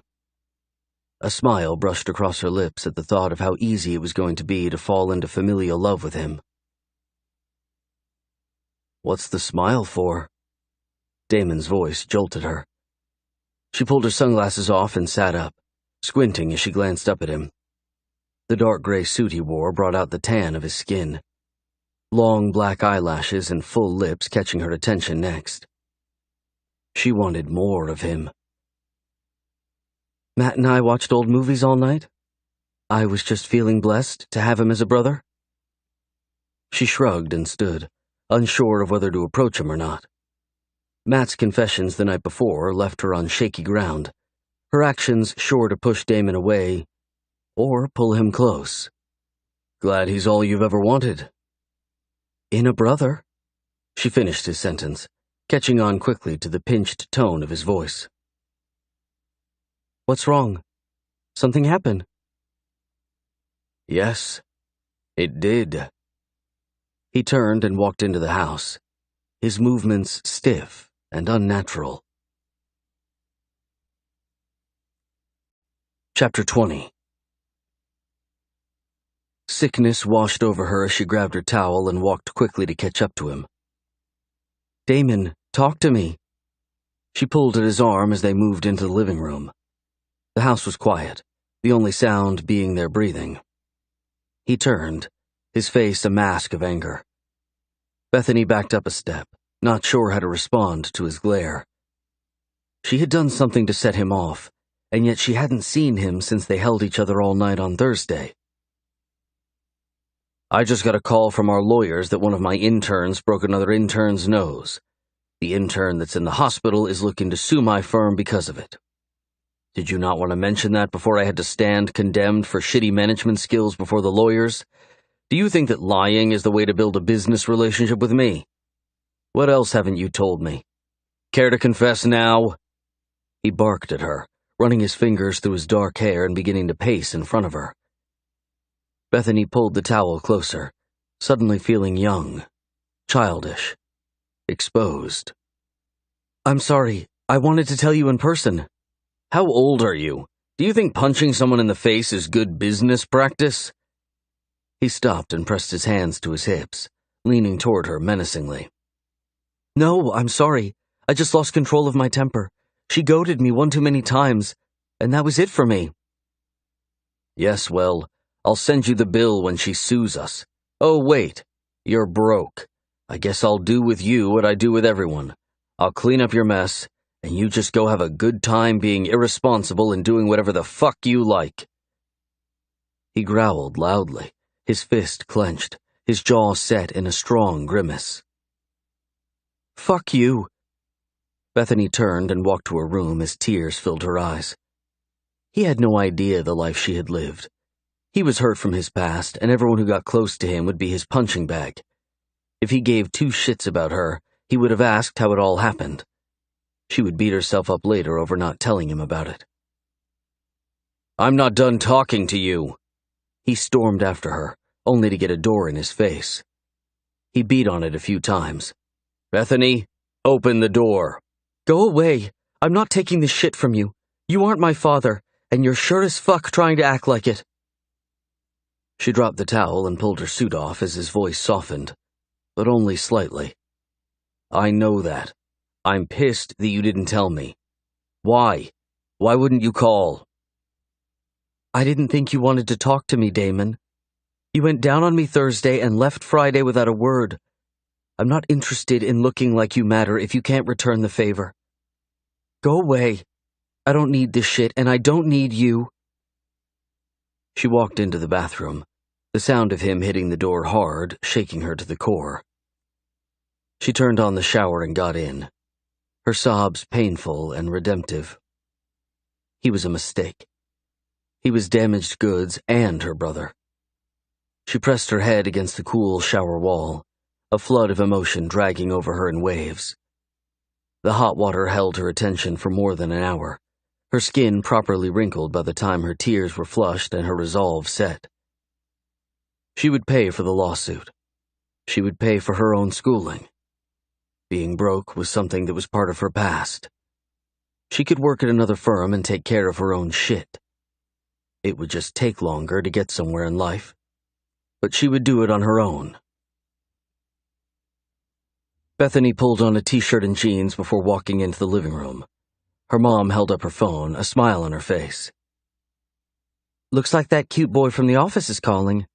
Tell him not to bite you again, Her mom laughed, tossing the phone to her, seemingly unaware of Damon sitting on the couch. He looked up at her, his head tilting to the side as if questioning her. She shrugged and took the phone in her room, no intention at all of calling Philip back until she read his text message. "Call when you can. Lost my job this morning. Hope you're okay." "What?" She dropped the phone on the bed and marched out to the living room, her blood on fire. Stopping in front of Damon, she reached to take the changer from him and turned the TV off. "How dare you? Who do you think you are, fucking with people's lives? Philip is a great employee to you and insanely smart." Damon stood, his motion causing her to stumble back. "My company. I run it as I see fit. Your ass is next on the chopping block, so watch it." "Why would you let him go? He was perfect for the firm. He's the one that stayed and cleaned up that mess I caused." Her mother stuck her head in the room, her eyebrow lifted. "You guys okay?" "Sibling fight. Stay out of it," Bethany barked. She turned her attention back to the delicious bastard before her. "Why?" Damon took a few steps toward her, pressed himself against her and tilted her chin up to him as he whispered, "I'm in charge. I make the rules. If you don't like them, then leave." "He didn't deserve what you did, and you know it." She jerked her face from his soft hold, the faraway look in his eyes causing her heart to hurt. He was beyond damaged, lashing out at anyone and everyone. How could anyone help mend that? Why would they want to, only to be left bruised and beaten by his attacks? He needed to learn his place, Beth. You do too. He wanted to swing his dick around my office and fuck around with my girl. You're lucky all I did was fire him. Beating his ass was next on my list. Damon moved back to the couch and sat, his motions heavy and filled with whatever battle he was fighting. "Fucking around with your girl? What are you talking about?" Your mother told me you two had gotten together, Beth.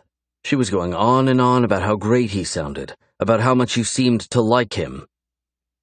He paused and pressed his hand to his eyes, his teeth grinding together. About how you spent the night with him. And then I get a text from Sadie saying the same damned thing. What the fuck, Beth? I'm not your girl, and it wasn't him I spent the night with. It was you, asshole. I would never do that to you, but you, on the other hand, seem to be bumping into every blonde in the city. So let's make this easy for both of us. He stood up and walked toward her as she held her hand out, her voice low and commanding. No, don't come near me. You're my boss, you're my brother, and that's all the fuck you are. She turned on her heel and walked to the bedroom. Stars danced along the side of her vision, her emotions far too painful to accept. Beth, I didn't know. She said it was Philip. He walked after her, his tone changing but only slightly. Bethany turned just before walking into her room, her gaze blocked by the warm liquid of regret. No, you didn't know. You don't know anything about me. You don't know how much Sadie hurt me, or how much it stabbed my confidence that you left without a word, that you didn't make love to me Thursday. You don't know how much I want you, and that I can't stop thinking about you. That I'm a good person and would never do anything to lose trust with someone I love. You love me? He took another step and stopped, his face losing color. Loved. Past tense. Fleeting moment of maybes. Philip learned his place, and now you learn yours. Don't come near me. Beth. Oh, and fuck your internship. I quit. She closed the door behind her and fell on her bed. The ache of loss, drowning, and damning. Chapter 21. She half expected Damon to break the door down, the loud pounding of his fists dying off much too soon. Bethany lifted her head only for a moment before letting it drop back on her hands. Pathetic. What did she want from him? Why did she have to be so fucking childish? I quit? A long sigh left her lips as she rolled on her back. Her phone buzzed beside her. It was Philip again.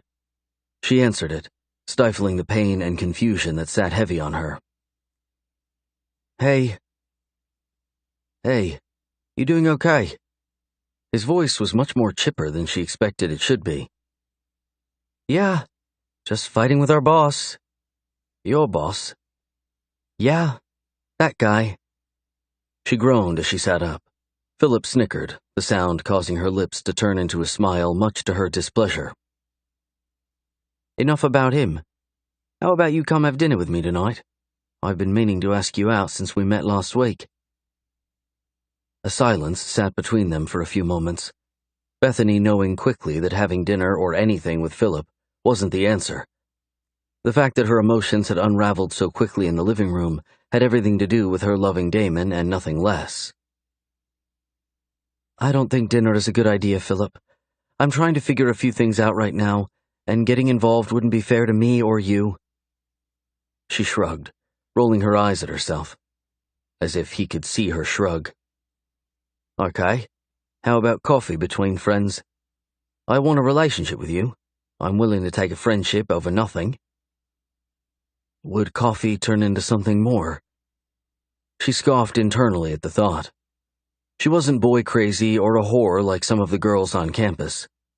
She had just turned into a nymph thanks to the right man stepping up and tugging hard at her strings. She stood up from the bed, wanting to go find Damon to see where they stood. He was probably over whatever was starting between them. He had accused her with proper evidence as far as he was concerned. She knew his past and all he had been through, and yet her only response to him had been extremely defensive and rather childish.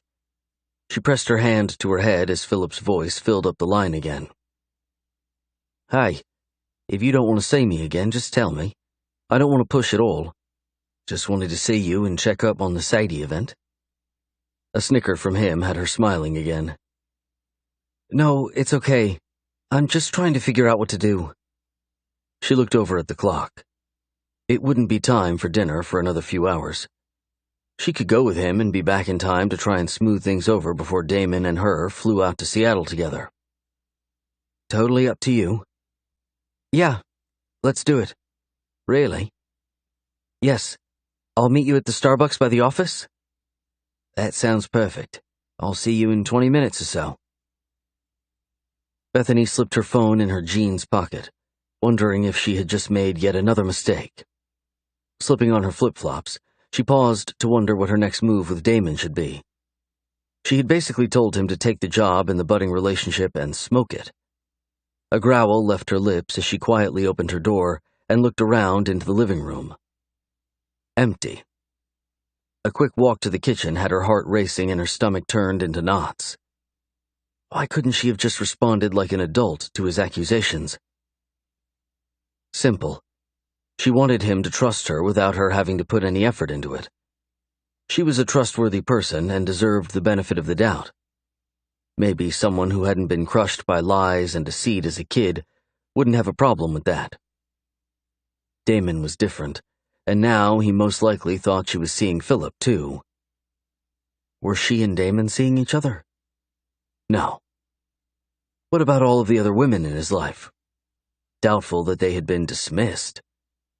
Bethany felt anger burn in her chest again. She walked into the kitchen with her head held high. She hadn't reacted exactly the way she would have wanted to, but he'd reacted pretty shitty too. Her mother looked up from a magazine, a tall glass of tea sitting on the table in front of her. "Well, you want to tell me what's going on?" Her mom set the magazine down and tilted her head to the side. "Just a fight over a few things from work. You punched someone in the face." "Yes. They got into my records. The girl made sure to rub poverty and a druggy father in my face." Bethany crossed her arms over her chest, the desire to fight with her mom rolling over her too. "What would you have done?" "Punched her in the face." Her mom stood and walked toward her. Bethany's eyes filled with tears again. Concern over Damon mixed with spikes of anger left her raw and emotionally beat. "What happened with Damon, Beth?" Her mom pulled her close and kissed the side of her head. Bethany wrapped her arms around her mom's small waist and rested her face on her shoulder.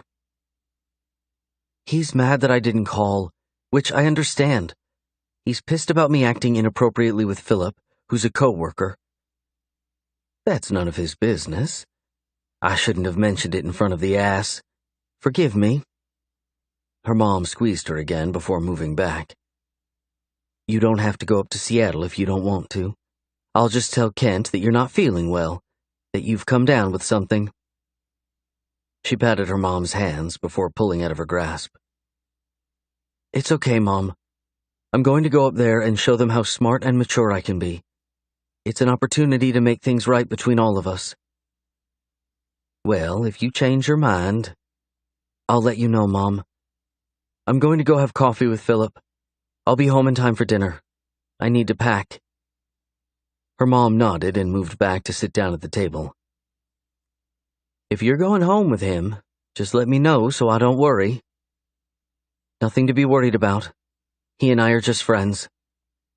Bethany shrugged and turned, walking toward the door, her eyes scanning the house for Damon. It wasn't until she reached her car parked in the front of the house that she realized he was gone. She pulled out her phone and texted him before getting into the car. "I'm going with you to Seattle. You were wrong about a lot of things you accused me of, but I'm sorry for overreacting." She dropped the phone in her purse, praying silently that she would hear the subtle ding of it, letting her know that he had responded. No such luck. The strong smell of coffee beans washed over her as she entered the coffee shop. The place was packed with people of all ages, shapes, and sizes. She found Philip quickly. He stood up and motioned for her to join him. His blue eyes were electrifying. The joy on his face was warm and welcoming. "Hey, don't you look like a sight for sore eyes?" He winked and pointed to the table in front of him. 3 small chocolate donuts sat on a large white napkin. She laughed and dropped her purse in the seat, picking one up and taking a bite before responding. He watched her closely. His attraction to her was nothing to guess about. He made it obvious, but not in an overbearing sense like Damon had. She was a person, not an object. So why was she so smitten with the idea of belonging to Damon? "You look good?" She nodded, reaching to catch a crumb that rolled down her chin. "You look better. Go get you a coffee and come tell me of the drama you've been dealing with. I want a full report." He winked again. Bethany turned, a smile playing on her lips. Philip would be good for her. Safe.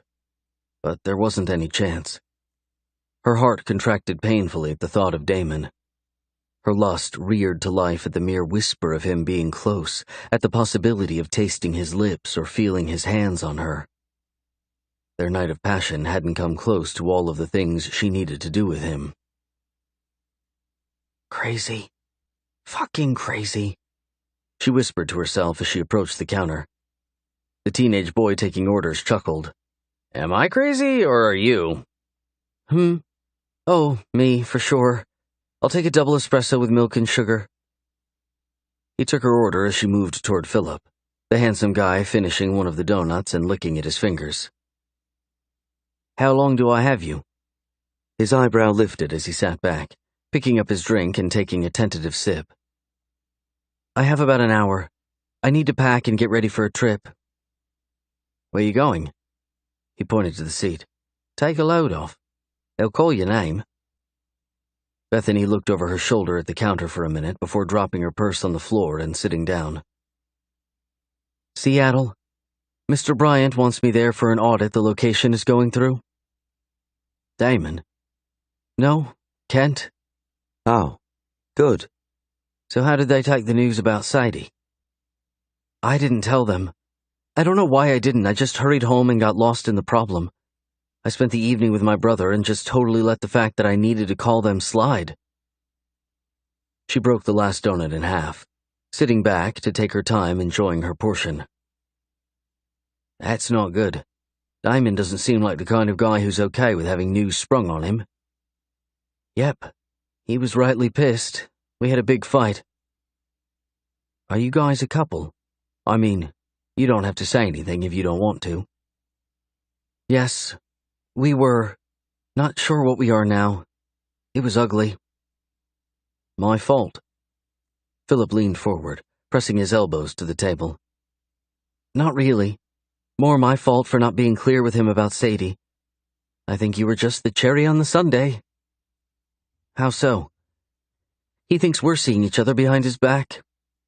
She popped the last of the donut in her mouth and stood as her name was called. She thanked the barista and walked back to the table. A quick sip of her drink burned her tongue, and curses slipping from her mouth. Did you tell him that we're not? Yes, but he didn't hear me.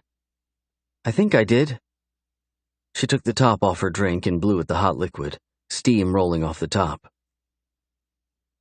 Is there a chance that we might start any time in the future? She smirked at his confidence. His voice was beautifully different, his features so handsome. Yet he wasn't a playboy. He didn't feel the need to lord over her sexually and make her crazy. Was he an option? No. As much as I wish it were a possibility, I'm crazy about Damon. I hate that I am. He sure as hell doesn't deserve it. But I am nevertheless. I want to break into the core of his heart and steal his breath like he steals mine. She set her coffee down, closing her eyes for a moment to stop the flood of emotion headed her way. If anyone can reach him, I bet it would be you. She looked up as the tears rolled over onto her cheeks. Philip offered her a napkin, laughing as he shook the donut crumbs from it first. I think it's over between us. He's damaged goods and I'm pretty close to it. He plays games with me and really every woman that he's with, from what I hear. Most guys that are hurt do. It's a way to test the girl and save yourself another heartbreak. Philip shrugged, breathing in deeply as he watched her closely. I don't know how to pass these tests. Sure you do. Just push and remain agile when he pushes back. Meet him in the middle and show him what he's up against. He doesn't want you to break, Beth. He wants to see how far you'll bend with him. It's natural. Why are we having this conversation? Because I was being honest when I said I wanted a friendship, if nothing else. Philip laughed and nodded toward the pastry counter. More donuts? Yeah, I think we need them. She smiled as he got up. Her phone buzzed, her mother letting her know that Kent had called and wanted to talk. Great. Chapter 22. The conversation the night before had gone much better than she imagined it might. Where Damon had been accusatory, Kent was understanding and willing to give her the benefit of the doubt. How Damon had turned out to be so different from his father would be a mystery if she hadn't had a heart-to-heart with Matt. She finished packing her things, the house quiet. Not having heard from Damon, Bethany walked to her small dresser and picked up her phone, growling softly. She would have to get in touch with him to see when the flight was, if nothing else. She dialed his number, her stomach flipping in circles and pushing against her chest. The phone rang 3 times before he picked up. She almost assumed he was asleep or just unwilling to talk to her. Bethany? It wasn't a question of who was calling, but a declaration that he was all business with her. I need to know what time to be at the airport today. Change of heart? His voice was deadpan. The lack of any emotion toward her stabbed hard at her. She let out a soft, shaky sigh. Yes, I spoke with Kent last night. We both feel it's a good thing that I continue on with the firm. I agree. I'll be there in an hour to pick you up. Be ready. I don't like being late. The phone went dead. Bethany pulled it from her face and growled. He was back to being an ass. Memories flooded her, one in particular. Damon had almost looked shocked the day before as he stood at the door, his face a mixture of emotions. You love me? Did he not think himself worthy of receiving love? Or had it just scared the hell out of him? Was he willing to love her back? Or was that proof that he was too self-absorbed to consider such a fallacy as love? She didn't know, and part of her didn't care. Emotions flying all over the place left her confused and feeling out of place in the middle of the large mansion, in the middle of this new life. She focused on packing for the next bit and dressed in a comfortable but business-appropriate cream-colored dress. Damon would most likely be dressed to impress. Looking like a has-been next to him wasn't going to fly. Bethany dropped her small suitcase in front of the door before walking to the kitchen in search of food. She ran her fingers through her long chestnut locks, wanting him to notice how she had worked on her appearance to touch on the things he liked best about her. The sound of the front door opening had her heart stilling in her chest. She reached up and brushed her fingers over her upper lip, a shaky breath lifting from her. Everything was fine. They were going on a business trip. He would treat her like an associate, and she would treat him like her insanely hot boss. She looked over her shoulder as her stomach tightened. No matter how much she wanted to hate him, she couldn't bring herself to do it. His blue slacks hugged his thin waist. The white polo shirt that slipped in just above his belt brought out the tanned creaminess of his skin, the darkness of his gaze. He reached up and ran his fingers through his hair, his eyes never leaving her face. You ready? Yes, just hungry. We'll grab a coffee at the airport. Let's go. He turned and walked from the room as Bethany reached out and touched her hand to the counter. She needed something to ground her, to pull her back into reality. Should she apologize? It seemed trite, and honestly, he was as much at fault as she was for what happened between them the day before. She grabbed a water bottle from the refrigerator and walked into the hall in time to see him pick up her suitcase. I can get it. He looked over his shoulder and chuckled, the sound not joyous at all. I have it. She shrugged as he walked out the front door, her eyes moving to the perfect curve of his ass. Remembrance flooded her. Watching him undress in the open door of his closet, his body the most beautiful she had ever seen. How badly she needed to connect with him physically, even if they were miles apart emotionally. Bethany walked to her side of the car, breathing in deeply as she passed him. He looked up and turned his head toward her as if questioning her actions. She chuckled and got in the car, rolling her eyes at herself when alone. Was she really going to use their physical attraction to heal whatever happened between them? Yes. even if it didn't assist in creating a long-term relationship and fostering love. The sensually delicious man getting into the seat beside her was every painfully good fantasy she had ever had. If he was slipping away, she wanted to create a few more memories before he was gone. Was she acting bipolar? Yes. Did she care? Fuck no. Damon got into the car and closed the door, started the car and pulled out without so much as a grunt toward her. She reached up and turned on the air conditioner before settling back. If he thought the silence between them was going to cause her to choke up an apology, he was wrong. She would surely give up eventually, but she wasn't near that breaking point just yet.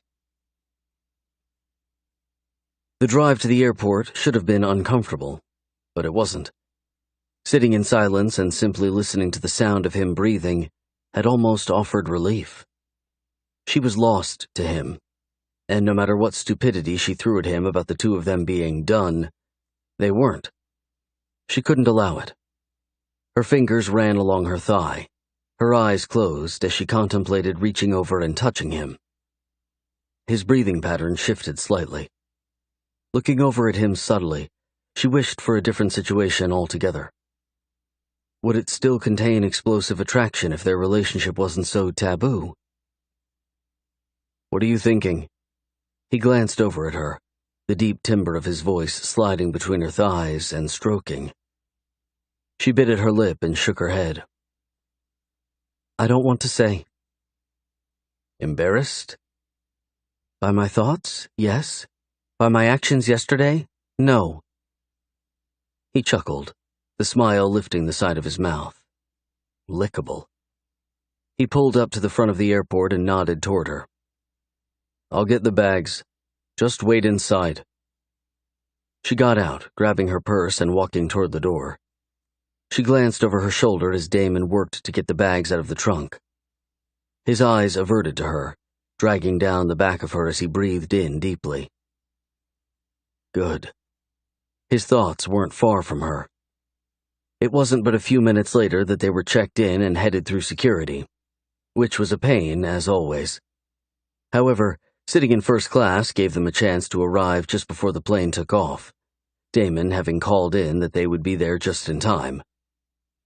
She moved in front of him as they walked toward the opening of the airplane, his fingers brushing along her lower back as he moved up beside her. "Are you embarrassed?" she whispered, looking over at him. "Never. I say what I mean. Do what I want." "That's so." "I'm interested to hear your story about how I got everything wrong with Philip, as I'm sure you're going to work to save his ass. But I was in the right." She reached over and pressed her palm to the top of his slacks, dragging her hand over the curve at the front of his pants, her thumb brushing over him and flicking softly. His breath caught as he reached for her hand. She moved it before he could move it for her. Damon shifted her in front of him as they walked on the plane, the look on his gorgeous face a warning. They weren't on good terms. He hadn't relented yet, and it would seem that until he did, she was going to cave to his demands. He slid his hand around her waist and pulled her flush against him, the thickness of his center pressed against her. She stifled a groan. A quick glance over her shoulder to see him left her breathless, her body reacting violently to him. "You didn't sleep with Philip, did you? I'd hate to kill the boy." She pressed back against him, her hand extending behind her to run her fingers along the side of his thigh. "No, there is nothing with Philip." "Why is that, Beth?" She turned and faced him, her hand coming to rest on his chest. "Because I want to belong to you. Simple, really." "Find your seats, please." The chirpy voice of the flight attendant tried to interrupt the moment, but Damon reached out and held her to him, as if they were beyond time and space, interruption and annoyance. "Then earn that spot." He nodded to their seats just behind them, motioning for her to sit down. The flight attendant sighed loudly, and Damon turned to her before taking his seat. Did you need to get something off your chest, ma'am? He asked the woman. Her cheeks burned as she seemed to lose her thoughts. No. It's nothing. Good, he responded and turned back to Bethany. Bethany buckled her seatbelt, the leather chairs large and much more comfortable than anything she had experienced on a plane before. Damon sat down in the seat next to her and buckled his seatbelt as well. He leaned his head back, closing his eyes and letting out a long sigh. Reaching over to take his hand, Bethany slid her fingers into his and pulled their entwined hands into her lap. He rubbed his thumb over hers but kept his eyes closed and his demeanor serious. I'm sorry about overreacting yesterday. She hated that she was apologizing, but sitting next to him, staring at him, left her no choice. Her heart begged for reconciliation, her body for the long, hard fuck she planned to get while in Seattle. Me too. I had evidence to justify my actions, but perhaps there is sometimes another side to the story. He glanced over at her. His dark eyes held her captive. A million questions seemed to rush across his face as he rushed over and brushed her fingers over his lips. I'm not a cheater, but we're not together. He reached up and took her hand, pressing his nose to the palm of it and kissing softly. His actions resurrected the feeling of his mouth on her, the passion on his face as he drank her pleasure over and over again. She whimpered softly, Damon's eyes averting to her face. I don't date, Bethany. My body you can have. My heart isn't for sale. If that leaves us bankrupt, then it is what it is. He pressed his teeth against the thick part of her palm, tugging softly before licking at the same spot. Damon turned, his hand sliding into her hair as he pulled her toward him. Bethany closed her eyes, her mouth open and waiting for the warmth of his tongue. His kiss was angry and filled with the mixed emotions of spouting about not wanting love and yet desperate for it, like the rest of humanity. She breathed him in, her hand sliding along his as he mumbled, against his mouth. He tightened his grip on her hair, his tongue rolling along hers. The sensuality of his motions left her dizzy, the ache in her chest only outdone by the one in her lower stomach. He broke the kiss, rubbing his nose along hers as he glared at her. Delicious, he whispered, closing his eyes and kissing her again. Every nerve ending came to life, hot desire sliding down from their kiss to touch every part of her. Needy and emotionally strained from the day before, it wouldn't take much for him to have her naked, wet and panting hard. She broke the kiss, sliding her fingers over his lips to keep him from moving back in. Her eyes widened as his other hand slid up her thigh, his thumb brushing by the front of her panties. I can smell you. Divine. He growled softly, moving to pull her fingers into his mouth. He sucked them, his eyes locked on hers. She pulled her fingers from him, a soft growl leaving her. I need to taste you again. So perfect, Beth.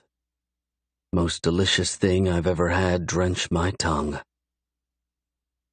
She moved from him and laid her head back, his fingers slipping under her panties and dipping into the mess he had made, as she groaned softly. Chapter 23. He released her from his hold. Bethany looked over at him as the flight attendant approached. Something to drink for the two of you? The thin blonde smiled down at Damon, her hand pressed to his seat in front of him. The smile on the older woman's face was anything but professional. Beth sat up, her eyebrow lifting. I'll have a Jack and Coke. He glanced to Bethany. Baby, what do you want? Get something strong. I want you pliable for later. It took a moment for Beth to find her words. The flight attendant moved her hand from on top of the seat, Damon's words showing quickly that he was a taken man. Bloody Mary, please. The woman nodded, her sensual smile falling as she walked away. Damon turned, his eyes rolling over Bethany.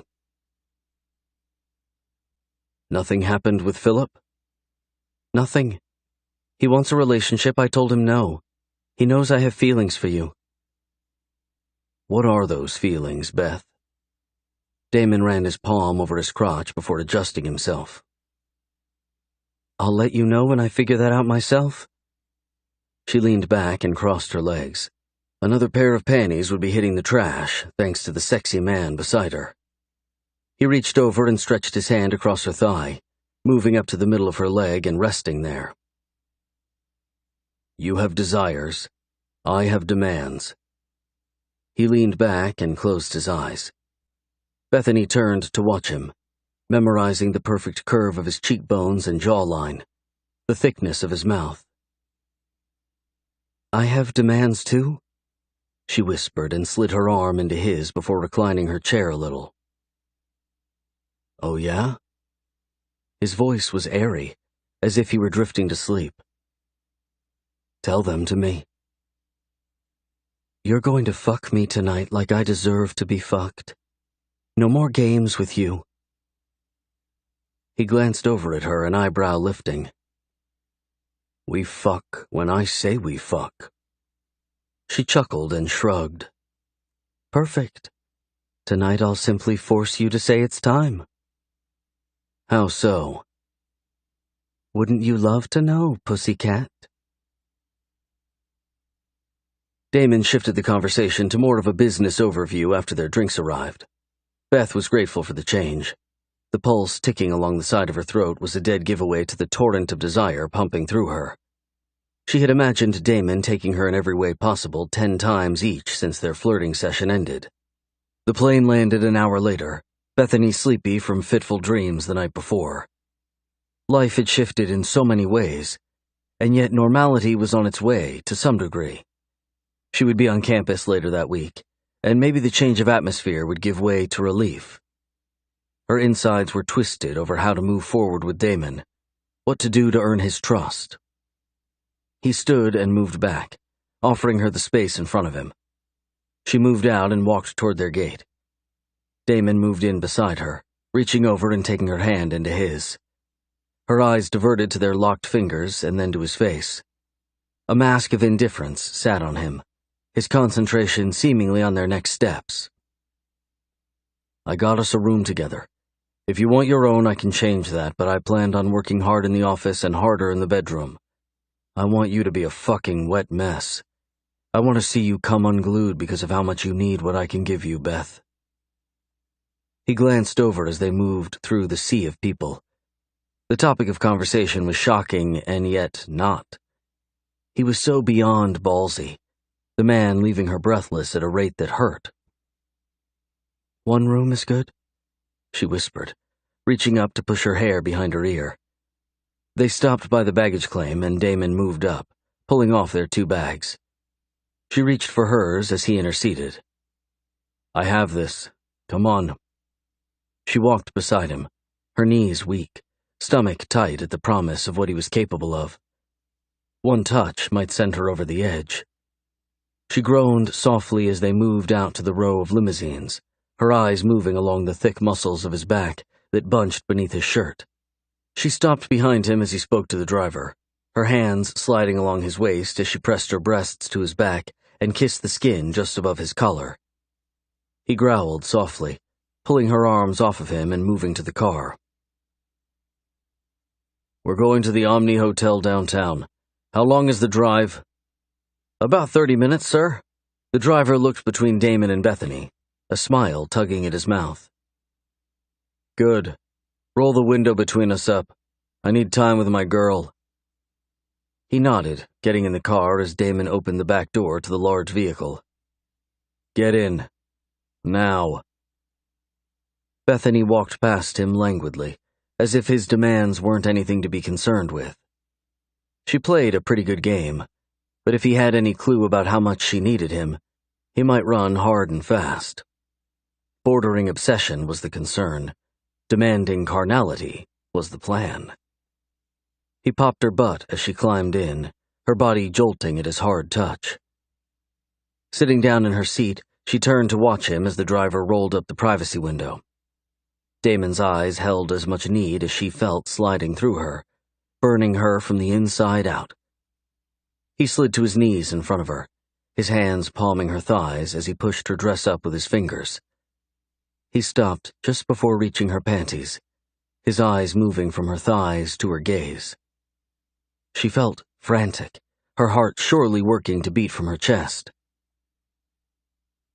"Do you have any idea how much you turn me on? My body aches for release inside of you, Beth. I don't remember feeling so much in my long life." He leaned down and brushed his cheek along the inside of her thigh, a long kiss pressed on the soft flesh. "Fuck. I need you."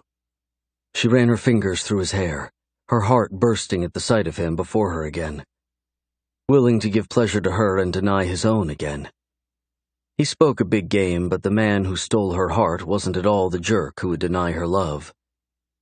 She pulled up on his hair, his head jerking back from the front of her panties as he moved to press his mouth against the wet cotton.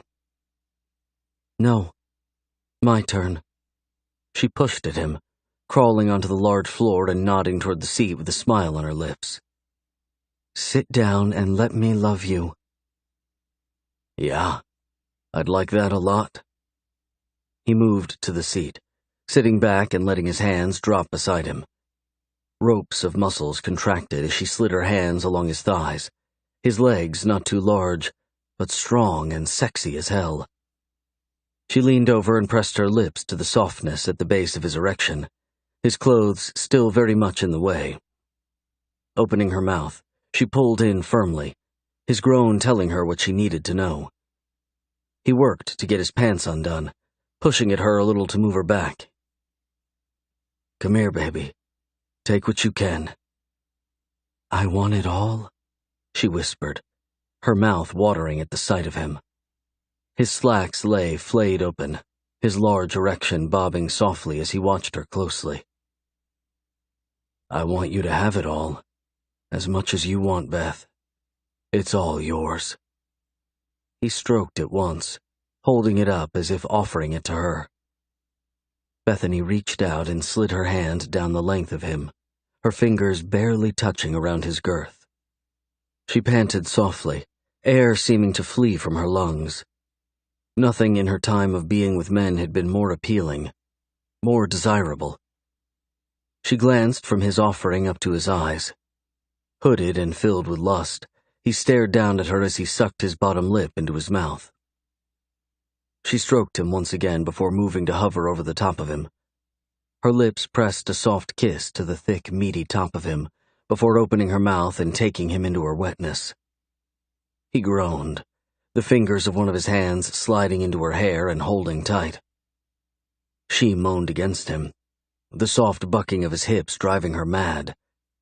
He wasn't willing to let control go, and for now, she was good with that.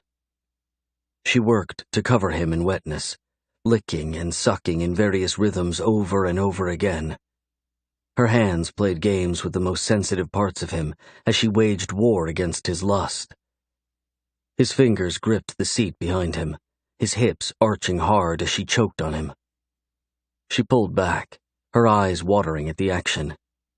Damon reached down and slid his hands along her face, pressing his lips to hers and licking at the wetness around her mouth.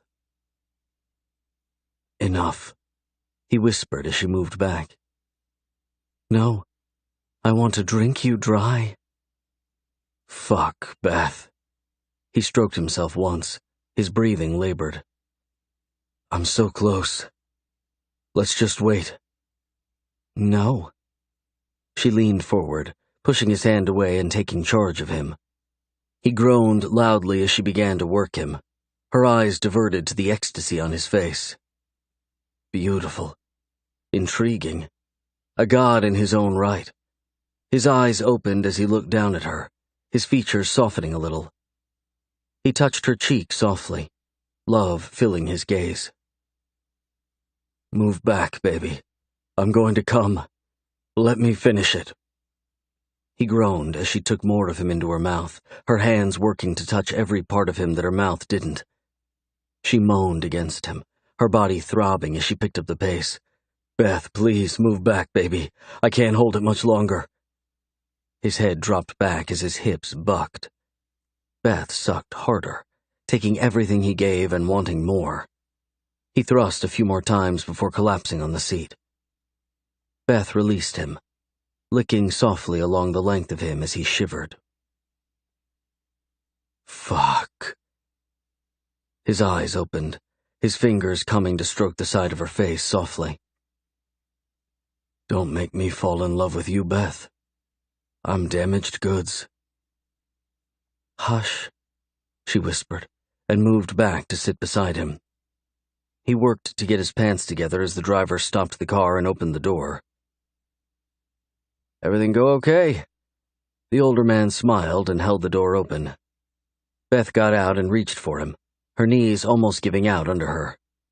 The gentleman chuckled. "You okay, young one?" "Yes, just feeling a little woozy." Beth smiled, her fingers gripping the man's arm. "Love will do that to you." "Damn right it will," Damon choked out, reaching for the edge of the door and pulling himself out. He reached for Beth. "Come on. We're not done." Chapter 24. Bethany reached out and took his hand, pulling herself close to his side as the wind picked up. The smell of salt and sea washed over her. She pulled him to a stop for a minute so she could take in the beauty of Seattle. Small shops lined the streets, the decorations eclectic, the sound of music taking her attention. "There you two are. I was beginning to worry." Bethany turned to see Kent moving toward them, a warm smile on his face. She released Damon's hand and moved in behind him as he greeted his father. Damon nodded to the counter, his face pale, lips wet and brilliantly pink. "I'll get the rooms." "Was the flight good, Bethany?" Kent moved in front of her. He reached out and squeezed her shoulder softly, a fatherly smile on his face. "It was great. No turbulence at all." Bethany moved into the hotel with him, her eyes averting to find Damon. Her heart had yet to slow down, the thumping pulse still racing down her nerve endings. "That's great news. I'm going to steal Damon for a couple of hours, but we'll meet you for dinner tonight." He winked at her and looked toward Damon. "What's the plan?" Damon handed her a card to the room. "I need you to help me on a presentation for a few hours. I told Bethany to enjoy her afternoon. We can just meet her for dinner. Sound good?" "Perfect." Bethany finished the thought for them. Damon looked at her, an eyebrow lifting slightly. She moved to pick up her bag. "I can take these to the room." "No, I'll take them up with her and meet you back here in 5 minutes, Dad." "Sounds good. Enjoy yourself, Bethany. Get anything you want." She smiled and walked toward the elevator. Damon moved in beside her and growled softly. "What the fuck?" He slipped in behind her and pressed the button to their floor, setting down his luggage and turning to her. He closed the distance between them, his fingers sliding into her hair again as he massaged the back of her head. "I'll take a nap." She smiled and pulled him down for a short kiss. He pressed himself against her, his body still hard and seemingly ready for so much more. "I want you," he whispered against her lips. The door opened behind them, and he moved out of the elevator, holding it for her. "Yeah, well, I want you too, but I'm not allowed to have you until I need you, and even then I can only have you when you say I can." She gave him a sassy look as she passed him. His fingers caressed the curve of her butt as he moved in beside her. "You're catching on quickly. Good girl." She scoffed and popped him in the chest, but a wicked smile was all she got in return. He opened the door and slipped his luggage in. Bethany walked past him into the expansive room, the cream-colored walls and crimson sheets luxurious. She turned as the door closed, half expecting him to be gone. He pressed his back to the door and smiled. "Undress for me. I have to go, but give me something to be tortured by." He nodded as if she were allowed to start. "No." She shrugged and walked toward the windows, pulling back the curtains and looking over her shoulder to smile at him. "I'll rip that pretty dress off your sexy body, woman." He smiled. "I love this dress." She turned to face him, a hand on her hip. "I love what's under that dress. Make me ache for you, Beth. Show me what I want to see." Bethany reached up and unzipped the back of the dress. Her motions were slow and methodical. The sense of calm that had settled over her was almost concerning. Internally, she was losing her mind. Her heart was beating too fast, her stomach in tight knots all over again. He nodded toward her, his lip rising in a sexy smile. "You're going to need that nap, beautiful." She tugged at the dress, the material silky as it slid down her skin. Her white panties and bra barely covered her body, the undies no doubt wet along the front. Damon's head hit the door behind him, a soft groan lifting from him as his hand reached for the door handle. "Enough. That's enough." "Oh no, we're just getting started." Bethany reached behind her, undoing her bra and letting it drop. She slid her hands up her thin waist and cupped herself, tugging at her nipples and groaning as she watched him. His hand slid over the front of his slacks, his breathing heavy and insanely hot. Damon's dark eyes slid down her body, his tongue wetting his lips as he whispered, "Take them off." Bethany turned and slid her fingers into the top of her panties, slowly sliding them down her legs and bending over to let them drop onto the floor. Damon's movement toward her caused her to stand and turn, her hand extended to stop him. He pressed against it before pushing it out of the way. The force of him crashing into her took her breath away. His arms wrapped around her tightly, his momentum spinning them toward the bed. He pushed forward and caught them as she dropped to the softness beneath them. He lay on top of her, his lips dragging down her neck to her breasts. Bethany arched her back, a cry leaving her lips as he took her into his mouth, his other hand softly caressing the other breast. He carefully nibbled at her, his tongue lapping the space between her breasts. She pushed up, rubbing herself against him, her legs wrapping tightly around him. He leaned up and kissed her lips softly, his eyes dark and ominous. He stood, grabbing her thighs and pulling her to the end of the bed, her ass almost hanging off. Damon urged her legs around him, his palm flat on her lower stomach, his thumb reaching down to rub softly at her. "So beautiful," he whispered, his eyes roaming all over her. "Rest now, 'cause when I get back, we fuck." "It's time," she whispered, the room growing hazy from the onslaught of emotion rolling through her. "It's past time." He slid his thumb into her, pulling a little and leaving a sound of satisfaction. "I'm going to devour you over and over." Bethany pressed against his fingers, her sense of modesty long gone. He leaned over and kissed the top of her stomach, his lips feather light. Her breath caught in her chest as he looked up at her. "I'm sorry for yesterday. I'll explain when I can. Rest so I can make love to you until you can't walk." He kissed her again and carefully released her, walking to the door and pausing by it to look over his shoulder at her. "Fuck me." Bethany waited to respond until he disappeared from the room. "No. Fuck me. Please." The late afternoon turned into evening as Bethany rested. Her nap had lasted until a little after 8. Bethany checked her phone and found nothing from Damon or Kent. Getting up, she slipped on a pair of jeans and a t-shirt. She stopped by the bathroom to make sure she didn't look like the hot mess she felt like. He should have been back by then. She picked up the phone and called him after brushing her teeth and pulling her hair into a ponytail. Hey. His voice was strained. Something was wrong. Hey, you okay? Yeah. This is just a lot more than I expected. You need my help? No, but I'm not going to be back anytime soon. Dad just ran to pick up sandwiches and leave you a message. Where are you guys? I can get food and bring it to you. No, he's already been gone 10 minutes. We're at the downtown office. Just grab something good to eat and enjoy the room. Get the valet to take you somewhere if you get stir-crazy. I'll be there as soon as I can. You sure?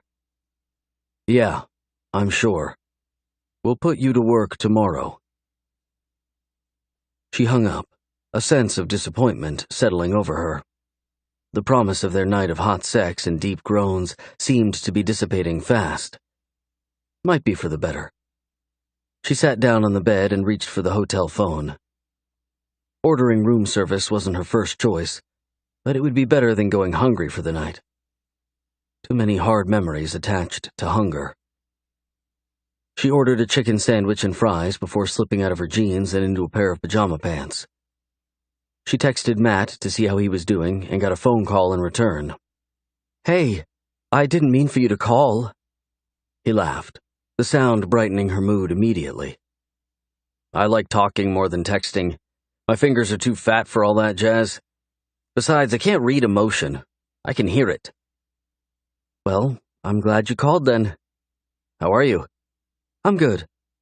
Damon and I had a bad fight yesterday, but today is better. Have you guys talked through whatever you were fighting over? Yes and no. I apologized. He did too.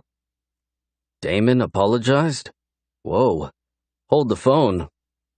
Bethany laughed, lying back on the bed and letting her mind drift back to the various ways he had apologized. Yeah, he did. That's big, Beth. Have you told him? Told him what? That you're in love with him?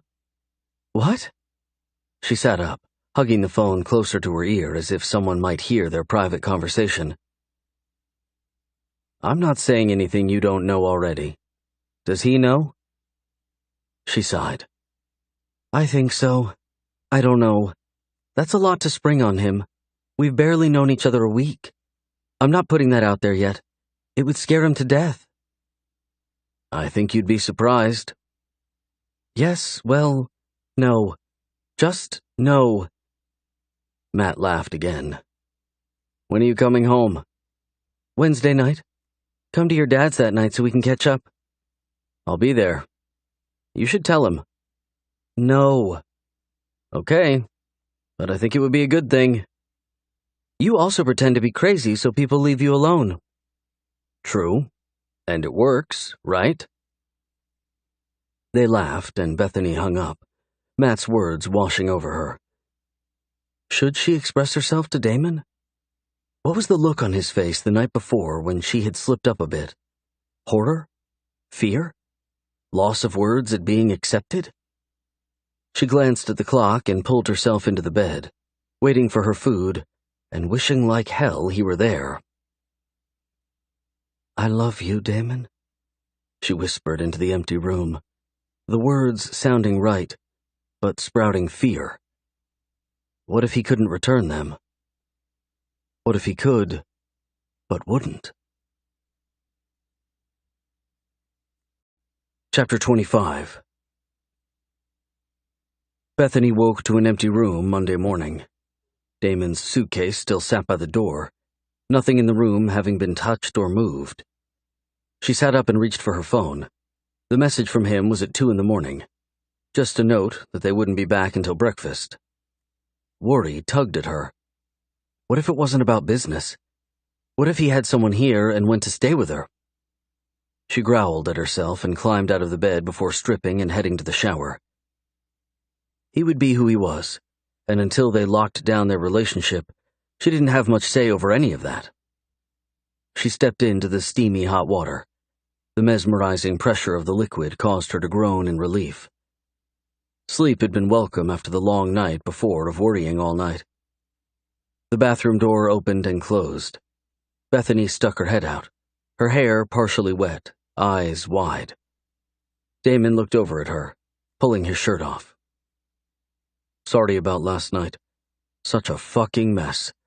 I don't know what happened with the office manager, but he dicked up everything for this audit today. He wasn't being himself at all, nor did he look healthy. Dark circles sat under his eyes, his skin peaked.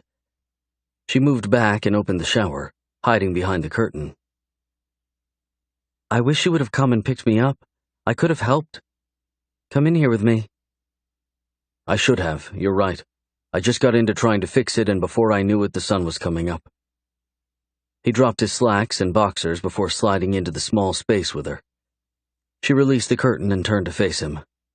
Damon reached for her, closing the small step that stood between them.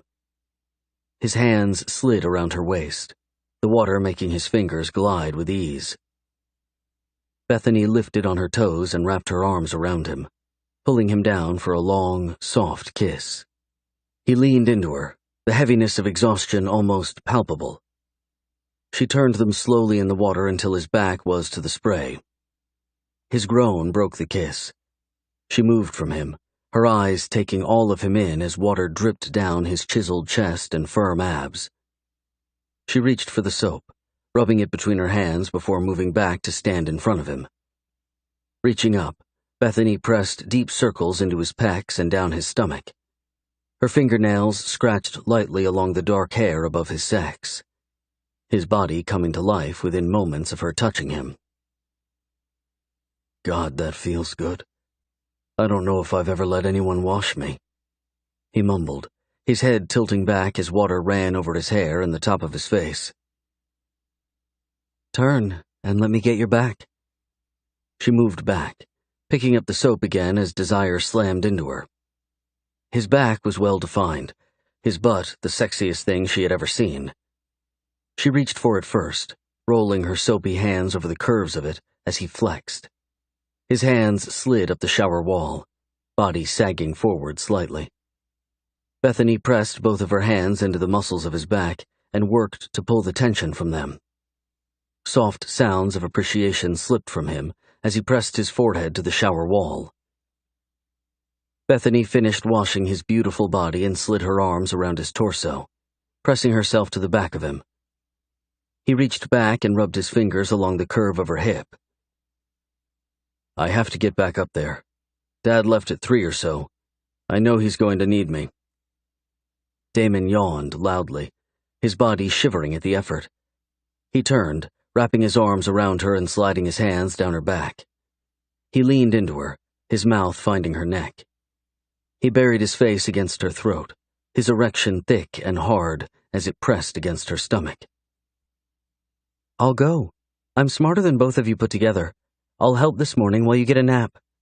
Come after you've rested. I want to come now.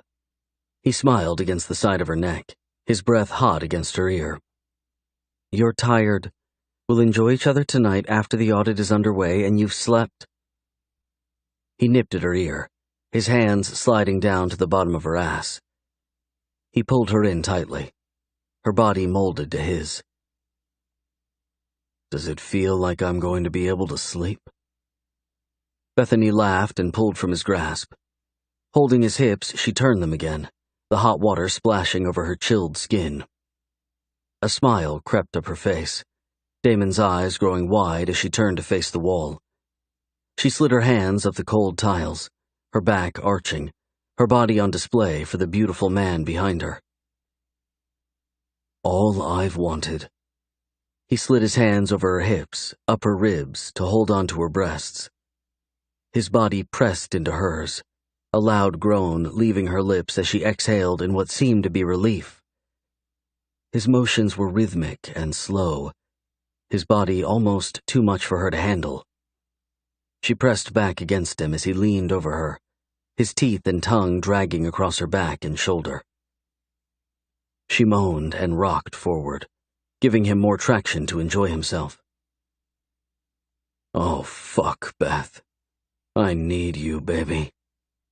His hands moved to her hips, the deep thrusting picking up the pace after they had enjoyed the slow, sensual pattern for a while. The sound of panting caused her hormones to jolt again, her own breath coming out in short spurts. "It's been too long," he whispered as she moaned loudly, her body exploding into a fiery bliss as he worked her from behind. "Take it, baby. Take whatever you need from me," she moaned louder, his body pressing against the center of her and pulling her apart as if nothing more than a string held her together. She jerked her hips as his fingers tightened on her. He jerked her up, pressing his hand to her stomach and lifting her leg with the other hand, driving into her over and over as his face slipped into the side of her hair, his teeth digging into the soft flesh of her neck. The sound of him losing himself, the feel of the wicked devil behind her melting inside of her left her spinning, the room suddenly too hot, the sex too good. The soft sound of his body connecting with hers filled the air as his grip tightened. He tensed, his hips losing rhythm as he moaned deep in his chest and let himself go. Bethany reached back and held onto his thigh, forcing herself to take lead on their movements as he was lost to ecstasy. She jerked her hips over and over until he locked his hands on her thighs, his voice nothing more than a whisper. "Fuck. Stop, baby. Killing me." He moved back, his footing unstable. Bethany turned toward him, moving in to wrap her arms around his chest. He pressed his back to the shower wall before looking down at her. She reached up and touched the side of his face, a smile on her lips. "You're so perfect, Damon. So fucking hot." He leaned down and kissed her softly. The smirk on his face made her chuckle. He was so beyond sensual, and he knew it. It was almost nice to see him too exhausted to tout his own greatness.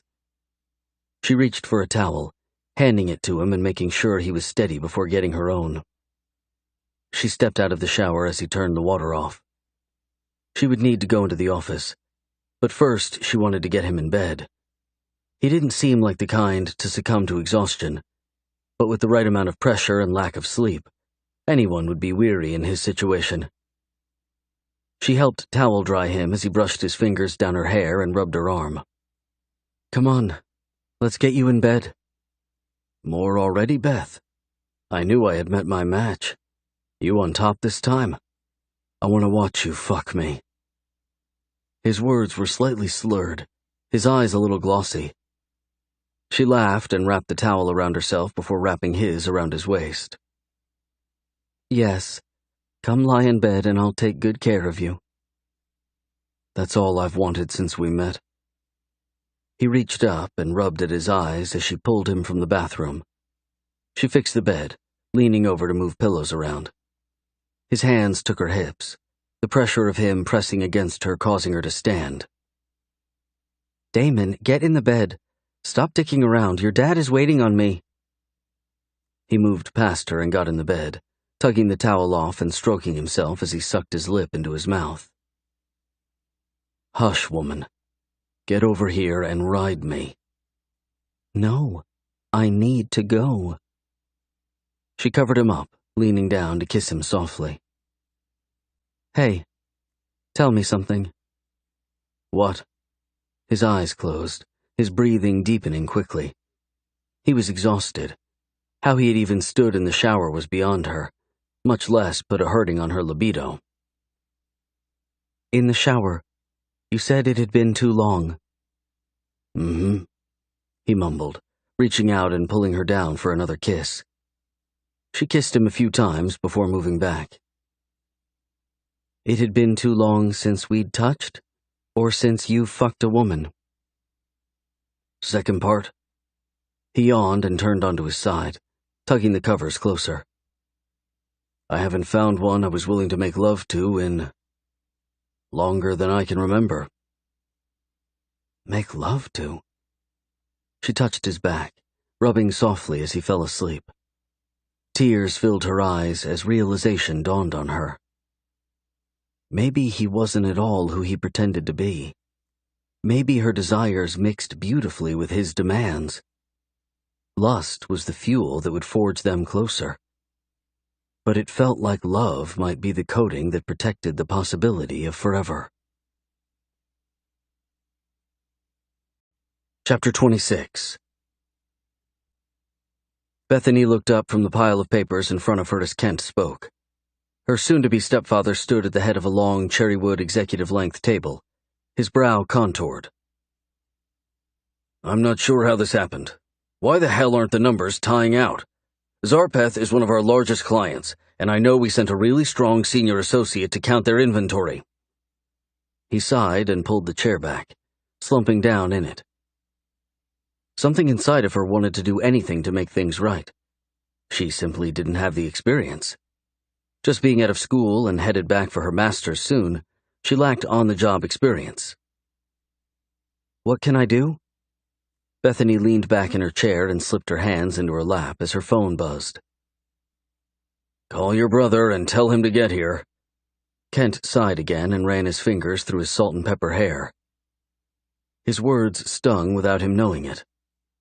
His reference to Damon being her brother left a mark on her. The reality that she had just fucked him in the shower flooded her subconscious with shame. How would they ever work? Her mother was marrying his father, and they were going to what? Fall happily ever after in love? She picked up her phone and answered it, Damon's name popping up and causing her heart to almost stop in her chest. "Hey." "How is it going?" His voice was so deep and sexy, scratchy from obviously just waking up. It was after 2 p.m, but he and Kent had pulled an all-nighter the night before. He had stumbled into the shower with her, taking her fast and hard and falling asleep in the bed like a little boy. So worn out. "It's not going too great. Kent is asking for you." Bethany breathed in sharply, sitting up and moving some of the papers in front of her. "I've recounted the inventory a few times, and it's more than obvious the issue isn't with the calculation, but with the count that was taken." Damon let out a sigh that set her on edge.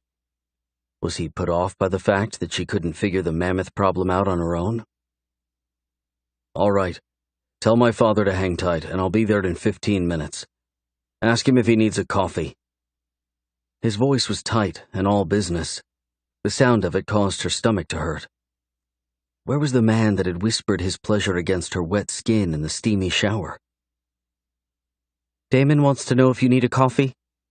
Bethany moved the phone from her mouth and looked up at Kent. "No, I just need him to stop napping and get his ass here." Kent leaned back in his chair, closing his eyes and pressing his palms to his face. "He needs—" Bethany started, but was cut off by the sharp agitation in Damon's voice. "I heard him. I'm on my way." He hung up without another word. No asking if she wanted a coffee or if she was doing okay. No, "see you soon," or "missed you when I woke up." Asshole. Kent got up a few minutes later and walked out of the small conference room as Bethany stood and moved to the window, pressing her hand against it and fighting back tears. Had she imagined the softness of their morning after the sex? Had she made Damon into someone he wasn't? Memories assaulted her. "Come lie in the bed and I'll take good care of you." "That's all I've wanted since we met." He smiled and reached for her. He had admitted to not having sex in a long time, not because he was too busy or because he didn't physically need the release. "I haven't found one I was willing to make love to in longer than I can remember." Tears threatened to roll over onto her cheeks, leaving her looking like the lovesick child she was.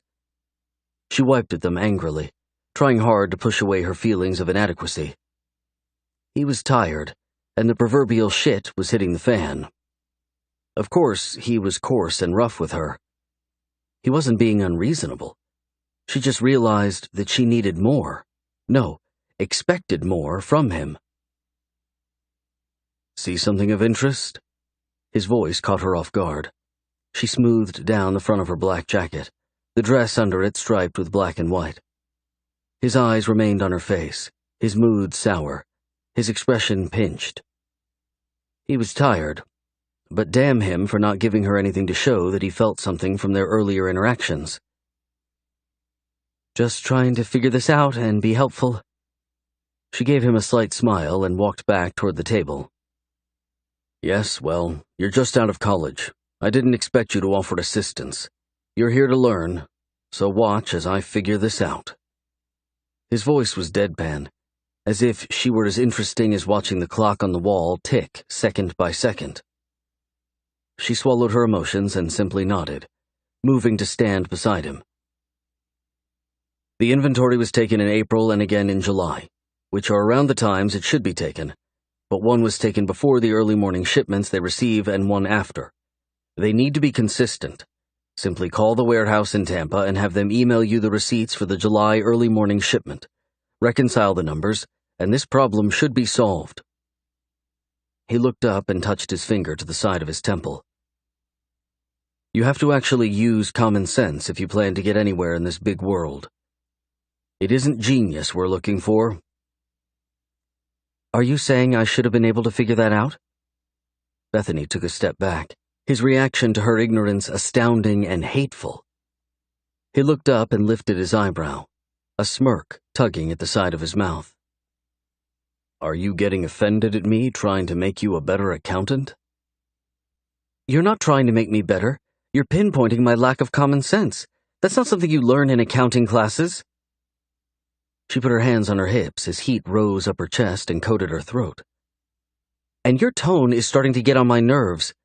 If you want to coach me to understand the details of shipment times at the client's warehouse, that's fine. But talking to me like I'm a dumbass because you know how things run at the Tampa plant and I don't isn't coaching. He let out a long breath. I understand that you think we should be holding hands and smiling at each other after this morning, but I'm not interested in a relationship.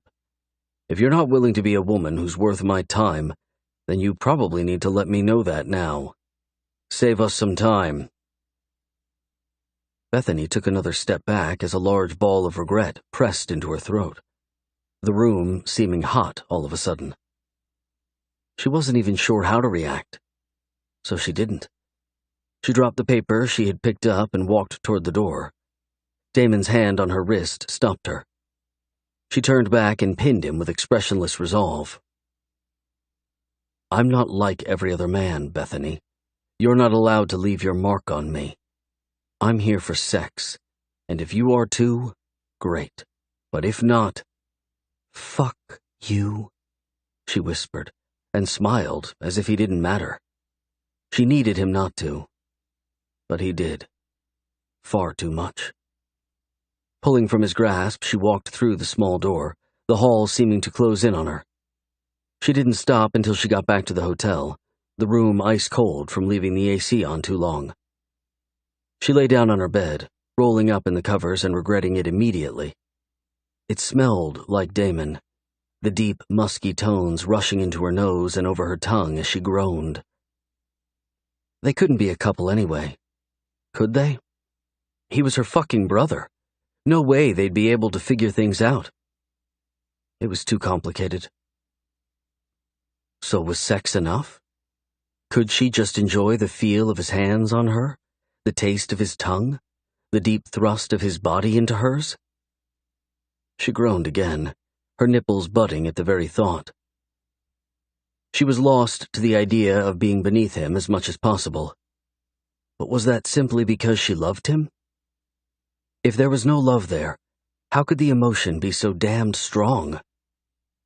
Her phone buzzed. Damon. Bethany. She answered it very professionally, hating herself, hating him, hating every fucking thing. Kent and I are headed out of the office. Feel free to do whatever it is that you women do when you're pissed.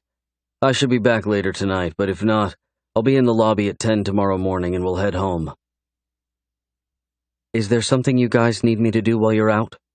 She asked, her heart breaking over and over at his dismissal of her. She was smart and brilliant, and this cock of a man was trying to tear her down. Nope. Just enjoy yourself. I'll take notes today and you can read them tomorrow on the plane while I sleep. I'm sure I have another all-nighter. Let me know if you change your mind. She hung up this time as a hopeful "fuck you" through the phone. Tossing the thing halfway across the room, she let herself cry into the soft white pillow beneath her. She wasn't going to win the battle by being bitchy and fighting him with her own ammo. Having not been in more than one real relationship her adult life, she was way out of her league. The one thing she did have that he wanted, and he had admitted it, was her body. If he were willing to use his as a weapon against her, perhaps it was time for her to return the favor. Bethany turned over in the bed, her long hair splayed out all over the place, her makeup running into her eyes as they burned. He was a bastard, and yet she knew so much more sat just underneath the perfectly constructed facade that was Damon Bryant. Sex would be the tool, the only means she had of breaking him down. She wanted to know the man underneath, yearned for his time and attention. She would use herself and stick to the rule he had laid down for her a few minutes ago. She was most certainly going to brand herself all over him, but he wasn't going to get any further into her heart. She would wedge herself so far into his thoughts, into his desires, that he begged for her time, for her attention, for her sex. She wiped at her tears once more, her resolve setting into place. She hated to be a bitch and play dirty, but Damon left her no choice. Getting up, she walked to the small lounge chair in the room and texted Philip. Bethany, I enjoyed coffee the other day. We should do it again. Philip, me too. How about today? Lunch or dinner with me? Bethany, how about on Wednesday you come up and have lunch with me at work? Philip, not sure that would be okay with them. Bethany, they can't tell me who I can eat with, right? Philip, this is true, and the dick can't fire me. He already did. LOL. She smiled, unable to help herself. Hurting Philip wasn't on her laundry list of things to do, but getting him to help her break Damon in half, now that very much was, and it reigned supreme. Chapter 27. Tuesday morning came fast, Bethany having ordered room service the night before and stayed in her PJs all evening. A few sappy chick flicks later, and she was a ball of tears, wishing that something besides her new plan would work. She knew a different Damon existed. He was the one that Matt worshipped, the one that was shocked to find out that maybe she loved him, the one that held her the first night they were together, not kicking her out, but tucking her against him as they slept. Where was that guy? To what extreme would she have to go to dig through all of his protection to reach him? Was it worth it? What the fuck am I going to do when I get there? Because the truth of the matter was plain and simple. She was going to get there. It didn't matter what it took. Needing to know if anything could exist between them beyond the fiery physical attraction was paramount. Bethany finished packing up the room, throwing Damon's stuff in his suitcase as well. A soft knock on the door caught her attention. She tucked her pink silk blouse into a black skirt that hugged her hips but fanned out on her legs. It wasn't meant for the office, but perhaps a night on the town. She opened the door as Damon leaned against the frame, his hair a mess, his eyes bloodshot. I came to get my bag. Didn't want you to have to deal with it. He yawned and walked in as she moved back. His eyes shifted down her body, stopping on her legs. You look good. So one night of sleep left him acting like an ass, but two opened him up to be the guy she was in search of. His voice was soft and kind, his expression showing interest. She almost laughed, but caught herself. Making fun of him wouldn't get them anywhere. He might be kind for a few hours, but his anal retentive side would rear its ugly head soon. Better to play her game starting now. I packed it up for you, but I figured I would leave it. The bellman could come get it, or you could." She shrugged and walked toward her suitcase, popping the handle and pulling it toward the door without paying him much attention. "I'll get yours too. Just leave it there."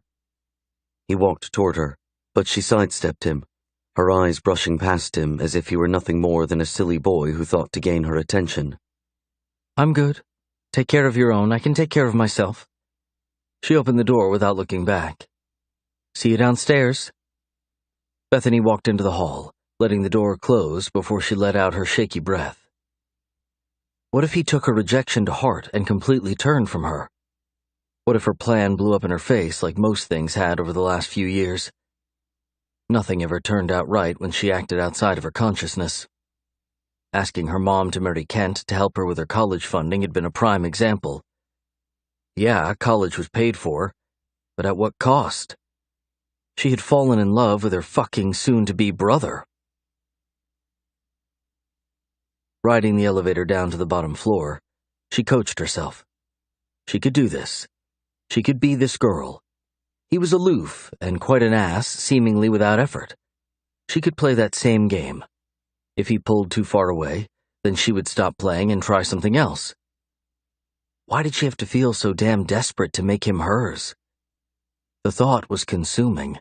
The need to belong to him was far more than a casual fuck, which scared her and broke her heart. She walked toward Kent in the lobby and smiled as she stopped beside him. "How did things work out for you guys?" "Oh, Bethany, great." He reached out and pulled her into a side hug, looking behind her as if trying to find Damon. "It was all good. Damon figured it out and we should be set. That boy is brilliant. I'm glad you're learning from him and not me." Damon's voice surprised her as he spoke behind her. "I'm not all that, Dad. I'm sure Bethany could have figured it out had I given her a chance." "You never give anyone a chance. You're a glory stealer." Kent laughed and moved toward the front desk, pulling his wallet from his back pocket. Damon moved to stand in front of her, slipping his hands into his slacks. "Hey, about what I said. You were right?" She shrugged and turned her attention to Kent's back. "Beth, it's complicated." "No, it's really not." She smiled and turned back to him, letting her eyes move over the perfect planes of his handsome face, his dark eyes holding deep emotion. She ignored them completely, having sold out to pushing this speeding train off the tracks in hopes of making a last impact on him. "Yes, it is. I shouldn't have said the—" She cut him off by lifting her hand. "I'm not interested in this. Your cock is big and you're as sexy as sin. I want our relationship to remain uncomplicated. You and me, we're never going to be anything other than family, so until we are, let's enjoy the only thing we have in common. A love for fucking." She walked toward the front door, the anger in his gaze scorching her. If he wanted to apologize, it was far too late. He hadn't acted like an ass once or twice, but regularly, habitually. Only one way to break him down. The same fucking way he was obliterating her control. Take it from him completely. She smiled as the flight attendant stopped beside her. The boy Metro, for sure, but handsome. His smile widened a little as he looked down at her. Bethany smiled back, letting the gesture reach her eyes. "Something to drink for you?" "What do you suggest?" She leaned toward him a little, her tongue touching the edge of her mouth. "I'm not in the mood for liquor, but I am so thirsty." The boy's smile lifted a little until Damon cleared his throat. Bethany glanced over at him. His stare pinned her with accusation, but she ignored it, chuckling a little. "It would seem my boss is thirsty as well." "Boss?" the boy asked. "And my brother, actually." Bethany stared at Damon for a minute more, the light in his gaze dimming a little. Was he hurting from the way she was? She wanted to be glad of it, and yet it tore at her resolve. She couldn't do this for long. It wasn't who she was at all. Gin and Sprite, Damon responded before leaning back and closing his eyes. I'll just have the Sprite. Bethany smiled again as the boy nodded and winked at her.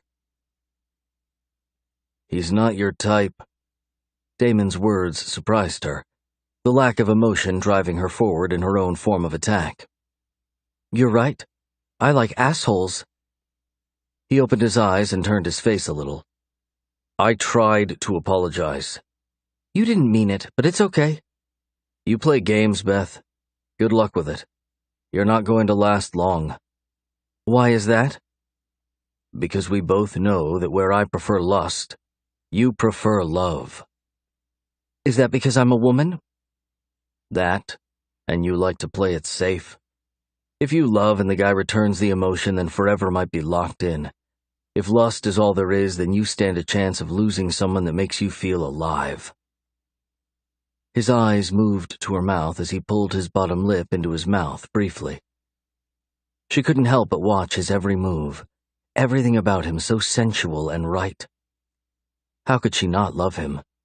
He was damaged, and damn if she didn't want to repair him. You're wrong. She shrugged and turned toward the seat in front of her.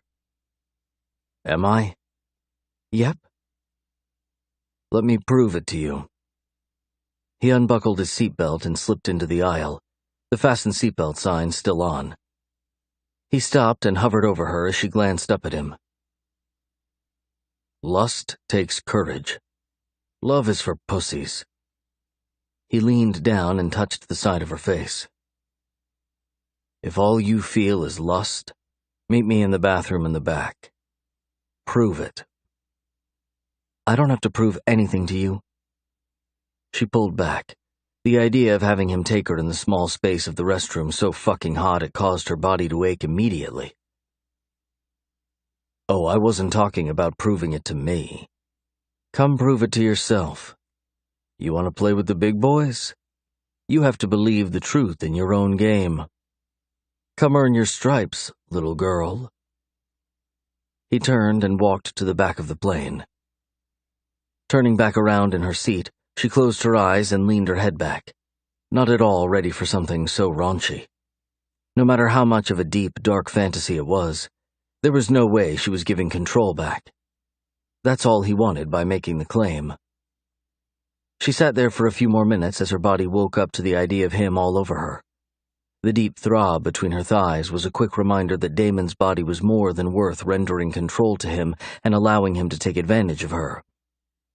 The shower scene washed over her, and she stifled a moan, getting up before she lost her courage. Her fingers gripped the seats as she moved quickly, the door to the bathroom opening as she approached. She pushed her fingers into his chest and moved into the small space with him. His brow lifted as he chuckled. Never in a million years would I have expected you to get up. I don't care what you expected. She pushed at his chest slightly. He sat down, his fingers brushing the back of her knees. Love is messy, Beth. Stay with me in lust, and we can drown in each other over and over again. He slid his hands up her thighs, into her skirt, fingers running along the edge of her panties. He brushed by her sex as she closed her eyes, tugging away from him. Bethany turned and looked over her shoulder as she let her eyes drag across him. Take my panties off and stop talking your bullshit nonsense. Yes, ma'am. He smirked and reached up, his large hands palming her ass before he dragged her panties down. His wet tongue slid up the back of her thigh, his lips soft and sucking at her skin as he moved. She leaned forward, her back arching slightly as he moved her skirt up her back, his tongue licking at the swollen wetness of her lips. She pushed back as he groaned, the sensual connection with him enough to undo her. He licked a few times, his tongue lapping at the wetness he caused.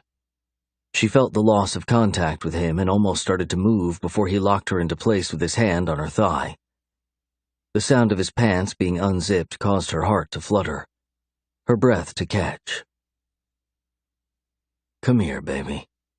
Sit back on me and let me fuck you. He reached up and tugged her down, Bethany more than willing to be pliable for his needs. He guided her carefully to rest on top of him, her hands pressing into the soft material of his slacks, his thick thigh muscles underneath.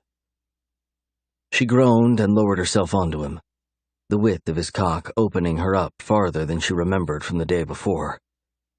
He sucked in a breath between his teeth, his hands under her thighs as he lifted her off the ground. The motion made the rest of his erection disappear inside of her, Bethany moaning his name as bliss rushed through her veins. He spread her legs over his and slid one hand up to cup a breast over her clothes, the other rubbing softly at the bundle of nerves at the top of her sex. He used his hold on her to lift her slightly, the firm press of his hips against her rear making a soft slapping sound as he worked himself in and out of her. "Feel good, Beth? Taking all that dick inside of you?" He whispered against her hair before Bethany reached back and pulled her locks into a bun. She wanted more of his skin on hers. "So good. Don't stop, okay?" Her words were airy and filled with a dark lust that tore her willingness to stand strong against him apart entirely. "Never. Just hold on to my legs and take what I'm giving you. You want what I have, don't you, Beth?" He pressed his lips to her neck, Bethany's back arching to take more of him in. He pinched the softness of her clit between two of his fingers and tugged a little. "You want me all over you, deep inside of you, marking your sexy little body with my teeth and fingers. Tell me you want it as bad as I do." He lifted her with his thrust, every movement sending deep tremors of pleasure into her. She leaned back against him, rocking her hips forward to increase the friction of his fingers, his pinches hurting so good. "I want it as bad as you want the smell of me on your sheets, the sticky wetness of my cum on your fingers," she panted, almost unable to speak past her own want for all of those things.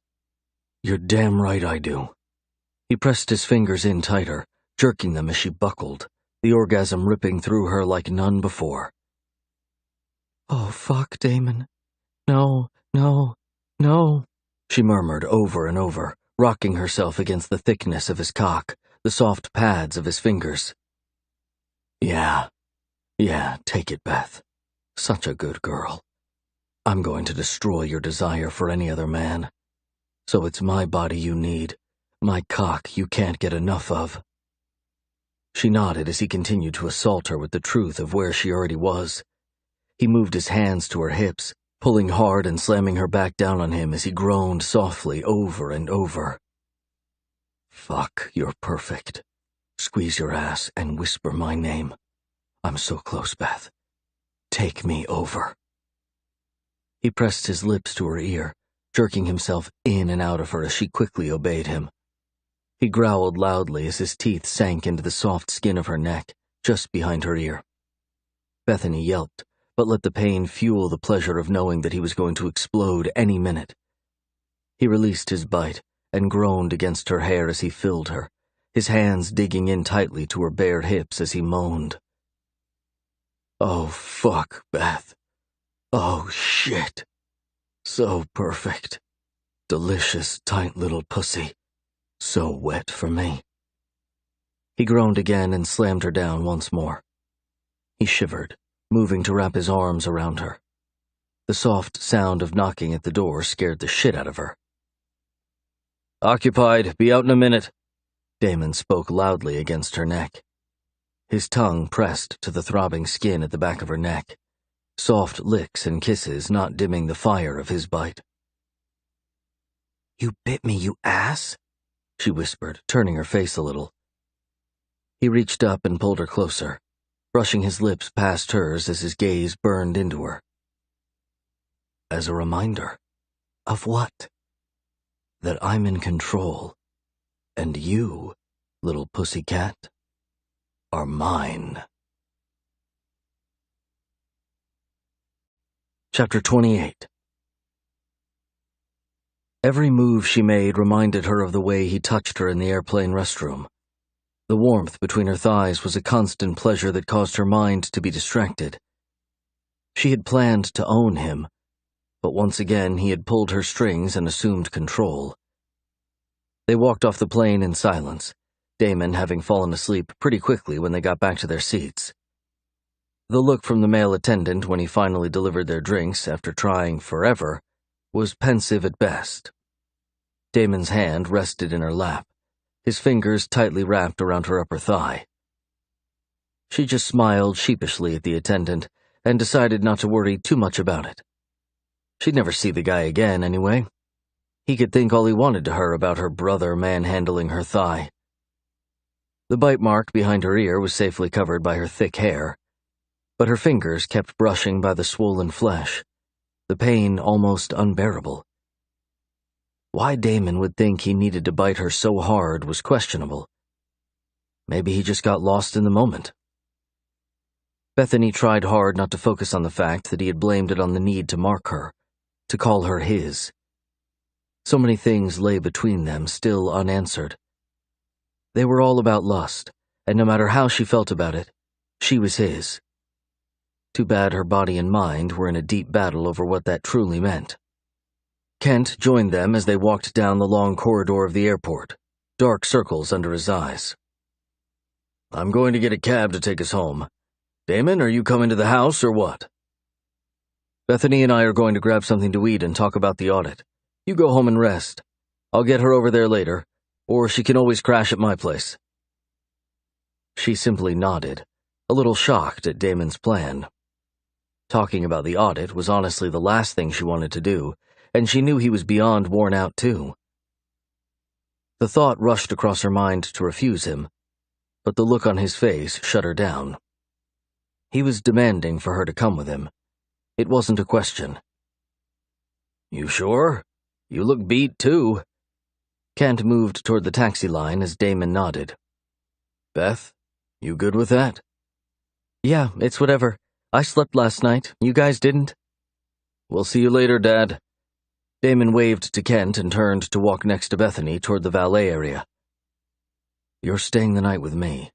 Text your mother later and let her know you're too tired to leave and are sleeping in the extra bedroom at my place." "She knows we don't get along, Damon." Bethany smirked and turned her attention to the paving tiles a few feet in front of her. The idea of staying at his place again caused fear to rise in her stomach.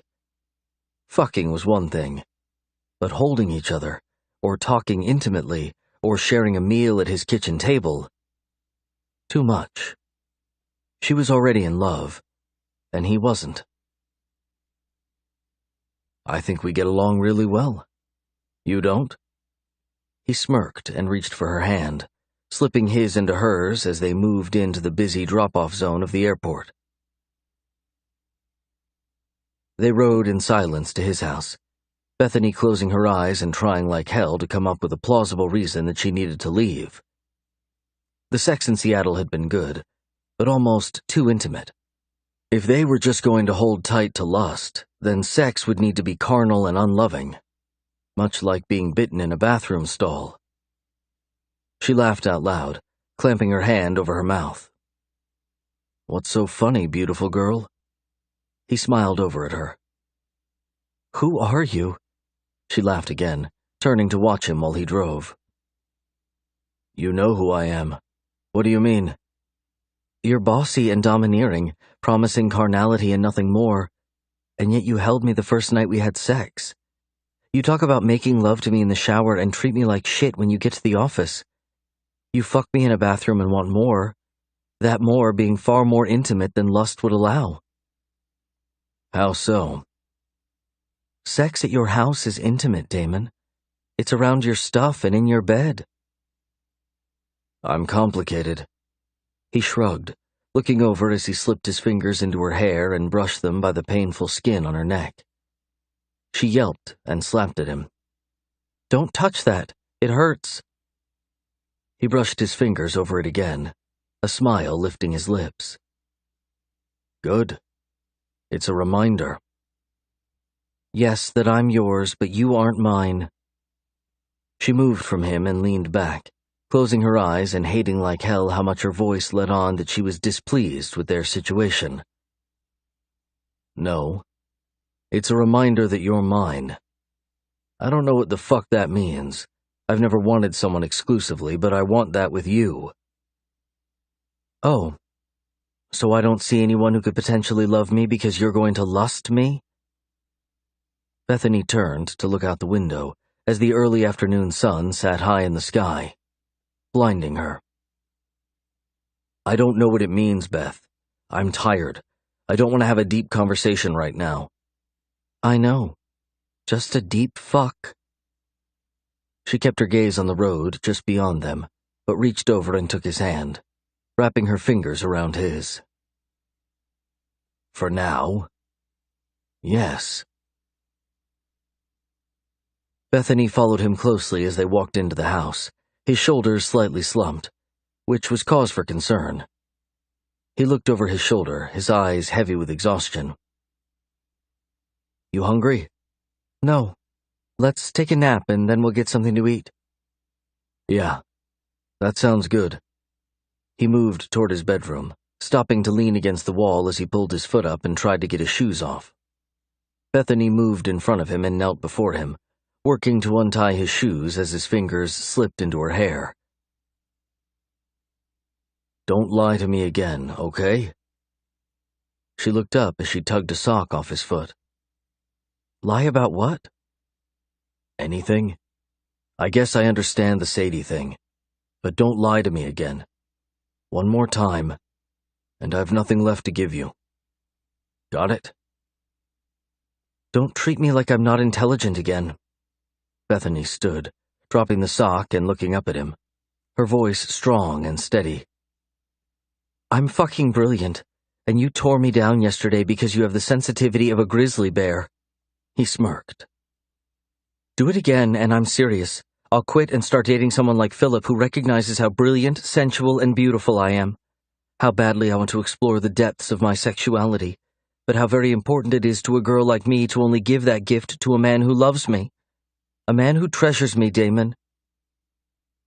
He reached out and slid his fingers into her hair, leaning down and brushing his lips over hers. What if we're wasting our time with these games? I don't know if I can be that man. Or if I want to, Beth. She smiled and pulled back from him, walking toward his bedroom as she pulled her silky top from her and dropped it behind her. I don't know if I want you to either. Crawling into his bed, she swallowed the lie, grateful that he was being open, and yet his truth hurt more than a lie might. He was too scared to reach out beyond himself, and though she knew that, she wanted so badly to heal him. Would the cost of doing it leave her barren and alone? He stopped by the edge of the bed and slipped out of his slacks, unbuttoning his shirt and sighing softly as he crawled in the bed. She had pulled off her skirt, but left her panties and bra on. Damon slipped in behind her, sliding an arm under her head and pulling her back to his front as he spooned her. His naked body felt so right against hers, his arms tight, as if he were scared to lose her. Does your neck hurt, baby? He whispered in the darkness of his room, his voice so good it ran across her nerve endings and caused her to moan. She arched her back a little, rubbing her rear against the consistent throb of his erection. Yes, but I'll be fine. She wrapped her arm around his, locking him to her. His hold on her was a clear indication of the battle that raged within him. I'll put something on it when we get up. I shouldn't have bitten you that hard. Just felt so fucking good to think about marking you. Do you mark all the girls you're with? She whispered, fear tugging at her at what his answer might be. Never. You're erasing lines I have set up for myself, Beth. He turned slightly and yawned loudly before snuggling back into her. His breathing deepened as he slid his hand down her side, running his fingers over the wet mound of her sex beneath her panties. He kissed her back and slid his fingers up slowly, pressing into the tightness of her ass. His words tore her open, her soft gasp the only sound in the room. I want in here. You're going to open up for me soon.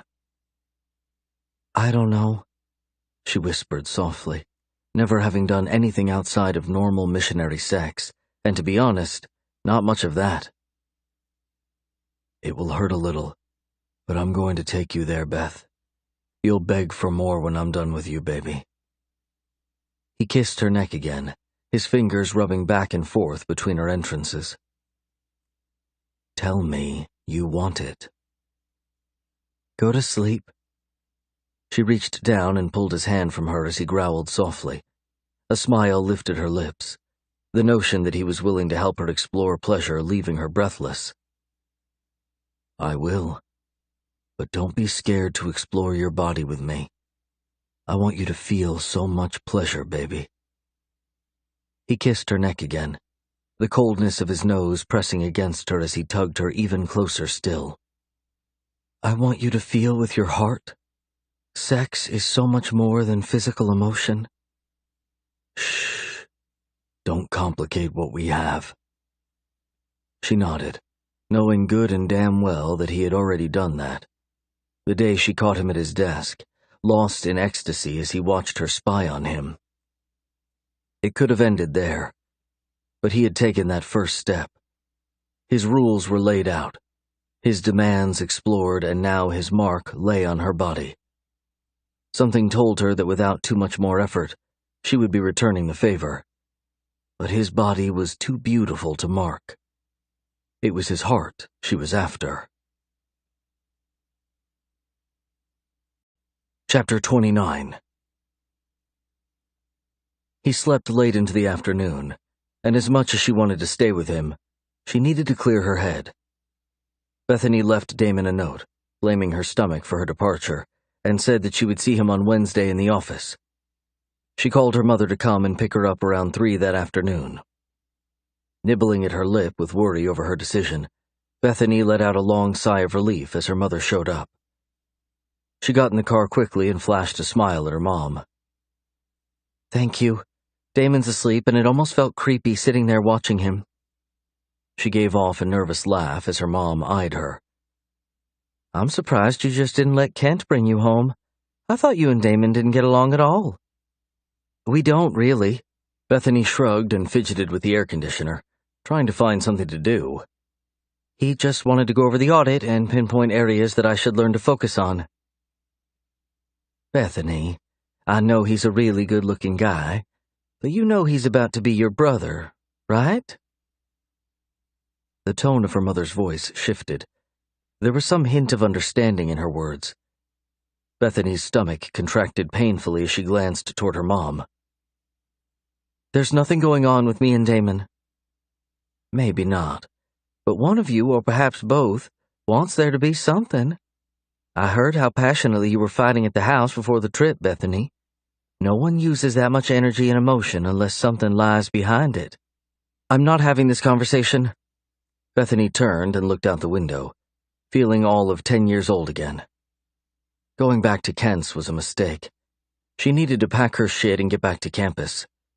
She would go into the office the next day, wrap up a few things, and then have lunch with Philip. After that, she was headed to meet with the professor she would be spending the rest of her semester trying to impress.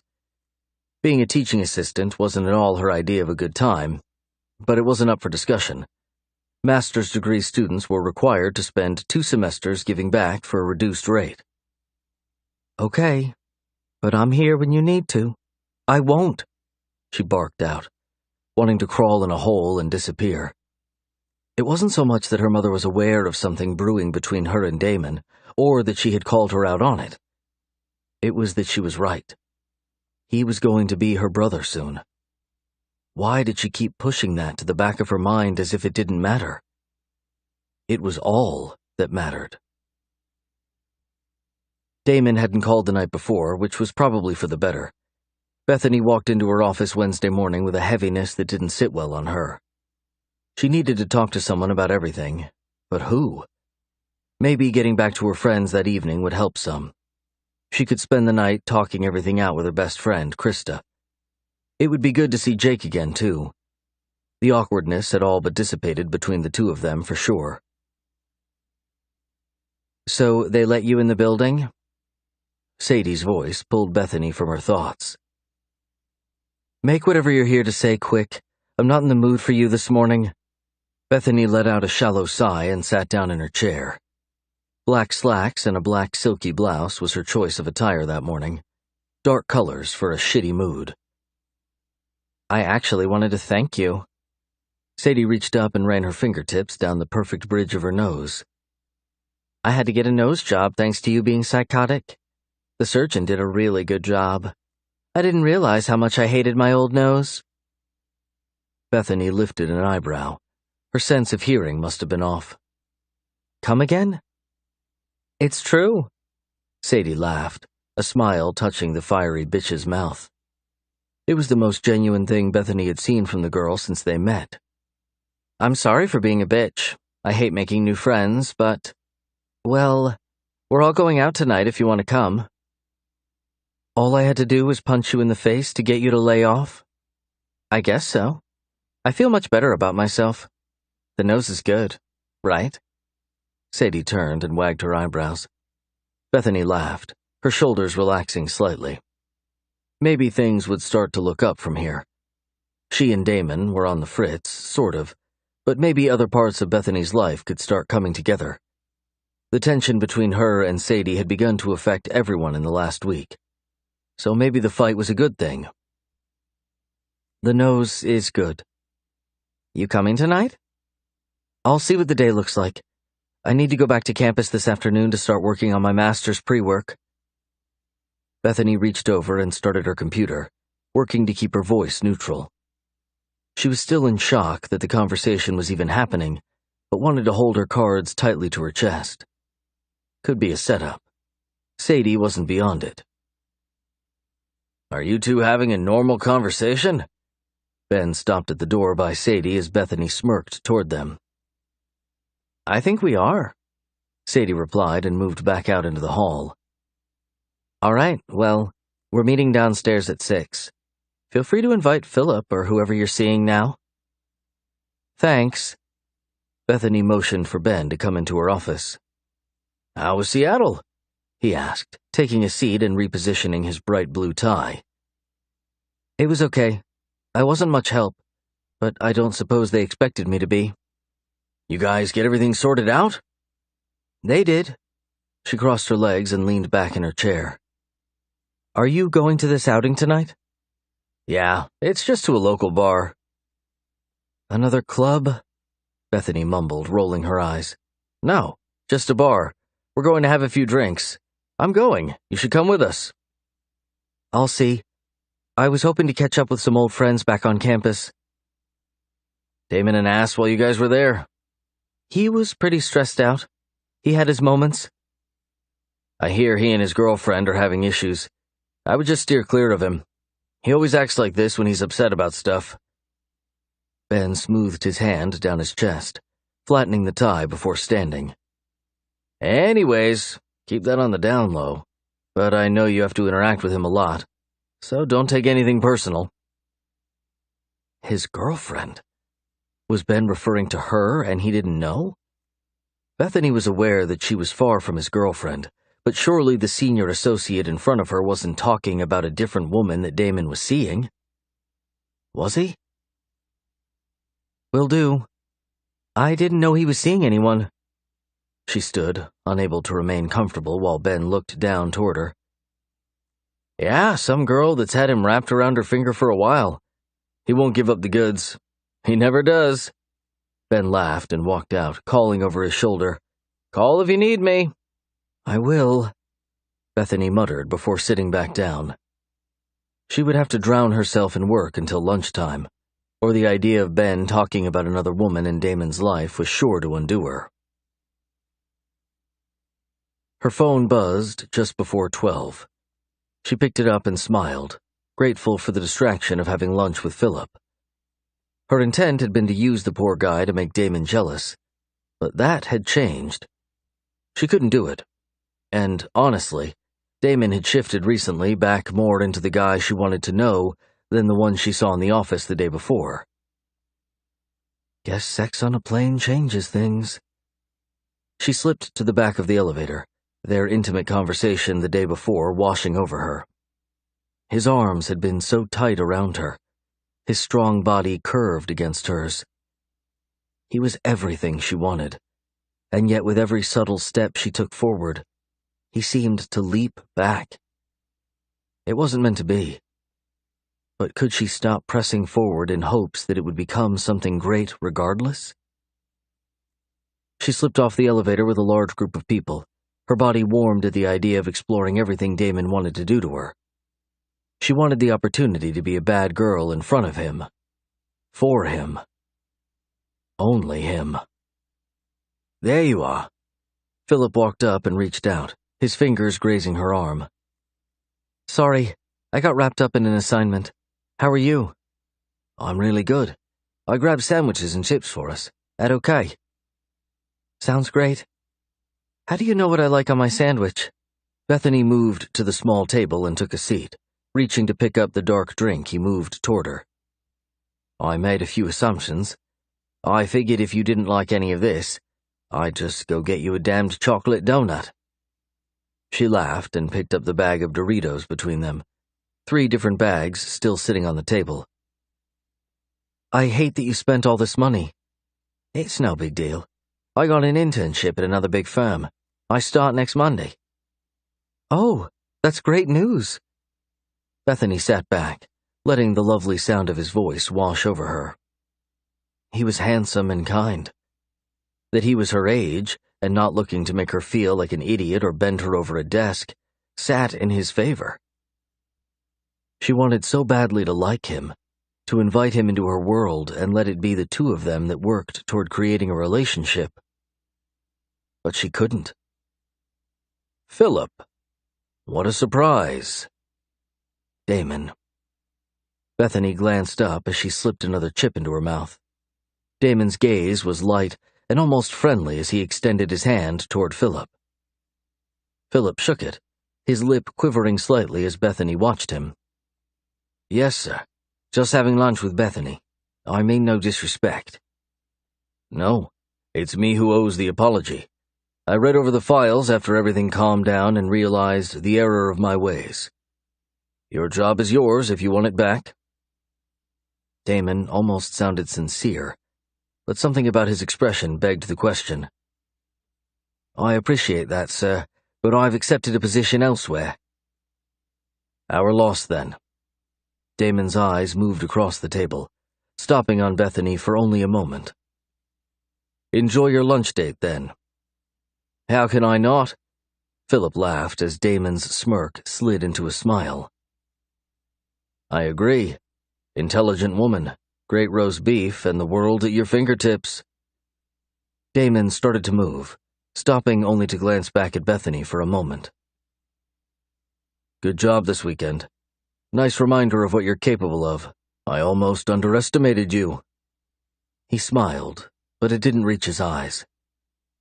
Bethany turned back to Philip as Damon walked off, his comment a sucker punch directly to her stomach. She hadn't done anything but slut herself out to the sexy man walking away from her. His cryptic message hurt. He was poking at her hard. The lust versus love conversation wasn't going to die anytime soon between them.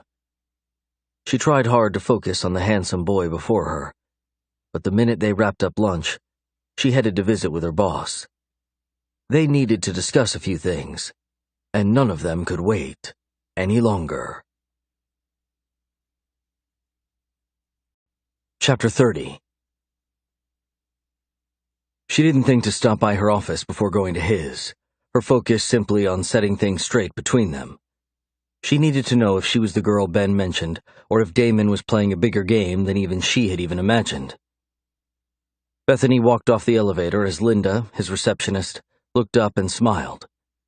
Bethany's eyes averted toward Damon's office as the door opened and a pretty blonde she had seen before walked out.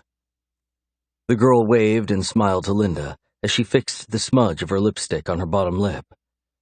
Her clothes were a little disheveled, or appeared to be. Stopping cold in her tracks, Bethany's eyes followed the woman, who seemed out of place in the middle of their office. Her heels were a little too high, her dress a little too red. This had to be the other woman. Linda said something, but Bethany didn't hear her as she turned and walked to Damon's office. She reached out and pushed the door open, slamming it behind her. Damon turned around, his hands on his tie, as if he were just putting it back on. "Need something, Beth?" He tilted his head as he moved toward her. "Who was that?" She hated the accusation in her voice, the sadness that permeated the edges of her words. Who was who? He stopped in front of her and pinned her with the dominance of his stare. Who was that woman? Yes. First you tell me who that boy was that you were having lunch with.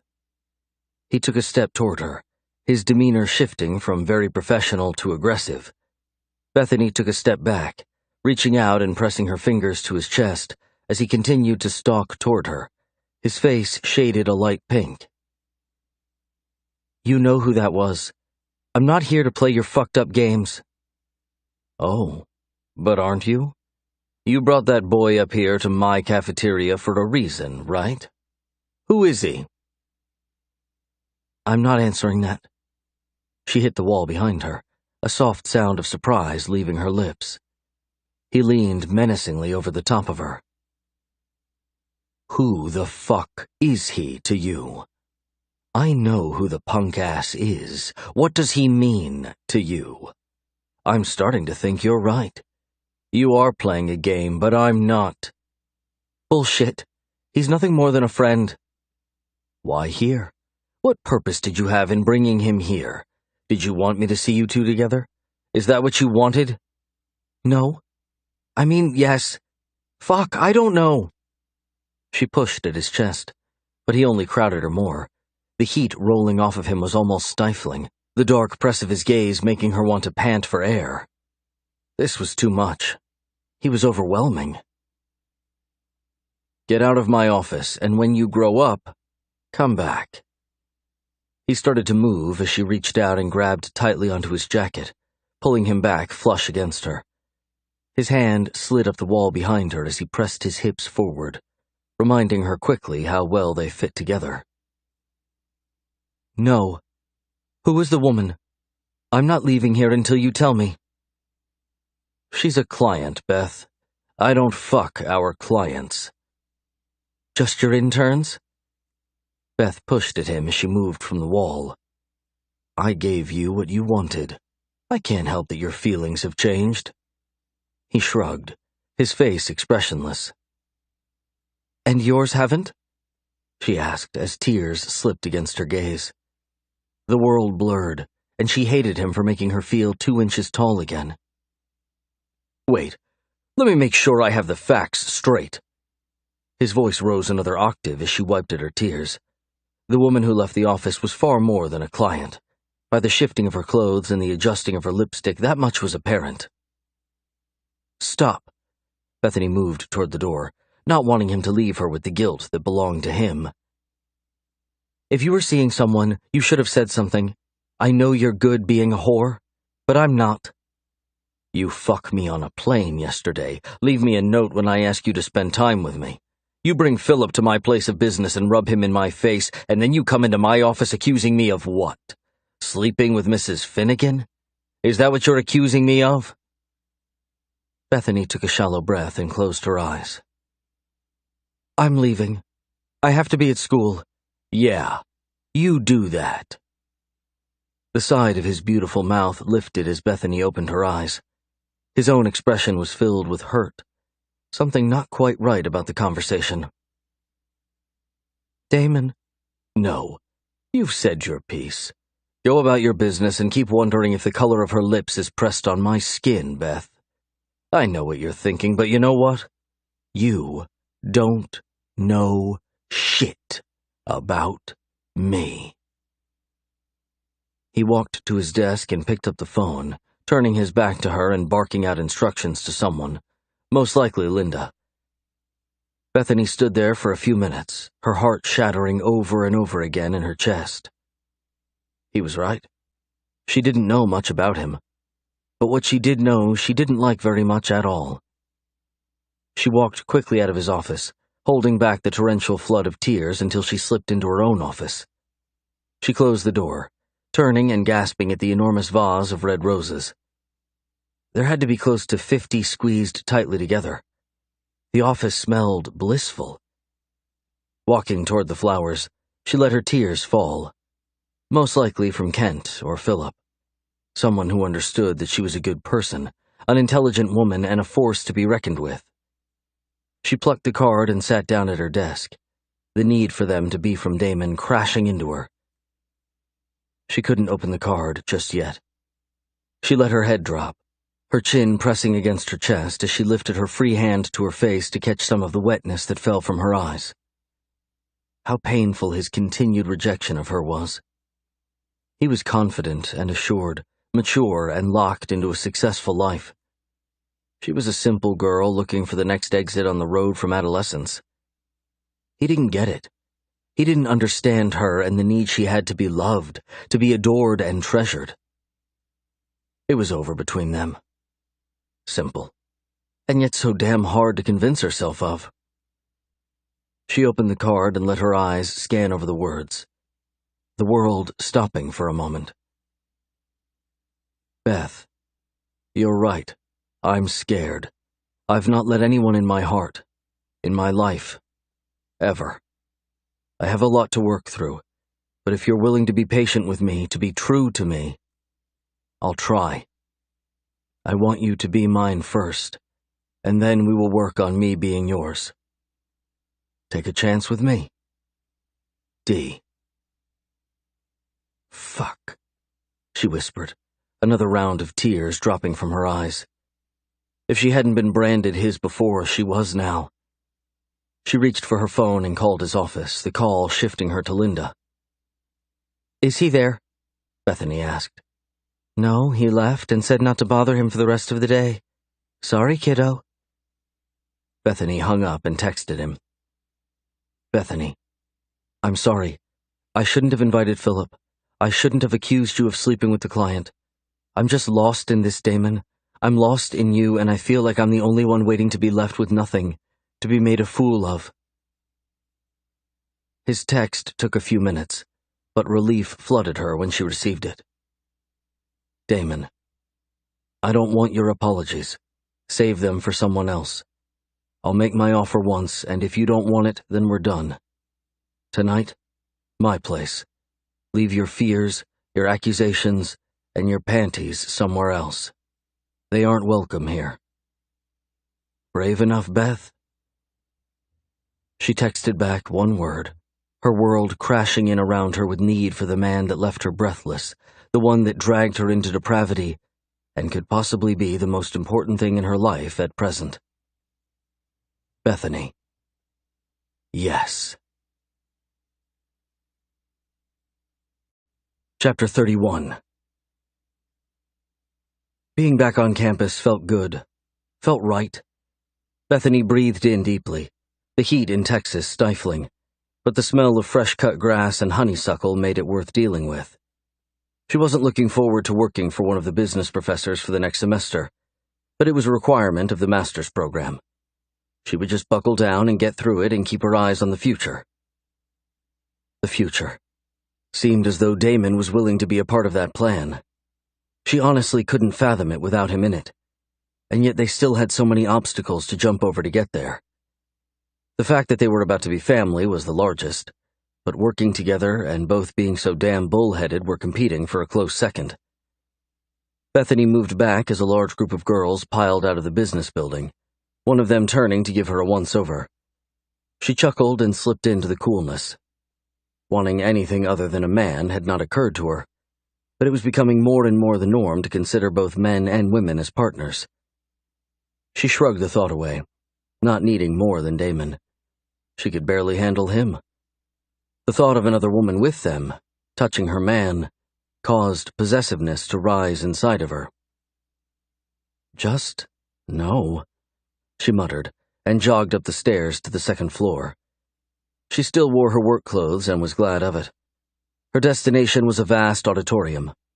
Cost accounting was required for anyone who wanted to be a business major, regardless of whether they were going into accounting or not.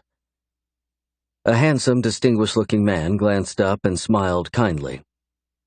"You must be Bethany." Yes, sir, Bethany Miller.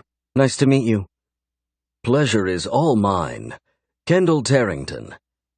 He extended his hand, his gaze professional and remaining on her face. She let out an internal sigh as she relaxed. The guy wasn't a douche or a perv, from what she could tell. She could totally do this. I have to admit up front that cost accounting was not my favorite undergrad class. She smiled and he chuckled, taking his hand back and pulling a pair of glasses from his pocket. He looked up. I'm not thinking too many people would say that it was. He shuffled through a few papers on the desk in front of him as Bethany stood quietly. He was probably in his mid-30s, in great shape and smelled like heaven. He probably struggled a lot with beating back the hordes of college girls that took his classes and worked to grab his attention. She tilted her head a little, noticing no ring and feeling even worse for the good-looking man. Most people like financial accounting better? She tried to make conversation as she walked toward the front row of the auditorium. Taking a seat, she dropped her purse beside her and laid the small notebook she'd brought with her on the makeshift desk before her. Oh yeah. The rules in financial are clear-cut, and you can simply push forward. With cost, the rules change a little depending on the various scenarios you might find yourself in. He glanced up as he pulled a notebook from the pile. Here we go. She turned as he took a seat to her left, leaving a few between them. His light blue button-up shirt and dark blue slacks were perfectly matched to his tie. She couldn't help but smile. His messy brown hair and dark green eyes only added to the complete package of his persona and appearance. He was the typical accounting type, and yet his looks could allow for a modeling career if he were up for it. So I'm thinking I'd like for you to be here on Tuesdays and Thursdays. He opened the notebook and adjusted the metro-styled glasses on his regally shaped nose. That good? Or does it interfere with your master's classes? That's fine. How old are you? Bethany asked, suddenly realizing that she wanted to know, more than having to bear the burden of the awkwardness it might create. He chuckled and sat back in the chair, pulling the glasses off and pinning her with a hard stare. Let me give you the spiel I give everyone. I'm 31, I'm not a model nor do I care to be. I'm a guy that loves math and football, and I'm an extreme stickler for the rules. I don't date students or TAs, so keep things staunchly professional between us, or I'll dismiss you. Wow, you've practiced that, Bethany chuckled. More times than I care to admit to. He swung his glasses around as he lifted his eyebrow. We good? You good with all of that? Yep. I'm taken by the best-looking man in all of Dallas. You're safe. Just wondering how much you must struggle with all of these silly girls that take your classes. He rolled his eyes and looked back down at the notebook. Enough to have to memorize a damned speech about why it's inappropriate for them to behave the way they do. Bethany couldn't help but laugh. She could see the two of them becoming quick friends. It was going to be a good semester where school was concerned. Getting back to the books and seeing her friends would help to ease the incessant need that hovered just above her where Damon was concerned. She couldn't spend her days on her back with him between her legs. Or could she? There's the girl of the hour. Krista walked toward the car as Bethany got out, a smile lifting her mouth at the sight of her best friend. Has it only been a couple of weeks? Feels like 4 fucking ever. Bethany wrapped her arms around the other girl and sank into the hug. Can't text or call nobody? Too busy being important? Krista moved back and tugged at a strand of Bethany's long hair. You too, butt nugget. She winked and walked toward the apartment. She would be staying with Krista most days of the week, some at Kent's place, and hopefully some in the arms of her handsome stepbrother. Bethany reached over and ran her hand down the back of Krista's hair. You totally got some lowlights put in your hair. Krista opened the apartment and moved back. I did. I just felt like it was too blonde. With it being so short and gold, everyone kept calling me Tinkerbell. Bethany laughed and let her eyes scan the living room before sinking down into the old beat-up green couch she had come to love. Tinkerbell is beautiful. And thin. I'm not. Krista grabbed a handful of her stomach and shook it. Bethany rolled her eyes. Where's Jake? He'll be here soon. He had to meet with the new professor he's going to be TAing for. You guys still together? Bethany asked, wishing like hell she would have kept in better contact with her friend. Why had she let her new life completely suffocate her old one? Didn't seem right. No. We didn't really get together. He was confused, I guess. Krista shrugged, her smile sliding to a frown. Bethany patted the seat next to her on the couch. What do you mean? I thought you guys just decided after graduation that you liked each other. I've always liked Jake, but I knew the two of you had something going on, so I backed off. She shrugged before sitting down and kicking her feet up. He thought he wanted to give things a try too, but he just up and changed his mind last week. Why? I don't know, he didn't explain it. Are you upset? Bethany reached over and ran her fingers along her friend's arm. Yes and no. Explain. I wanted something to happen between us, but it was so weird. He's been one of my best friends for 4 years. She leaned back and closed her eyes. I'm good with us just being friends. It's better that way. Every time I think about us making out, I keep wondering if he's wishing I'm you. What? He wasn't interested in me, Chris. I tried, remember? Yeah, but I think he was just overwhelmed or shocked. He's asked about you, like, every day since you left. There was a slight twinge of bitterness in her voice. The hint of it stung, but there wasn't anything Bethany could say to make things better. Jake had completely rejected her the night of the graduation party. Hell, she had stripped naked and walked toward her bedroom, beckoning him to come with her. Damon would have taken her in the hall before she could make it to the privacy of the room. The thought caused her body to tighten, her hormones to flutter. I'm in love, Bethany blurted out, knowing that she couldn't say anything in response to Jake, but she could most certainly share her own situation that would make anything Jake might be thinking moot. Krista opened her eyes and sat up, shock registering on her face. Really? Who? One of the guys at the firm I'm doing my internship with? Her cheeks burned with embarrassment. The idea of blurting out the fact that Damon was her stepbrother just wasn't going to happen. No way could she share that. Anyone with half a sense of morals would slam her to the ground. A knock at the door surprised both of them. Bethany got up as Krista laughed at their silliness.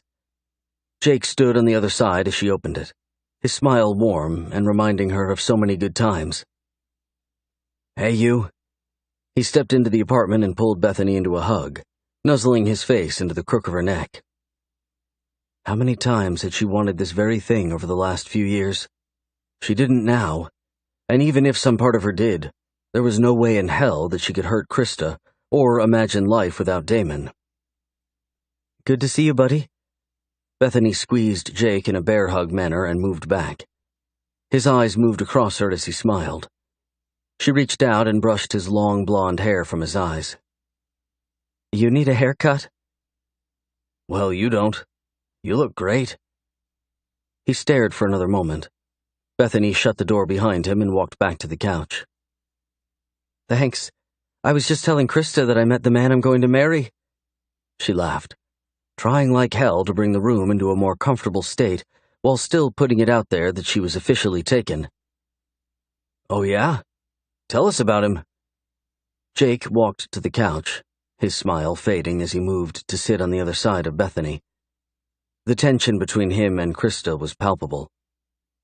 Wait, are we going to dinner? Krista asked. I can't. I need to do a few more things for work tonight. Bethany gave an apologetic look before turning back to Jake. He's tall like you, but dark hair and dark eyes. He's bossy and domineering. Quite a dick sometimes. But he's going to be really good for me. Wow, he's like the total opposite of me. Jake laughed as Krista stood up. I'm getting something to drink. You guys want anything? I'm good, Bethany responded, turning her attention back to Jake. Me too, thanks though. He watched Krista go and then turned back to Bethany. You have to help me. What? Why? His sudden change of expression left Bethany concerned. A frantic look sat on his handsome face. She's fucking obsessed with me. She's been my shadow for the last 2 weeks. I need you home. You have to pretend like we're together or something. I need your help. He reached out and took Bethany's hand. That's ridiculous. That doesn't sound like Krista at all. He lowered his voice and leaned in. She's going to bring me a drink because she has to be doing something for me all the time. But you're not thirsty. I fucking know that. I'm serious about you helping me. Bethany turned as Krista walked in with 2 drinks. Here, handsome. Thought you could use something. Jake gave Bethany a knowing look. Something was a little off. But what could she do to help? Had things shifted that much after just 2 weeks? She thought about her own life and how she felt about Damon now.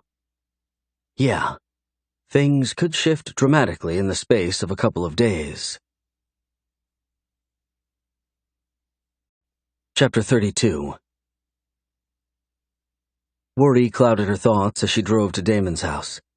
The situation with Krista and Jake was so odd. It was hard to imagine it happening, and yet it seemed to be. Maybe Krista had been obsessed with Jake for much longer than either of them imagined. Her phone buzzed in the seat next to her, and she pulled it out as she parked the car in front of Damon's place. Damon, where are you? I'm getting impatient. Bethany, here. Why does that not surprise me? He opened the car door as she yelped and hit her knee on the steering column. Because you know me so well after only a week and a half? He lifted his eyebrow and moved back. His white button-down shirt was open, the swell of his beautiful chest and abdomen muscles on full display. She got out, not able to wait another second to touch him. Sliding her hands around his waist inside his shirt, she lifted to her toes and pressed her lips to his with a soft moan. He wrapped his arms around her and tilted his head, deepening the kiss as he took dominion over her mouth. His strong hands pressed into her back, the sensation sending tendrils of pleasure shooting all over her. He broke the kiss and pressed his forehead to hers. No more accusing me of shit. Things are quite rarely what they seem to be in my world. He nipped at her mouth, his eyes dark and filled with warning. I understand, she whispered, wanting so badly to apologize, but knowing that he wasn't interested in her words, as he noted earlier. Come inside and tell me about the campus visit. He moved back, taking her hand and closing the car door with his other one. We need to get you a new car, by the way. This one is on its last leg. Bethany swallowed the excitement of knowing that he wasn't furious with her. How close had she come to blowing the best thing that had ever happened to her? He was rough around the edges, for sure, but that was one of the main reasons she wanted to melt into a puddle each and every time he came near. To tame a lion would be a great feat. I like my college car. It has character. She laughed as they moved into the house. He glanced back at her, the upturned corner of his mouth so incredibly sexy. You have character, you ballsy girl. He released her hand and moved into the kitchen, all sorts of cold cuts and breads out on the counter. What's all this? Dinner. I figured something fast and filling would work. I'll cook for you another night. He started pulling together a large sandwich and nodded toward the 2 plates sitting out. Hand me one and get yours. Get whatever you want. Just make yourself at home here. He had 2 plates out, and he wanted to cook for her? She swallowed the hot burn of tears, almost too afraid to let herself believe that he was letting her in bit by bit. She handed him a plate and nibbled on a pickle as she watched him. Nothing in all of her life was more enticing than seeing him in the kitchen. His dark hair curled a little at the top, his playboy persona only elevated thanks to the need for a haircut. She reached out and brushed her fingers through it. Damon looked up and caught her hand, kissing the inside of her wrist softly a few times. "Stop being sentimental and get your sandwich. You're wrecking my world. Stop looking happy about it." He pressed his teeth to her wrist and released her, winking and looking back toward his masterpiece. "No way you're fitting that in your mouth." Bethany laughed and moved to stand behind him. Wrapping her arms around his waist, she leaned forward, needing contact so badly with him. He rubbed her hands as they clasped around his midsection, and she knew. He was softening toward her.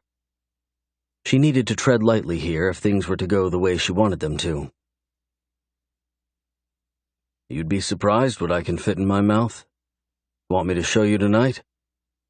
He chuckled, the sound warming her fully. "You going to choke on that huge sandwich for me just to prove a point?" "No, I'm going to eat the hell out of this sandwich. I plan to choke on desire and fit as much of you in my mouth as you can handle. Plain and simple, sweet girl." She stiffened, his words driving a stake into her core and exploding heat along her nerve endings. "How do you do that?" He lifted his arms and turned in her grasp, wrapping her in a hug. "Do what? I want to hear you say it. Tell me what my words, my plans, my desires do to you." Bethany lowered her head a little. The weight of his stare was almost too much. "Look at me and tell me." He spoke with authority as he bent down a little, putting himself back into her line of sight. She straightened her shoulders and nodded, telling herself over and over that she could do this. "You make my body ache. It comes alive with your words." "My promises?" "Yeah. I want all of them." "How does it ache? How does it come alive, Beth? Tell me. Describe it for me. Make me tremble with need to fulfill that wicked ache you have because of me." She swallowed hard. It was overwhelming to have him hovering over her, his words so sensual. The timbre of his voice was methodical, deep and tugging at her good girl appeal. She wanted to strip naked and offer him anything, anytime, anywhere. "Tell me, baby. Talk to me." He leaned forward and brushed his lips by hers. She leaned into the kiss, but he pressed his forehead to hers again, stopping the connection. Bethany growled softly as he chuckled. "You don't get another kiss until you respond to my questions." "Fine." She tried to pull back, but his strong arms locked her into place. "What are you afraid of?" "Sounding like an idiot. I'm the one trying to impress you, remember? You have all your shit together. You're successful and extremely good-looking. I'm just a college girl trying to figure everything out." She pulled against him again. Damon tightened his hold on her, picking her up and moving them toward the kitchen table as he let her go. He reached down and wrapped his strong hands around her waist, lifting her and forcing her to sit on the table. He pressed forward, pulling her hips until she was pressed against him. His hands slid into her hair as he looked down at her. "Every time I see you, my cock hardens to the point of pain. I want to rip your fucking clothes off and teach you a lesson for what you do to me. But something inside me stops that violence. That something is the warmth that rushes through me, Beth. It coats my insides and yet still burns along the trail of my pleasure points. My heart races, my palms sweat, and the lust burns brighter. But differently. It's a need, a desire, a demand that forces me forward toward you." He pressed his hips forward, the thickness of his erection brushing against the junction of her thighs as she let out a soft yelp. "You're not a girl." He leaned down and dragged his nose along her jawline as he inhaled deeply. "You're a woman. You're my woman. Stop acting like that girl. I don't like her. Be who you are and tell me what I do to you. I need to hear it from your lips. Demand it from me." "It's like a fire," she started as she reached up and pushed his shirt from his shoulders, reveling in the beauty of the beast before her. A sharp, stabbing jolt of electricity. It starts in my stomach and races along my skin, leaving me hot and wet, needy and willing to do anything just to feel your hands on me. Good, baby. Keep going. He bent over her, pressing his body to hers.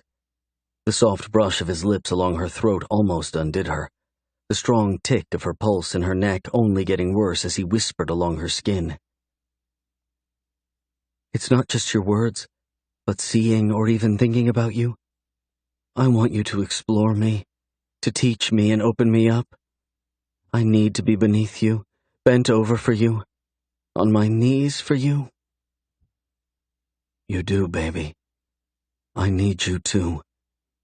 He whispered against her ear as his fingers slid between them, pressing softly into her wetness above her slacks as he growled against her throat. I want to drown in your scent and bathe in your depravity. I don't know why you chose me, but every word, every look, every touch breaks me in half. I can't imagine my life without you, she whispered. Her body tensed and shook slightly as he pressed his tongue to her collarbone and dragged it slowly up her neck, his lips and teeth pressing to her chin as he groaned. He moved back and pushed softly at her chest to force her back. Bethany descended, leaving her elbows behind her, unwilling to watch the ceiling. She needed to see him. He ran his hand from her neck through the valley between her breasts to the top of her slacks, tugging a little as his dark brown eyes moved back to meet her gaze head-on. Tonight is about us. I want you to know me a little better, and I want to explore the deepest parts of your body. You want my heart. You're going to have to come after it. I keep it on lockdown and have for so long I'm not sure it's truly available anymore. I want you to have it, though. He undid her slacks as she kicked off her shoes. Lifting her hips, he pulled the silky material from her legs, his hands rubbing her thighs firmly as he watched her. Bethany panted, the room shrinking to nothing more than him. His hunger was overwhelming, the sensation of being swallowed whole very much where she was. He reached up and wrapped his fingers around the small string of her panties on each hip, pulling down and chuckling deep in his chest as he chucked them behind him. Taking a knee in each hand, Damon opened her legs to leave her on full display for him. His finger ran down the length of her swollen sex, the slick, pink skin throbbing painfully as he glanced up at her. Relax and let me touch you a little. We'll eat soon, but I need this. I need to watch you come for me. When I tell you to come, you do. Not before that. Got it, sexy girl? Bethany nodded slowly, her tongue pressed between her teeth as she struggled to breathe. He ran his finger along her sex again as she groaned loudly and lifted her hips, the top of his digit slipping into her. Needy baby? He asked, his voice so deep and sensual as it skittered across her exposed flesh. Fuck yes. Bethany lay back, her heart trying to beat its way out of her chest. She moaned loudly, the sound animalistic and emotional as he slid 2 fingers in her and pressed his other hand against the top of her sex, his palm rolling in slow circles as he worked his fingers in and out of her. So beautiful. Tight little body taking what I give you and wanting more. You want more, don't you, Beth? It was almost a command, not a question. He glanced up at her as she lifted her hips in rhythm with his assault. Yes, she groaned, not caring what kind of needy whore she must look like to him as she forced him to work her hard and fast. His soft panting shot her over the edge, and she gripped the tablecloth as her ass came up off the solid structure. I feel it. You're swelling on the inside. But I'm not ready for that yet. He pulled his finger out and patted her pussy softly. His eyes narrowed as she looked up at him and let a long, angry sound rise from her. More, she whispered. Wait. I want you to hear me when I say I'm going to be in charge of this relationship. He patted her wetness again as she writhed beneath his touch. Tell me you hear me. I'm in charge of your body. I'm the only one that makes you come. Ever again. Tell me, Beth. Yes, you're the only one that can make me come. I'm only yours, Damon. Please, stop fucking around with your games and give me more. These aren't games. They're a training ground. He slid his fingers deep inside of her and pressed deep against the part of her that caused the world to explode. Come for me, baby. Come hard, Beth. A long sound left her as her body contorted, hips pumping against him as he bent over and pressed his lips over her clit, sucking it deep into his mouth. The world shattered, and she let herself dive into the deep end of the pool. No air needed. She wasn't ever willing to come up again anyway. Chapter 33. What did you mean by a training ground? Bethany asked before lifting her sandwich to her lips. She sat in one of his t-shirts, her body bare beneath it. Soft music played from the TV as they snuggled into the couch together. Exactly what it sounded like. You're not used to a man wanting to take pleasure from you, both his own and yours. Damon licked mustard from his finger before glancing over at her.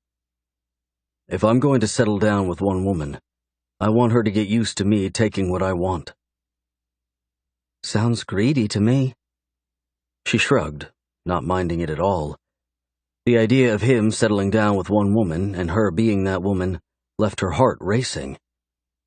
What she wouldn't give for that to be the future. It is. Life's too short not to be, though. He moved her legs off of him and stood, his slacks the only thing he wore. Plus, it's not like I'm taking something from you that you don't want to give.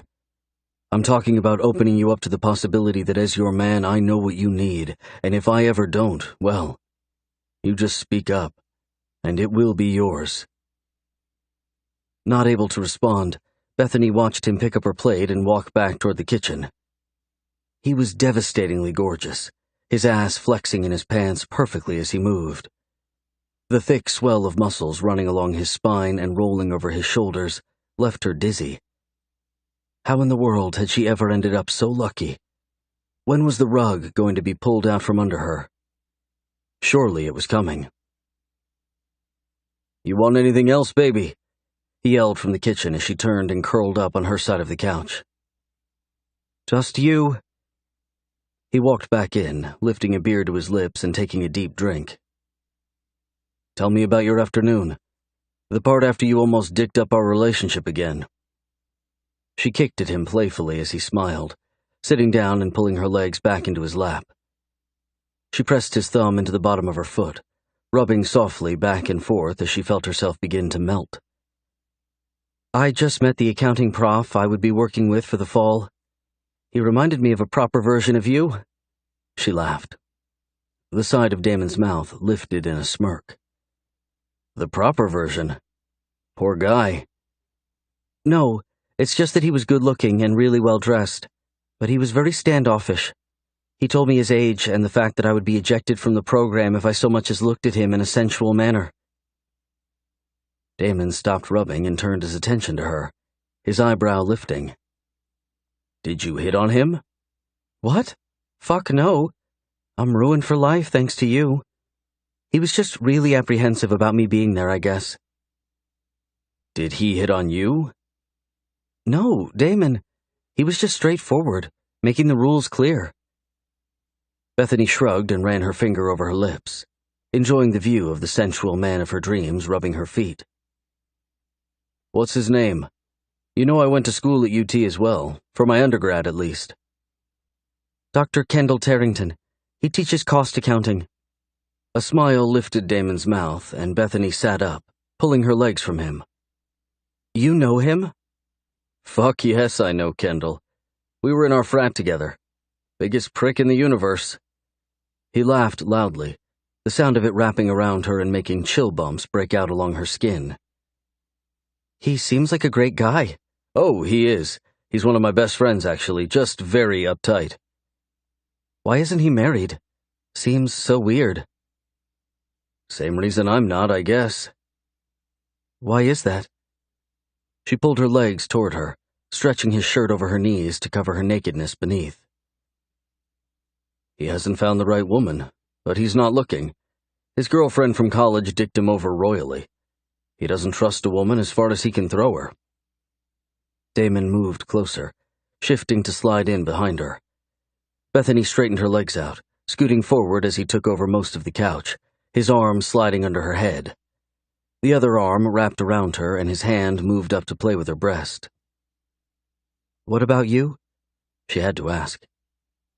Do you trust me? I want to. I think I do, but I have a lot of demons in my past. He leaned forward, pressing his lips to the side of her neck as he breathed in deeply. She shivered, and he moved his hand to the bottom of the t-shirt, tugging it up and slipping his hand back up to cup her bare breast. Why are you such an ass to me sometimes? One night we're making love, and the next day you're tearing me apart with your words. Do you need meds? She turned her face, a smile on her lips as she teased him, the derivative truth still very much there. I don't know. I'm going to work on that. I think I have a hard time not separating work from pleasure. I don't see you as my girl at work. I see us as colleagues. At least, I try to. Why? Am I not good enough to be yours in front of our peers? Anger slipped into her voice, and she hated to ruin the mood, but she needed resolution. Hush, woman. That's silly. I would show you off to everyone, and I will when the time is right. You're breathtaking and have me panting like a high school boy with a hard-on. Then why not let me be yours everywhere? Because I'm not sure how to do that, Beth. I've worked to protect myself so long that undoing that isn't an easy feat. That and the fact I can't seem to get my fucking hormones under lock and key when you're around. You can hide your wetness from peering eyes, but I can't exactly hide my erection. True. I just don't like it. I don't want there to be a separation anymore. And the next time you bark at me, I'm going to drop-kick you. He groaned and shifted his hips forward, grinding himself against her rear. I need to tell you something else. I spoke with Matt a little about your mother and that whole situation a while back. He brought it up and I just listened. Damon stiffened behind her, his body going still. She continued to explain, hoping that it wasn't wrong to tell him. I wasn't going to say anything, but I know being transparent and open is important to you, so I promise you one thing. No secrets between us. At least not from my side of the relationship. He pressed another kiss to her neck and slid his hand to her stomach, pulling her back toward him as he slipped one of his legs through hers and wrapped himself around her tightly. He didn't have to say anything. His actions spoke volumes. He wanted love as much as everyone else did. And like half the population walking around lonely, he was scared. How could he not be? I still hate her, Beth. I can imagine so. Bethany reached back and ran her fingers along his thigh before pulling from his hold and turning to face him. She lay down on her side, snuggling into him as she nuzzled her face into the sexy smell of his chest. I wish I could just tell Dad. But what good would it do? She looked up as he reached down and brushed her long hair back, his eyes on her but looking far away from the present.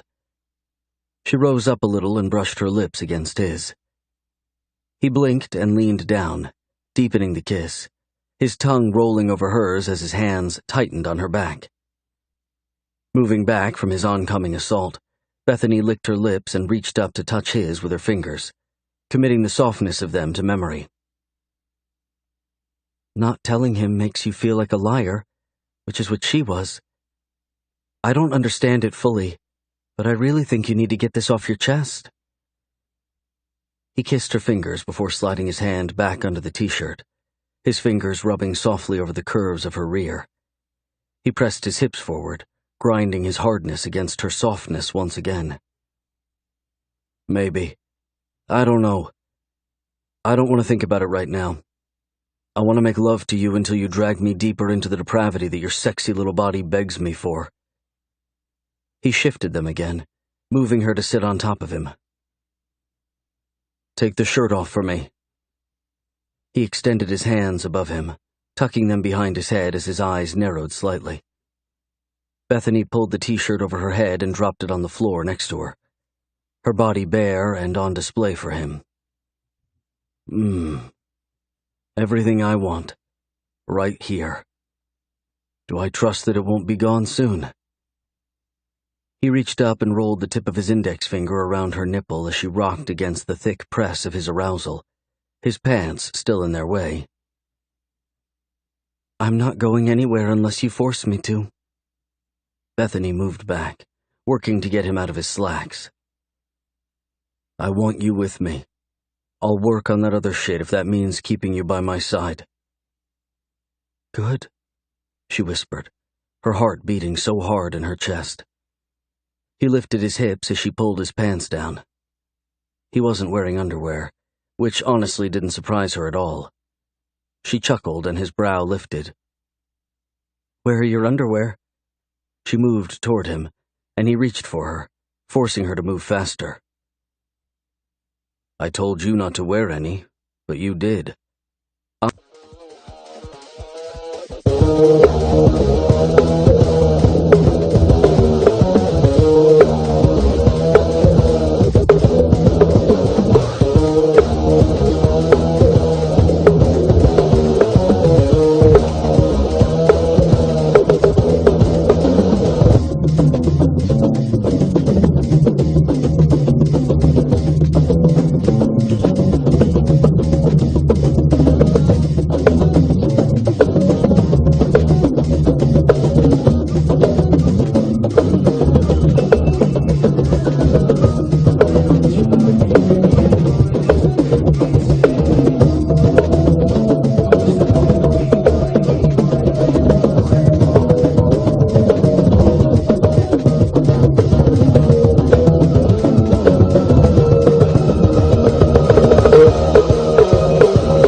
I, on the other hand, followed the rules.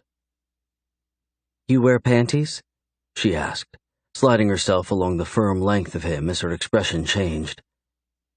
Nothing seemed funny all of a sudden as need rose in the center of her body. "Hush, woman. Arch your hips and take me inside of you.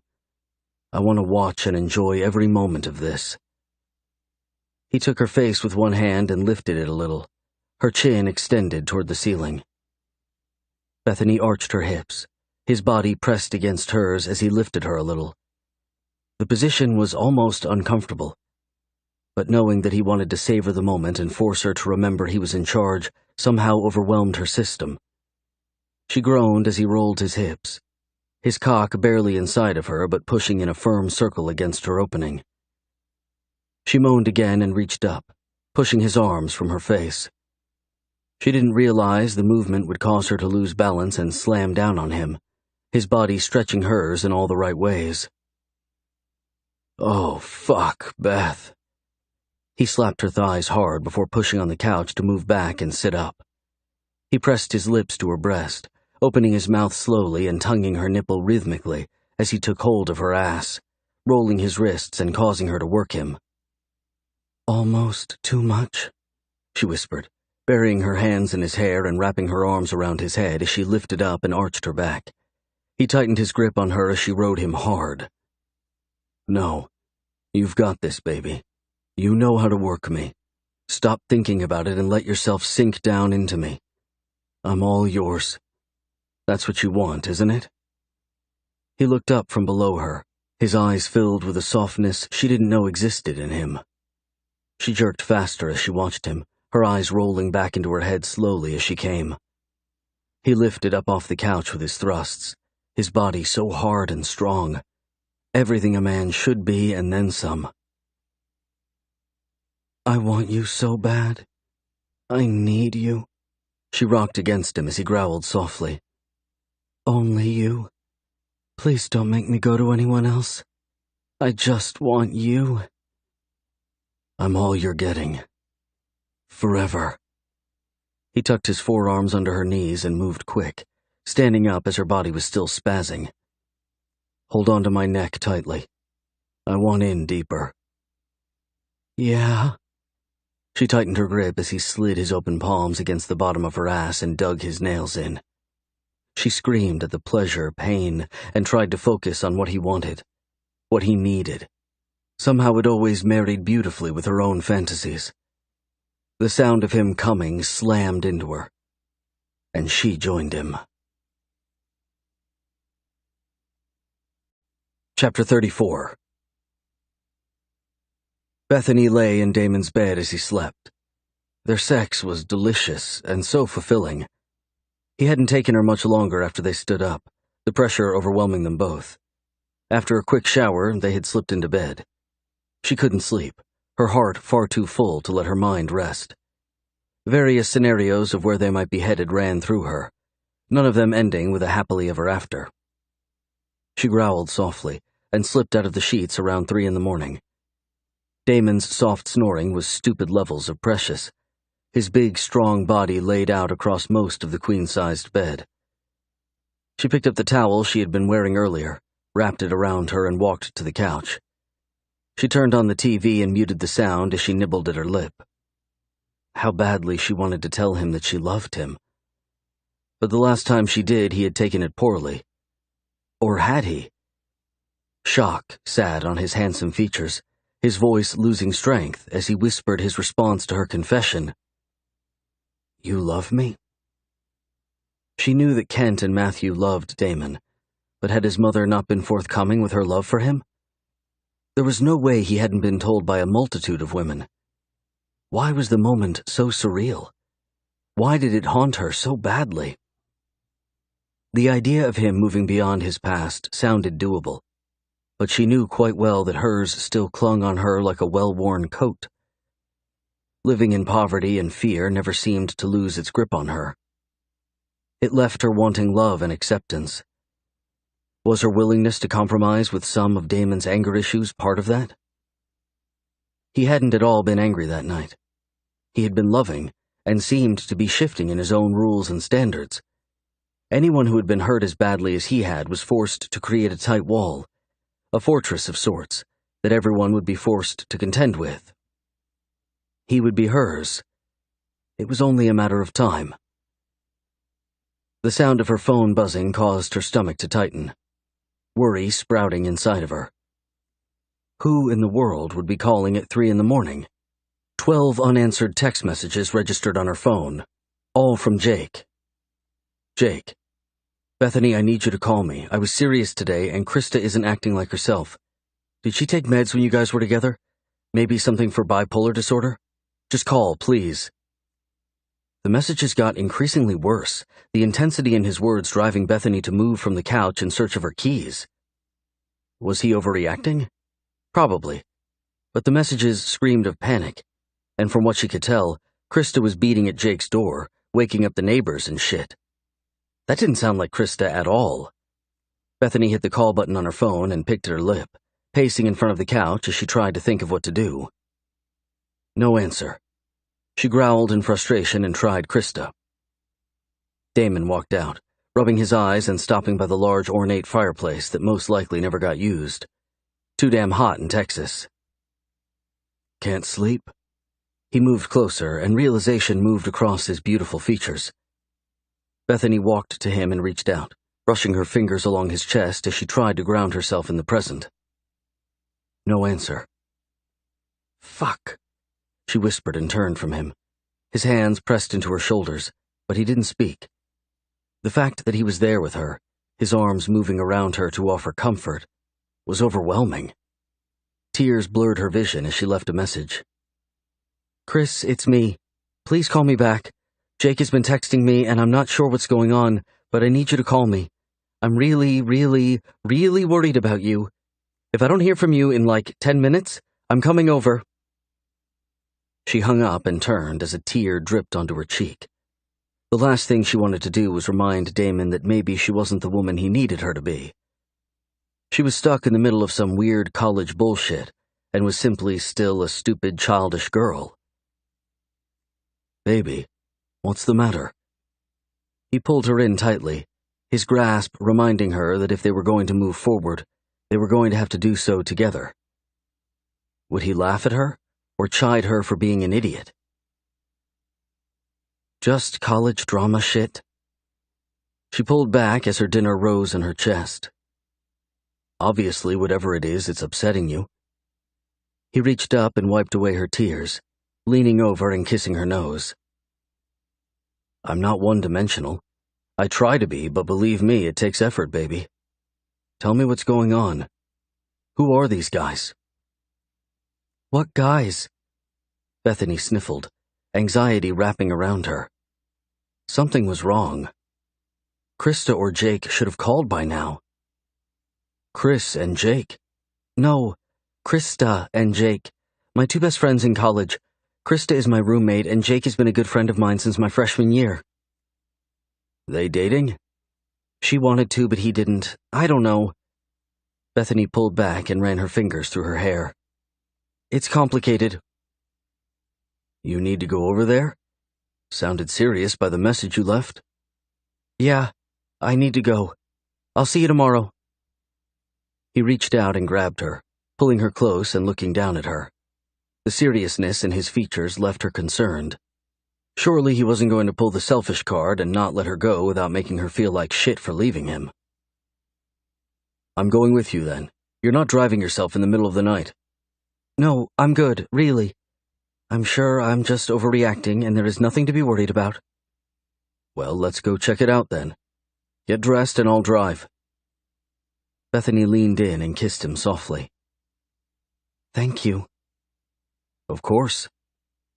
He released her as she jogged toward the bedroom. Fear tore up her insides, but having Damon willing to go with her made it seem like the world was finally righting itself. Does your friend Krista have a history of being a violent person? Damon asked, reaching over and taking Bethany's hand. No. I mean, I don't know. We've been friends and roommates throughout college, but I didn't know her before then. Are we headed to her place or this guy Jake's? Jake's. He's the one that seemed panicked. She reached for her phone and plugged in the address before linking it to his Bluetooth. This should keep us on track. Good. I think when this is all cleared up, we need to go by your place too. Why? To see if Krista is okay? We can do that, but I was more thinking of christening your bed. He smirked, and she relaxed slightly, thankful for his mood being spot on with what she needed. Can I ask you something? Yes, unless it's about my mother. I'm not ready to go there just yet. No, I'll let you start that conversation when you are ready. She rubbed his fingers with her own, wanting to crawl up into his lap. Do you think our relationship can develop past the fact that we're about to be siblings? Of course. We're siblings by marriage. My father's choices aren't going to tell me who I can and can't be with. You and I have every right to be together. Do you think they will see it like that? She hated to have the conversation, but honestly, it was the last barrier to the idea of them actually making something of the future. Plus, she seriously needed to get her mind off of the situation with Krista and Jake. She might go crazy if she let herself ponder it too much. Outside of Damon and her mother, Krista and Jake were closer to her heart than anyone else. I don't give a damn how they see it. If things crumble with my father because of this, then we'll pick up and start somewhere else. So, you're seriously considering giving us a try? You and me? He glanced over at her, his gaze kind and thoughtful. Yes, us. I'm not giving it consideration, no. I'm telling you that I'm a challenge, and that it's not going to be easy to push past the fortress I've set up. But I'm your #1 fan, baby. If you want to persevere with me, then I'm willing to do more than try. He shrugged and turned his attention back to the road. Bethany watched him as sleep tugged hard on her resolve to stay awake. I'm sleepy. I like you, Sleepy. It transforms you from beautiful to ridiculously cute. Makes me almost feel bad for wanting to lick every inch of you. He glanced over and smiled. Don't feel bad. Just do it. What? Lick you to death? Please? She whispered her response before her eyelids fluttered, the world going dark in the comfort of Damon's fancy car. Chapter 35. Bethany, wake up. Damon's voice pulled her from her nap, her eyes opening as she gulped for air. Hey, it's okay, we're here. She sat forward, brushing her fingers through her hair and trying to make sense of the scene. Several cop cars sat around the parking lot. People milled about everywhere. Oh my God, do you think something has happened to Jake? Do you? She pointed to a spot nearest the action, not really wanting an answer from Damon. Park over there. I don't know what's going on, but don't rush into it, please. I don't want anyone manhandling you. I'm possessive, if you haven't noticed, and I've had very little sleep. This wouldn't be good for anyone if a cop thought to overstep his boundaries. She didn't pay him any attention, but reached for her phone that sat silent between the two of them. How can I have a zillion text messages from Jake and now nothing? He and Krista both know that I'm worried. Her voice was pinched as fear worked to consume her. Damon parked the car and got out, moving to her side. Opening the door, she reached for his hand and he helped her out. He wrapped an arm around her waist as they walked toward the commotion. There had to be at least 400 or more students loitering around Jake's apartment, the complex one of the largest on campus. What are the odds that this is all related to Jake? I mean, it could easily have been someone else. People overdose on drugs and shit all the time. She mumbled to herself. Excuse me, guys, you can't go any farther than this. A cop stepped toward them, holding up his hand and speaking loudly, as if they weren't right in front of him. What's going on? My girlfriend has a good friend of hers that lives in this building. Damon's reference to her being his girlfriend wasn't lost on her, but she tucked it away for the celebration later, when it was more appropriate. She looked around to see if she could spot anyone she knew. Someone had to know what was going on, and it wasn't like the cop was going to give them any information. I'm not at liberty to discuss it. He glanced at Bethany as she turned back to pull Damon away. Just text your buddy. I'm sure he or she's fine. Yeah, thanks. She rolled her eyes, unable to help the wave of sarcasm that rushed from her lips. Damon slipped his hand into hers as they walked along the edge of the police tape. He stopped quickly, releasing her hand and moving forward as she looked up from her phone.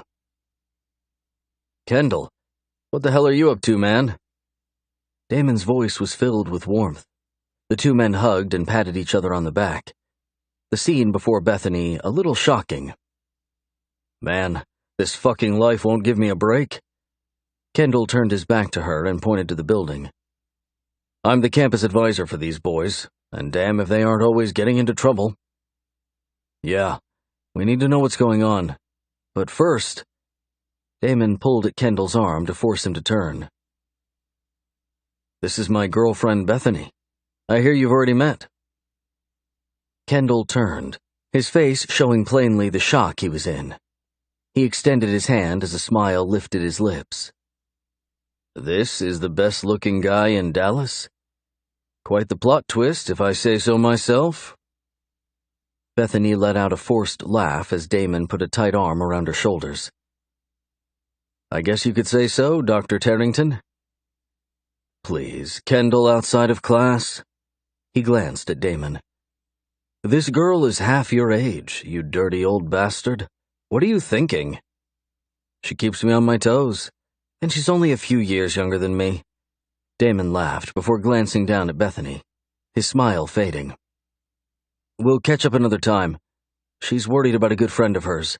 What's going on? I honestly don't know yet. I was told to wait here, and the minute they finished swabbing the place, I would be brought forward to answer questions. Who was hurt? Was it an overdose or what? I don't know, but I'll be the one to call the boys' parents. I know the police were called about an hour ago, so whatever happened most likely just happened. Is someone dead? No, they would have mentioned that. I know one of our students has been taken to the hospital via the ambulance, but who or why? No clue. Kendall shrugged and ran his fingers through his brown hair as he looked back toward the complex. I'm almost surprised you're teaching still. Damon reached out and squeezed the other man's shoulder, Bethany a little shocked by the warmth between them. When Damon had referred to Kendall as a good friend, she thought he was using the term loosely. Yeah, well, I love it. Can't let a couple of scandals rip your dreams from you. Kendall shrugged and kept his gaze on Damon. They ever prove your innocence? Yeah, the girls finally relented, but you know how that goes. They watch me like a fucking hawk now. I had to give Bethany here the same speech I give everyone. I would never date a student, and yet... He shrugged and let out a long sigh. She wanted to ask questions, but it wasn't her business, and honestly, it would just leave things too familiar between them. She liked knowing that she would be working for someone on campus that respected Damon, but being friends with him herself didn't seem like a good idea. They needed to keep things very professional to make sure no one in administration questioned him where she was concerned. She would never want that. Fuck them. I'd be shocked if there was ever a girl that could melt your resolve where the rules are concerned. Damon scowled. I've not found one yet, that's for sure. A cop walked toward them and Kendall moved forward. Which of you is Dr. Tarrington? That would be me. Kendall raised his hand as the cop motioned him forward. If you could come with us, we've got a few questions for you and need to fill you in on what to tell the boys' parents.